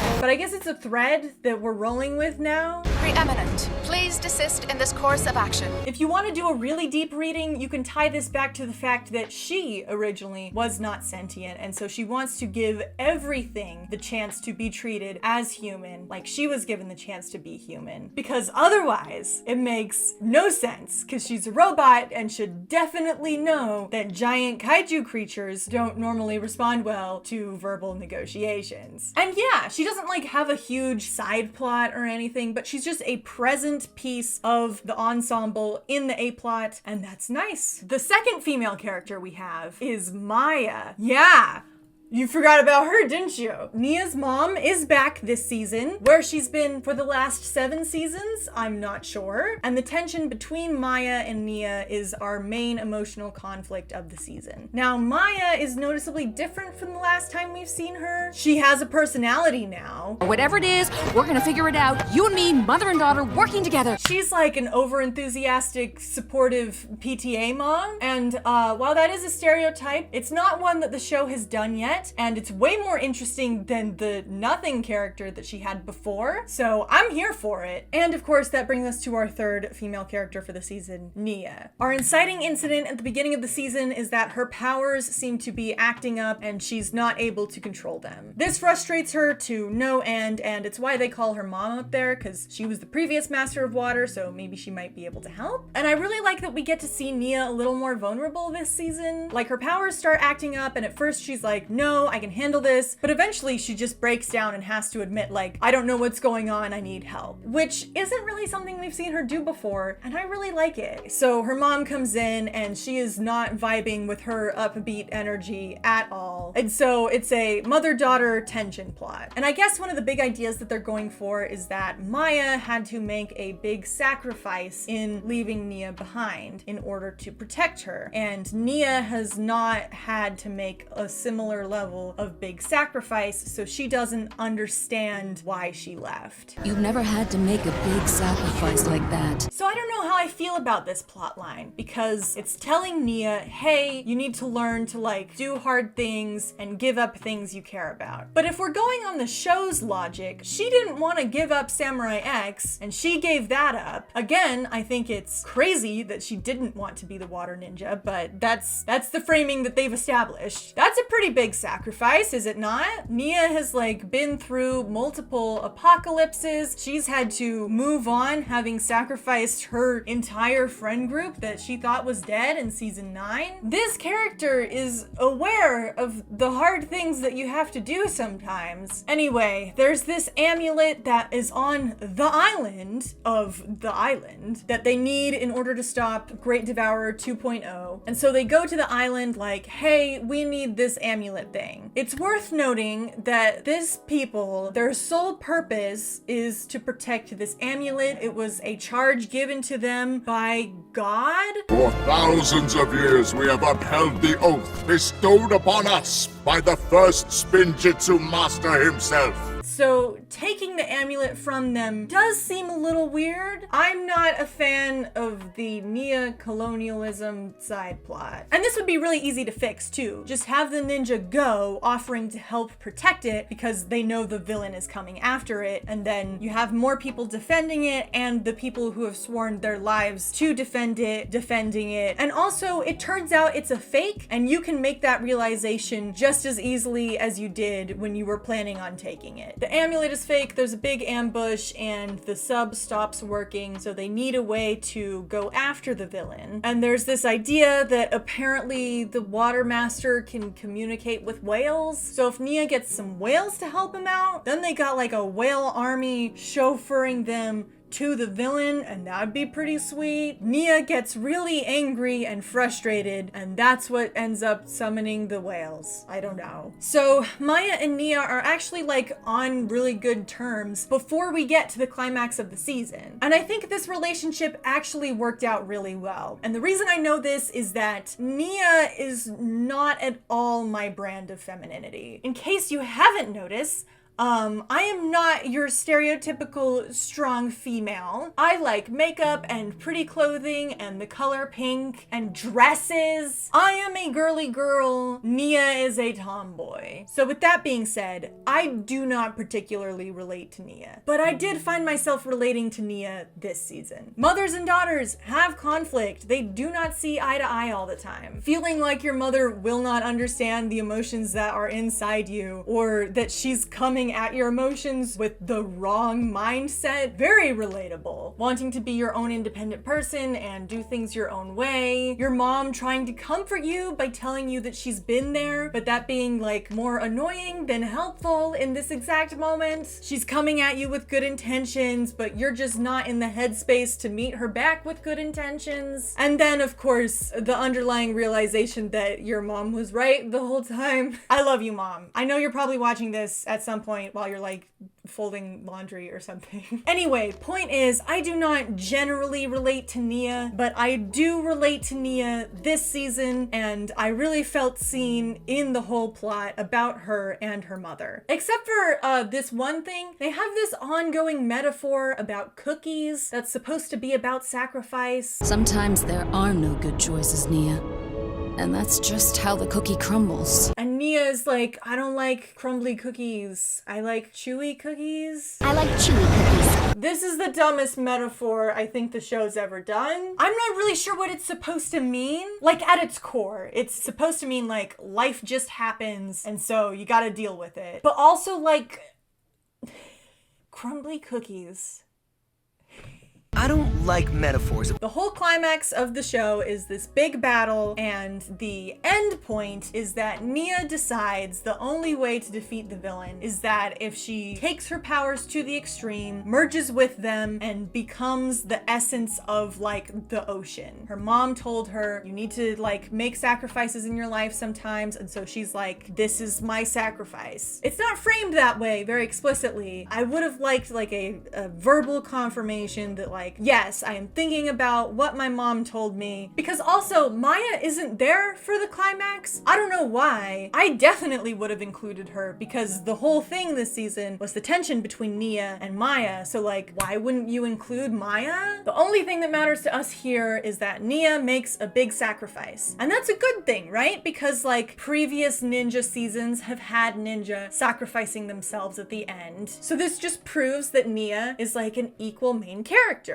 Right? Of course, the primary comparison to Nia's sacrifice here is Zane's sacrifice at the end of season 3. He sacrifices himself to save his friends because he's the only one who can do it, and he's gone till the end of the season. But I would like to compare these sacrifices to another notable sacrifice that we get. Lloyd in season 10 gets the idea to do the tornado of creation, and I guess it might be dangerous because afterwards he is unconscious and he's not waking waking up. We see him in limbo, maybe. He talks with the first Spinjitzu master and is given a choice to either return back to Earth or go to heaven. And we don't know his decision until we cut back to like the real world, and he wakes up and he's fine, and he doesn't really remember anything that happened. This is a big sacrificial death, but it's also a very quick fake out death. In our conclusion, he is alive because he's essential to the plot. Both Nia's and Zane's sacrifices require that they step out of the A plot for the time following their death, meaning it's not their perspective that's most important, it's the grieving responses of the characters around them. Both season 4 and season 15 start with an in-depth look of where the ninja are now after the passing of their teammate. So yes, they do this big sacrifice and it's really cool, but it functions largely to affect our other characters at the cost of the involvement of our said character.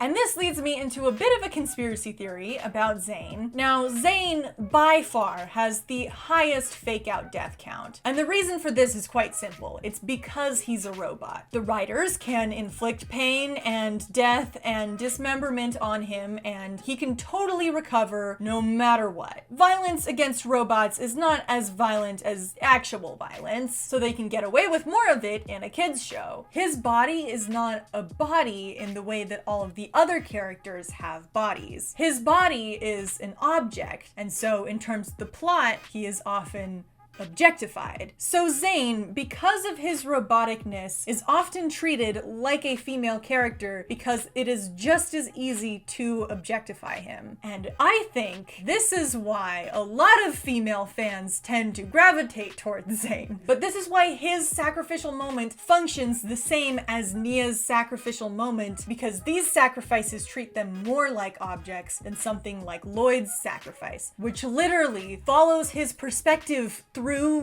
death. And the point of their sacrifices is that they are innocents that have been lost from the world and so affect the other characters. Do I think the Nia sacrifice is necessarily bad? I mean, the big self-sacrificial moment does play well this season. I would say it's actually theoretically better than Zane's sacrifice because there's been build-up throughout the season about Nia needing to make sacrifices, and Zane's sacrifice kind of just came right out of nowhere. But there's another thing that Nia's sacrifice does for her. And again, if you'll remember way back at the very beginning of this video when I was talking about the inhuman female creatures of the show, Nia here embraces her powers fully. Her sacrifice to merge herself with the ocean gives her incredible powers, but this comes at the cost of her humanity. She completely ignores her friends and her family and is now at the whims of the ocean. All that's left are the naturalistic instincts that are calling to her. I am Nia.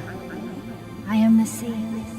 We are one. For reference, the boys do something very similar next season, and the only drawback there is that they don't have their powers anymore. But these characters have lost their powers many, many times over the course of the show. But Nia has to give up her identity. The more powerful women become, the less human they are. Women with power are monsters.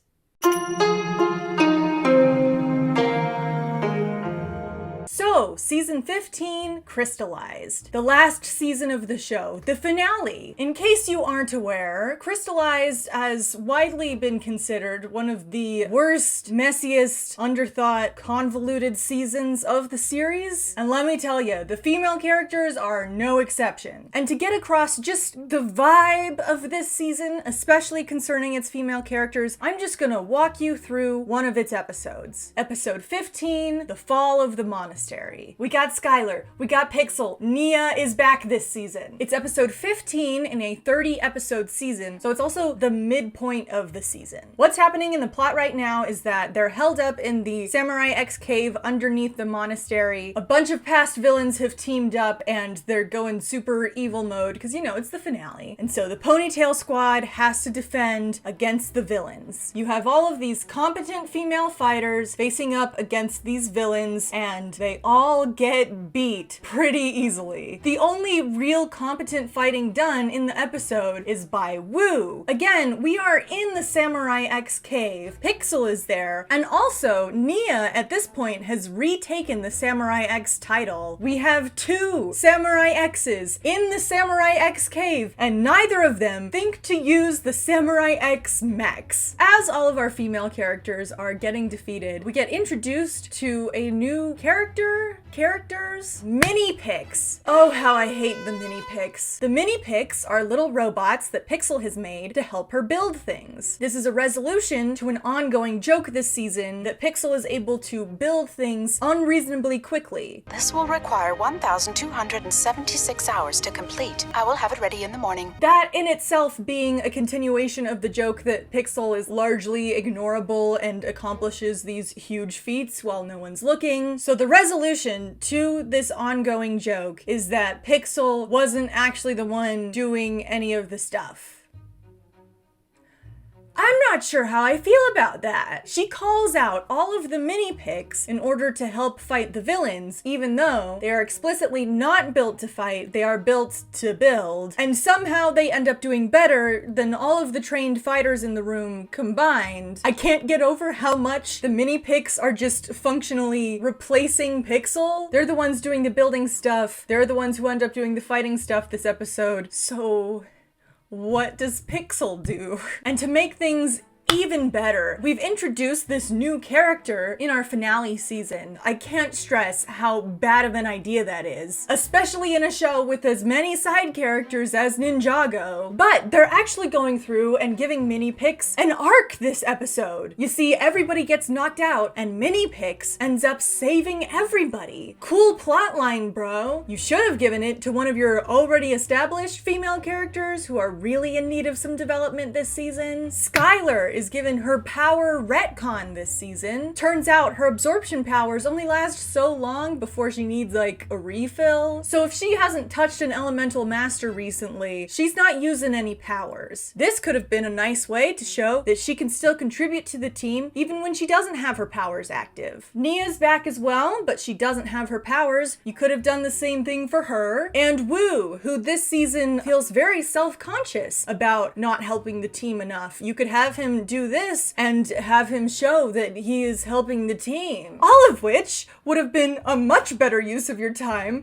than having this new ugly sidekick character do it. And then, to put the cherry on top of everything, Mini-Pix does not see Nia anywhere. So Nia doesn't make it out of the building before it's set to explode. And they pull another Nia fake out death, just like immediately after we just got her back from the previous fake out death. Everybody thinks Nia is dead. Pixel and Skylar are strangely unemotional about it. But then we have Nia flying up out of the rubble with the Samurai X mech on. The first time I watched this episode through, I was literally cackling at the thought that they could do this to us. But no, Nia comes flying out of the rubble in the Samurai X mech, prompting the question, why wasn't she using that earlier? And that is the fall of the monastery. Again, this is the finale season, so like everybody and their mother is back. We get to see Gale Gossip quite often covering this huge invasion that's happening. A catastrophe of epic proportions. Antonia is plot relevant this season. The Paper Kids warehouse becomes like a central fortress later in the plot. And of course, Antonia and Nelson are kind of the ones who initiate it. Misako is here. She gets called on to do research, and then she brings in the research. Racer 7 is back, although she has taken on a new name. She wants to disavow her Prime Empire life and be like a real person. Her real person name being Blazy H Speed. What's the H stand for?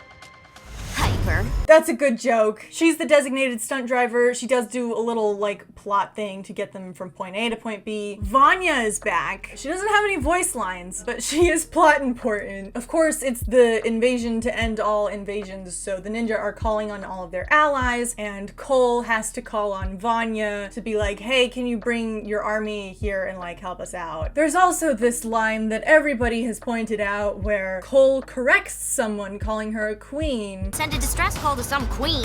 Princess Vanya of Shintaro. But she is a queen. You coronated her at the end of season 13. This is just wrong. There's this whole subplot with Lloyd and Garmadon because he has daddy issues. What else is new? He's like, you're incapable of love because you're just evil. It's just the Oni part of you, and Oni are incapable of compassion, which hit me in the gut because have you forgotten about Mistake?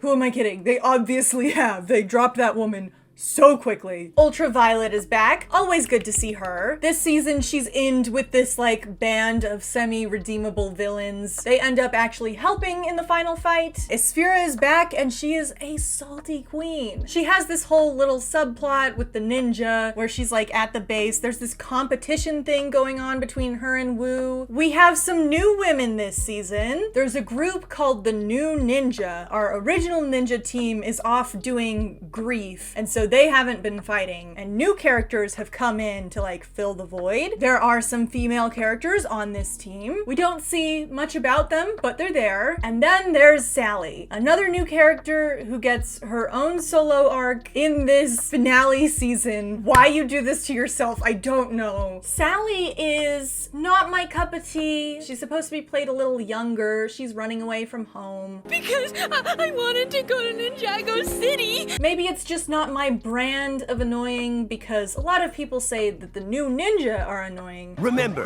ninja always keep trying. And I don't see that at all. But she comes with this nice little moral for young viewers. It feels like it's ripped straight out of a Barbie movie, complete with original pop song. Dig deep inside and you will feel. There's a lot of women here. But let's be honest, what we really care about is if this season sticks the landing for the women that, you know, we actually care about.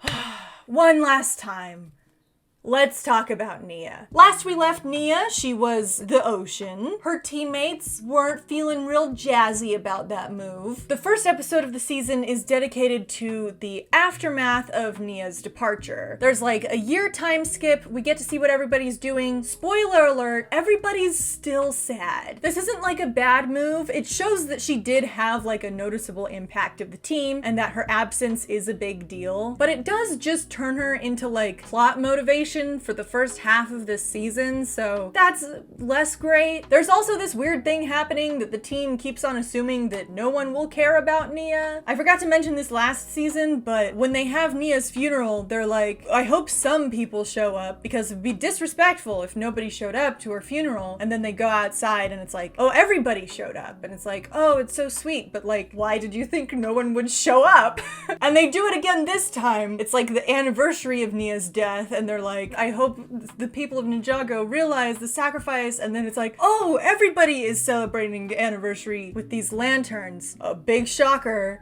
I guess they just forgot that people do care. But we do get to see what Nia is up to. She is still the ocean, still has lost her mind a little bit, and she's just vibing. But she does realize that something is missing, and she has this conversation with Niad. Yeah, we actually get to see her this season. And let me tell ya, I love Niad. She is just a floaty, non-committal, eternal goddess being. I really liked it. Like, I really like this conversation. Many have fallen into the sea. Many are lost and do not return. It is neither right nor wrong. Niad has come to terms with her state of being, but she's supporting this other mysterious water being and is like, well, let me try and help you, even if her help is sort of roundabout and not exact. Most things turn up eventually.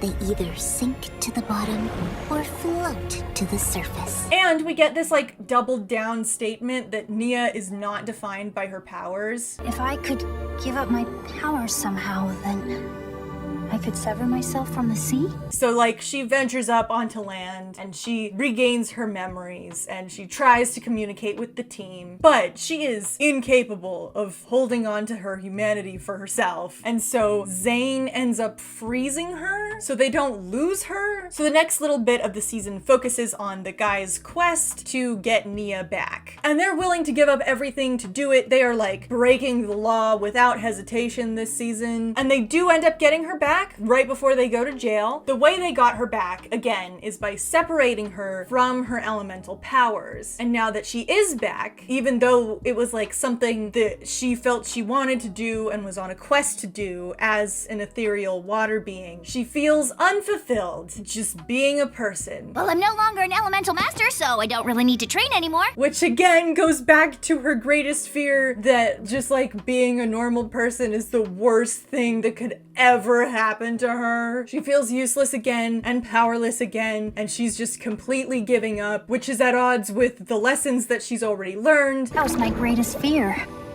Losing my powers, but it's not anymore. I guess she's changed her mind, and to get her out of her rut, Sensei is like, hey, you used to be Samurai X, why not do that again? And so she's like, yeah, okay, I guess I can do that. And so she goes to Pixel and she's like, hey, can you build me this Samurai X mech? So Nia is now Samurai X.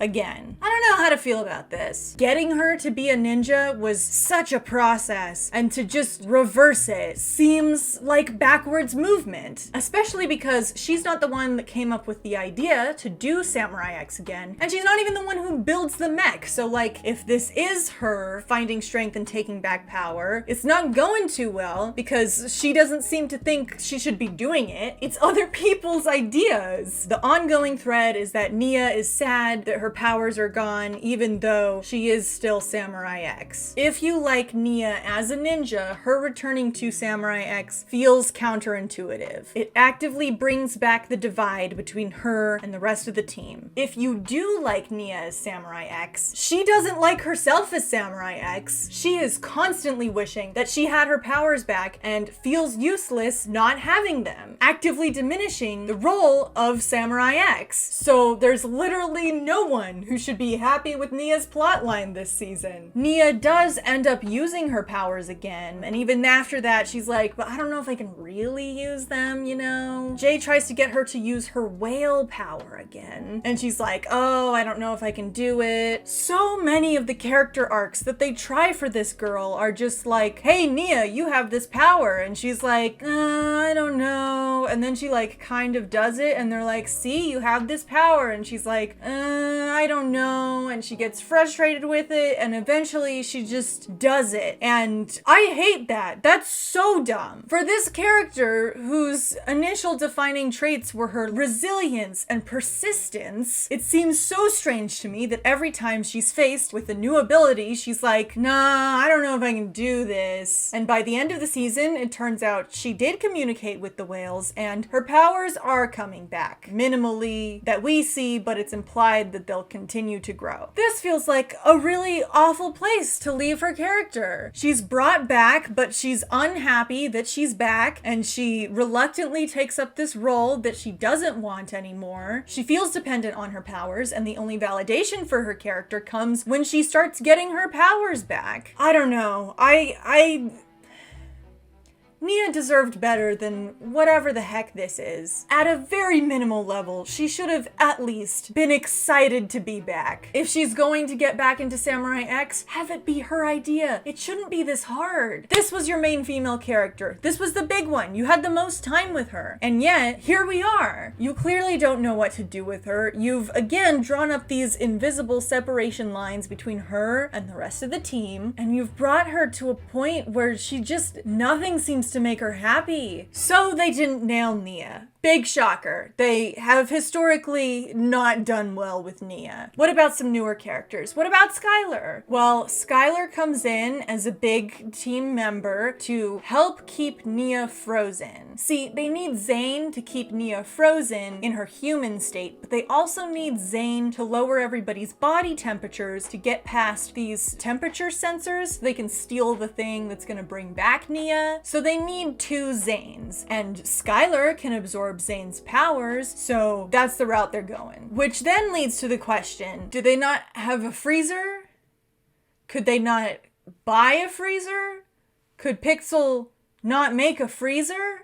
This whole problem goes away if you just have a freezer. It's also confirmed this season that Kai and Skylar are not dating. I called her. You had her number? Which is kind of nice. Kai still obviously has a crush on her. It's a little bit ambiguous where she lands, but it's assumed that she likes him too. I like that they didn't do like a quiet off-screen confirmed. Like, it's not automatically assumed that they are together because it was hinted that they would be. Skylar is more than just a freezer this season. She does save the boys at one point. Kai and Cole are like stuck in this alleyway and she swoops in, absorbs their powers, does cool stuff. She makes noodles for everybody while the apocalypse is happening, which is very nice of her. And there's this conversation between Kai and Skylar that's like, hey, should we talk about our relationship status? And she's like, not in the middle of the apocalypse, dude. Are you serious? So it does not get resolved. And that's what Skylar's doing this season.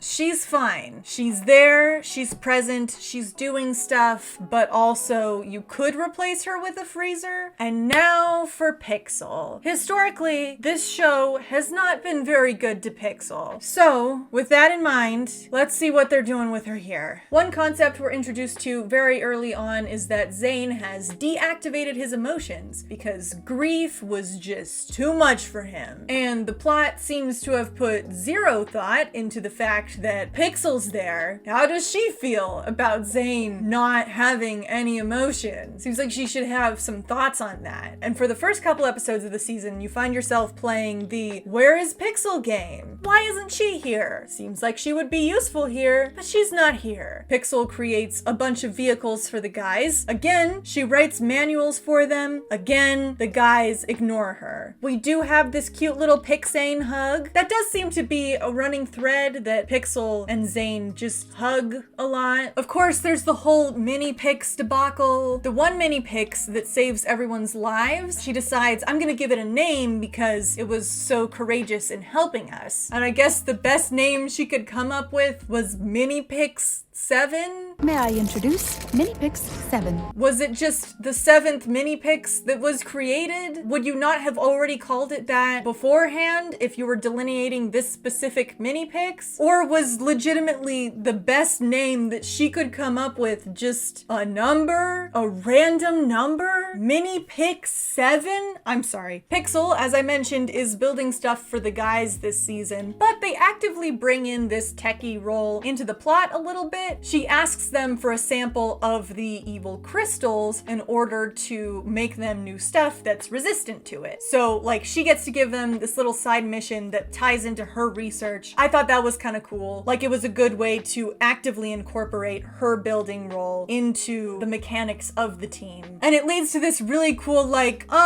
actually moment that she gets to do to Garmadon. How are you going to defeat an enemy whose very existence mutes your elemental powers and renders your vehicles useless? With these. We're getting into the latter half of the season, and there's just these little epic Pixel moments. Now, where was I? There's this episode where Zane is majorly injured, and so Pixel is taking him across the city to Borg Tower to get fixed. And it's basically Ninjago Confidential Part 2. It's her being annoyed at this time a malfunctioning Zane. Ignore him. He requires repair. And I do like sassy Pixel. And then you get to an episode called Compatible, and you go, ah, a Pixane episode. And you're right, because the word compatible is not said anywhere in the episode, has nothing to do with anything. It's just because it's a Pixane episode. They're trying to fix Zane. It doesn't seem to be working. He's in the robotic equivalent of a coma. And Pixel has this very cute monologue about their relationship and how their love transcends death or something. I do not know if there is anything after this life for beings such as you or I.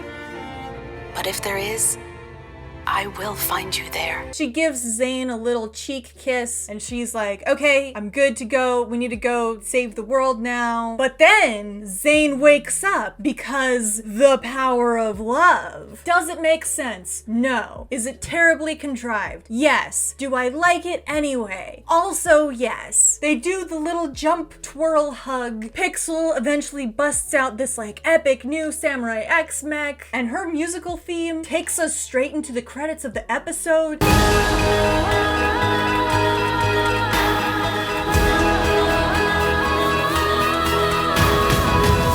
And we have this cute little moment in the climax. Pixel is sending Lloyd off to do the plan, and they hug. And it's like, Pixel is a hugger. And Pixel doesn't like help in stride in the finale, but that is a very limited group of people who do. So it feels like she served her role as a large supporting character. And so it is my conclusion that I think maybe Crystalized actually stuck the landing for Pixel. She gets to look cool and be epic and do stuff, and like in some ways she's actively more important than Zane. This easily could have been a role reversal where Pixel gets hurt and so Zane is super worried about her and he treks her up to Borg Tower for her dad to fix her, and she wakes up because she hears Zane's voice because the power of love. But no, we get this like fun role reversal. I think they did good. Even though this season started out a little rocky from her, I think where they landed worked. And that's more than you can say for Nia.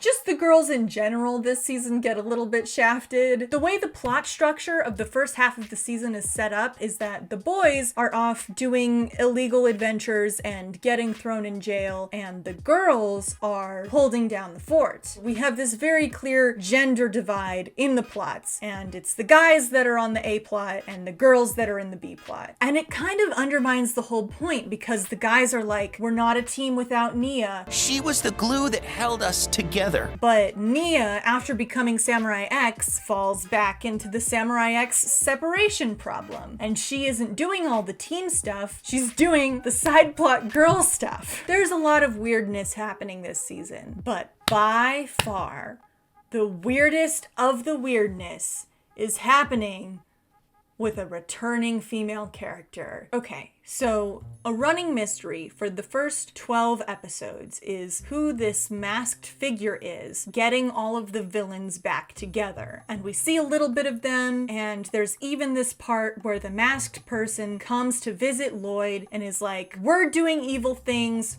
we're going to destroy you. Why are you telling me this?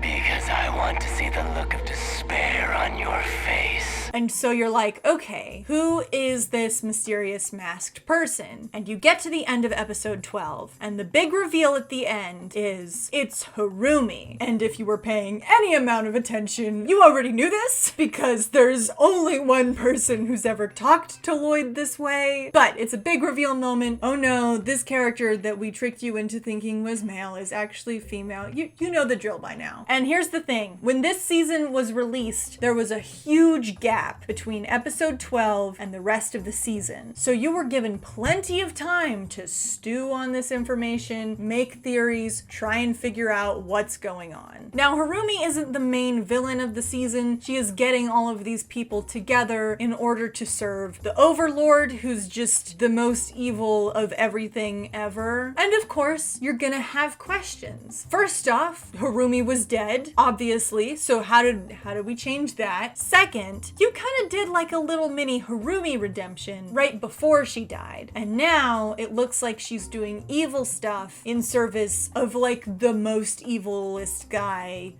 ever. So there's a couple options here. Either they just forgot that they did the whole redemption thing and they're just retconning it all together. Second option, they're making her go back on her redemption, which would probably be the worst thing you could possibly do, because then she's had this moment where she's realized that she's wrong and she's doubling down on the wrongness, meaning she's super evil, super irredeemable, and also super uninteresting. Alternatively, maybe Harumi is being mind controlled. Harumi can do whatever the heck you want if it's not actually Harumi and it's just some different person controlling Harumi. But I've been given months to think about this, and as I stew on it, I realize maybe the writers are being smart here. The only people who know about Harumi's redemption are Harumi, the audience, and possibly Lloyd, because they had like this look from across the city, so it would make sense for the Overlord to approach her and be like, hey, you have these evil goals, come work for me. And it's possible that she is acting as a double agent. After all, there's that whole scene where she goes up to Lloyd in jail. There's no strategic reason for her to do that. If anything, it's feeding the ninja a warning that something big is coming. It's a covert way to try and undermine the Overlord's plans. You could have this whole plot line where Lloyd is like, is she helping us? I think she might be helping us, and everybody's doubting him, and he's doubting himself, but he decides to put trust in her, something that he thought was a big mistake and a weakness the last time he did it, but this time it ends up being a strength because she is on his side, and so he gives her the tools to make her big betrayal as big as possible, have the most impact. Her whole redemption gets an extra boost because she's putting herself at risk in order to help the ninja, and at the end of the season you can have her walking into the sunset to do some more self-reflection, try and grapple with the things that she did, and then in any future reboot series or whatever you want to do, she is a nice little wild card sitting in your stack of cards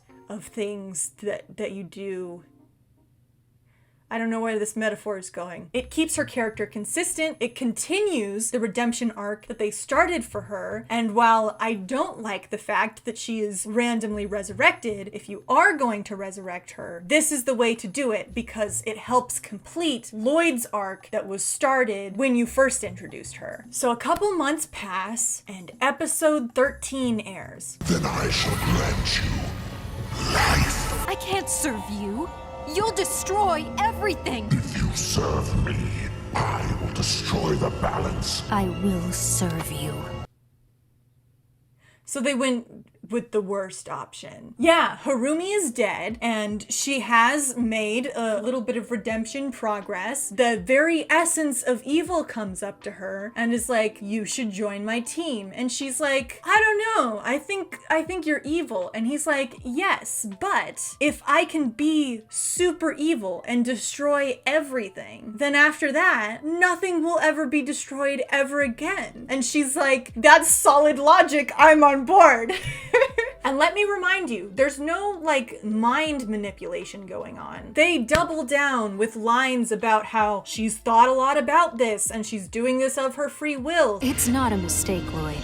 I thought about it carefully. And it's in this season that Harumi's basic villain dialogue just comes through full force. Because you are trusting and gullible and weak, which is why you are bound to lose. I think it was always there in the earlier seasons, but it's just really noticeable here. She's teaming up with something that is explained to us this season as being just the pure essence of evil. There's no justification that you can have for that. There's no redemption arc after this. You've taken this character that you've tried to redeem, and instead you have throttled her full force into the ground, plummeting at extreme speeds. Also, the fact that she flips on her redemption immediately after having it makes it so much worse. It'd be one thing if it were like years later and she finally caved back into her old ways. This is where her resilience to continue should be the strongest, and yet it's overcome so easily, meaning that her original redemption is now completely hollow because we know she flips on it a minute later. Also, they're still trying to do the Larumi ship because they introduced this whole thing where the Overlord is like, Lloyd, join me, and he's like, heck no, and he's like, well then, I'm gonna destroy you, and Harumi is like, wait, I'm not sure if I want that, and so she like actively goes out of her way to try and like court Lloyd into coming over to the dark side. And let me remind you, her whole thing is that she hates Lloyd for reasons that are completely indiscernible. Her backstory is broken in like 5 different places just to get her to irrationally hate Lloyd a bunch. She hates him. She hates everything about him. She never loved him.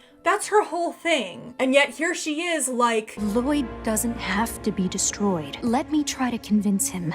To reason with him. What? And then, at the end of the episode, we get this moment. For both our sakes! No! There is zero reason for Lloyd to pull her down with him. They just fight in the jungle for like a whole episode. They just wanted some flirty Larumi stuff. You can get off me now. I'm not on you. You're on me. They are really pushing the flirty enemies to lovers angle, and I hate it. These characters just constantly flip-flop whether they hate the other with all of their guts or are willing to go out of their way to help them, and not in like a, oh, I'm secretly repressing my feelings for them kind of way, but in a legitimately character-breaking way. And then they have this moment where the Overlord is like, I see now that you still have feelings for him. Still? Are you implying that she had feelings for him before? Because even if she has grown to like him this season, which I also don't buy, she definitely didn't like him before this season. They have another line reiterating the Garmadon Harumi daughter-father connection. She was like a daughter to me. Which, why would you do that if you're trying to make the Larumi ship happen? And to top it all off, they still want to redeem Harumi. So in the final climactic showdown of the season, we get this moment. It was I who corrupted the Great Devourer and set him against you.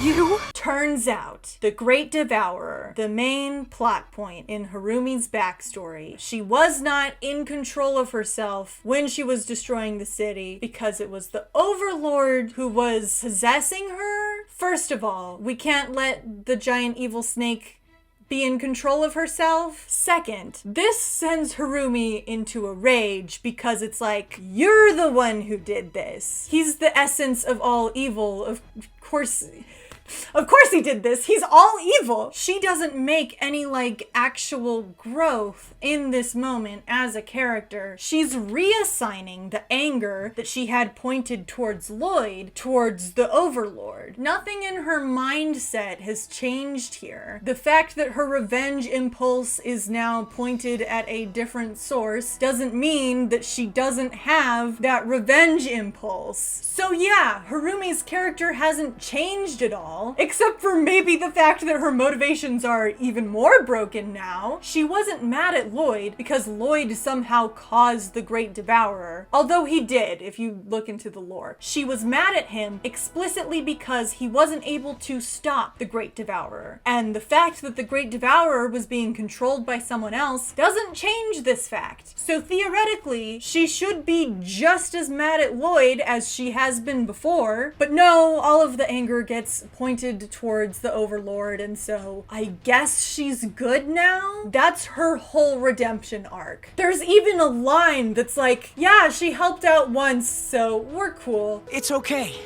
She's with us. It's true. She helped.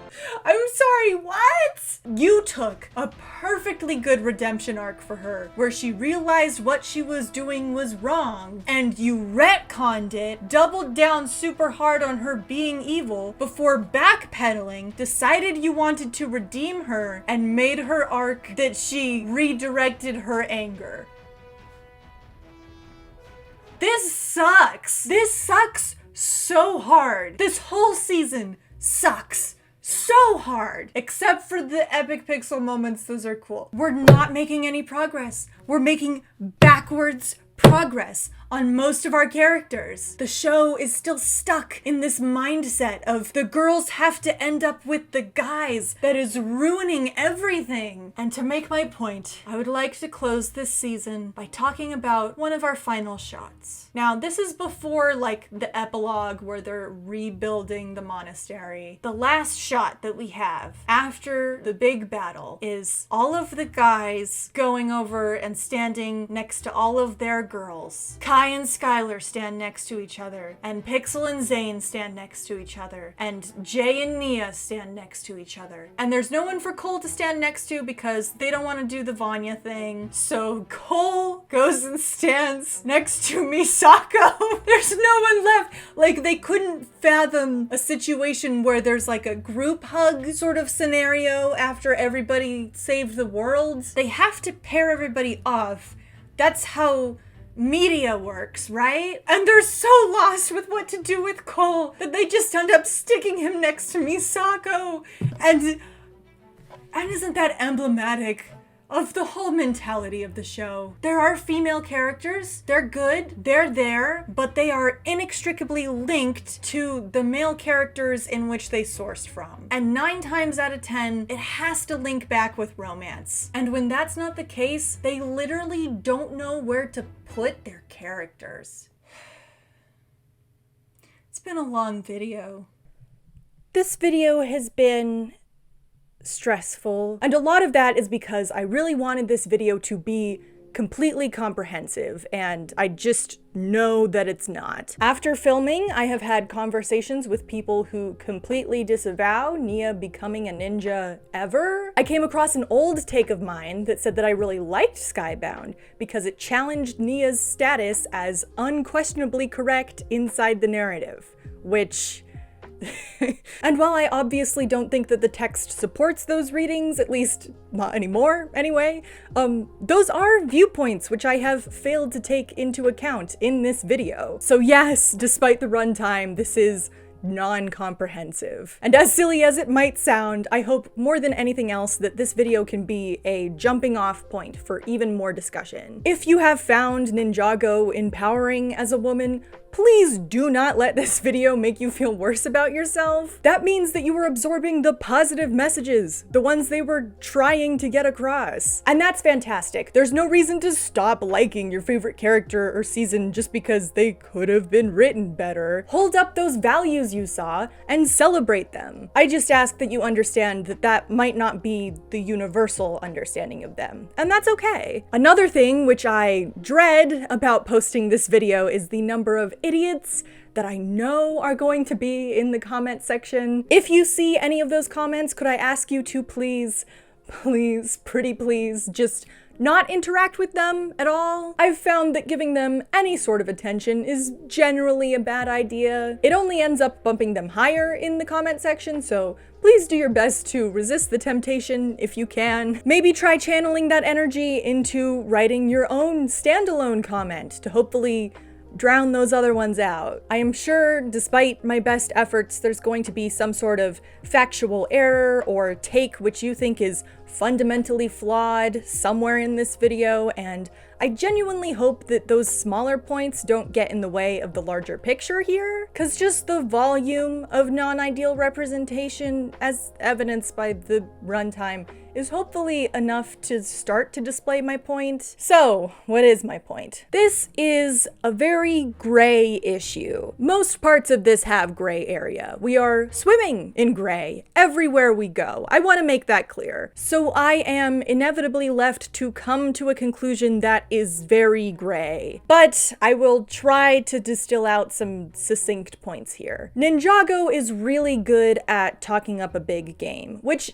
definitely isn't nothing, but when it comes down to actually walking the walk, they have a habit of continuously tripping over themselves. I do think that the show would benefit from some more female input in the writer's room, and of course having that reflected back in the show with more prominent female characters as well is always a plus. I do think Ninjago has gotten better over time, but I also think that it's still ultimately behind the curve in terms of what constitutes actively positive depictions of women. Ninjago can do better, and it has done better, but it needs to continually put forth effort in order to stay better. It's not necessarily that Ninjago has bad representation, although in some parts it definitely does. It's that the show thinks that its representation is better than it actually is. And so I feel this compulsive need to go, no, actually, you can be doing a lot better. Yes, so we can have positive depictions of women for little boys, but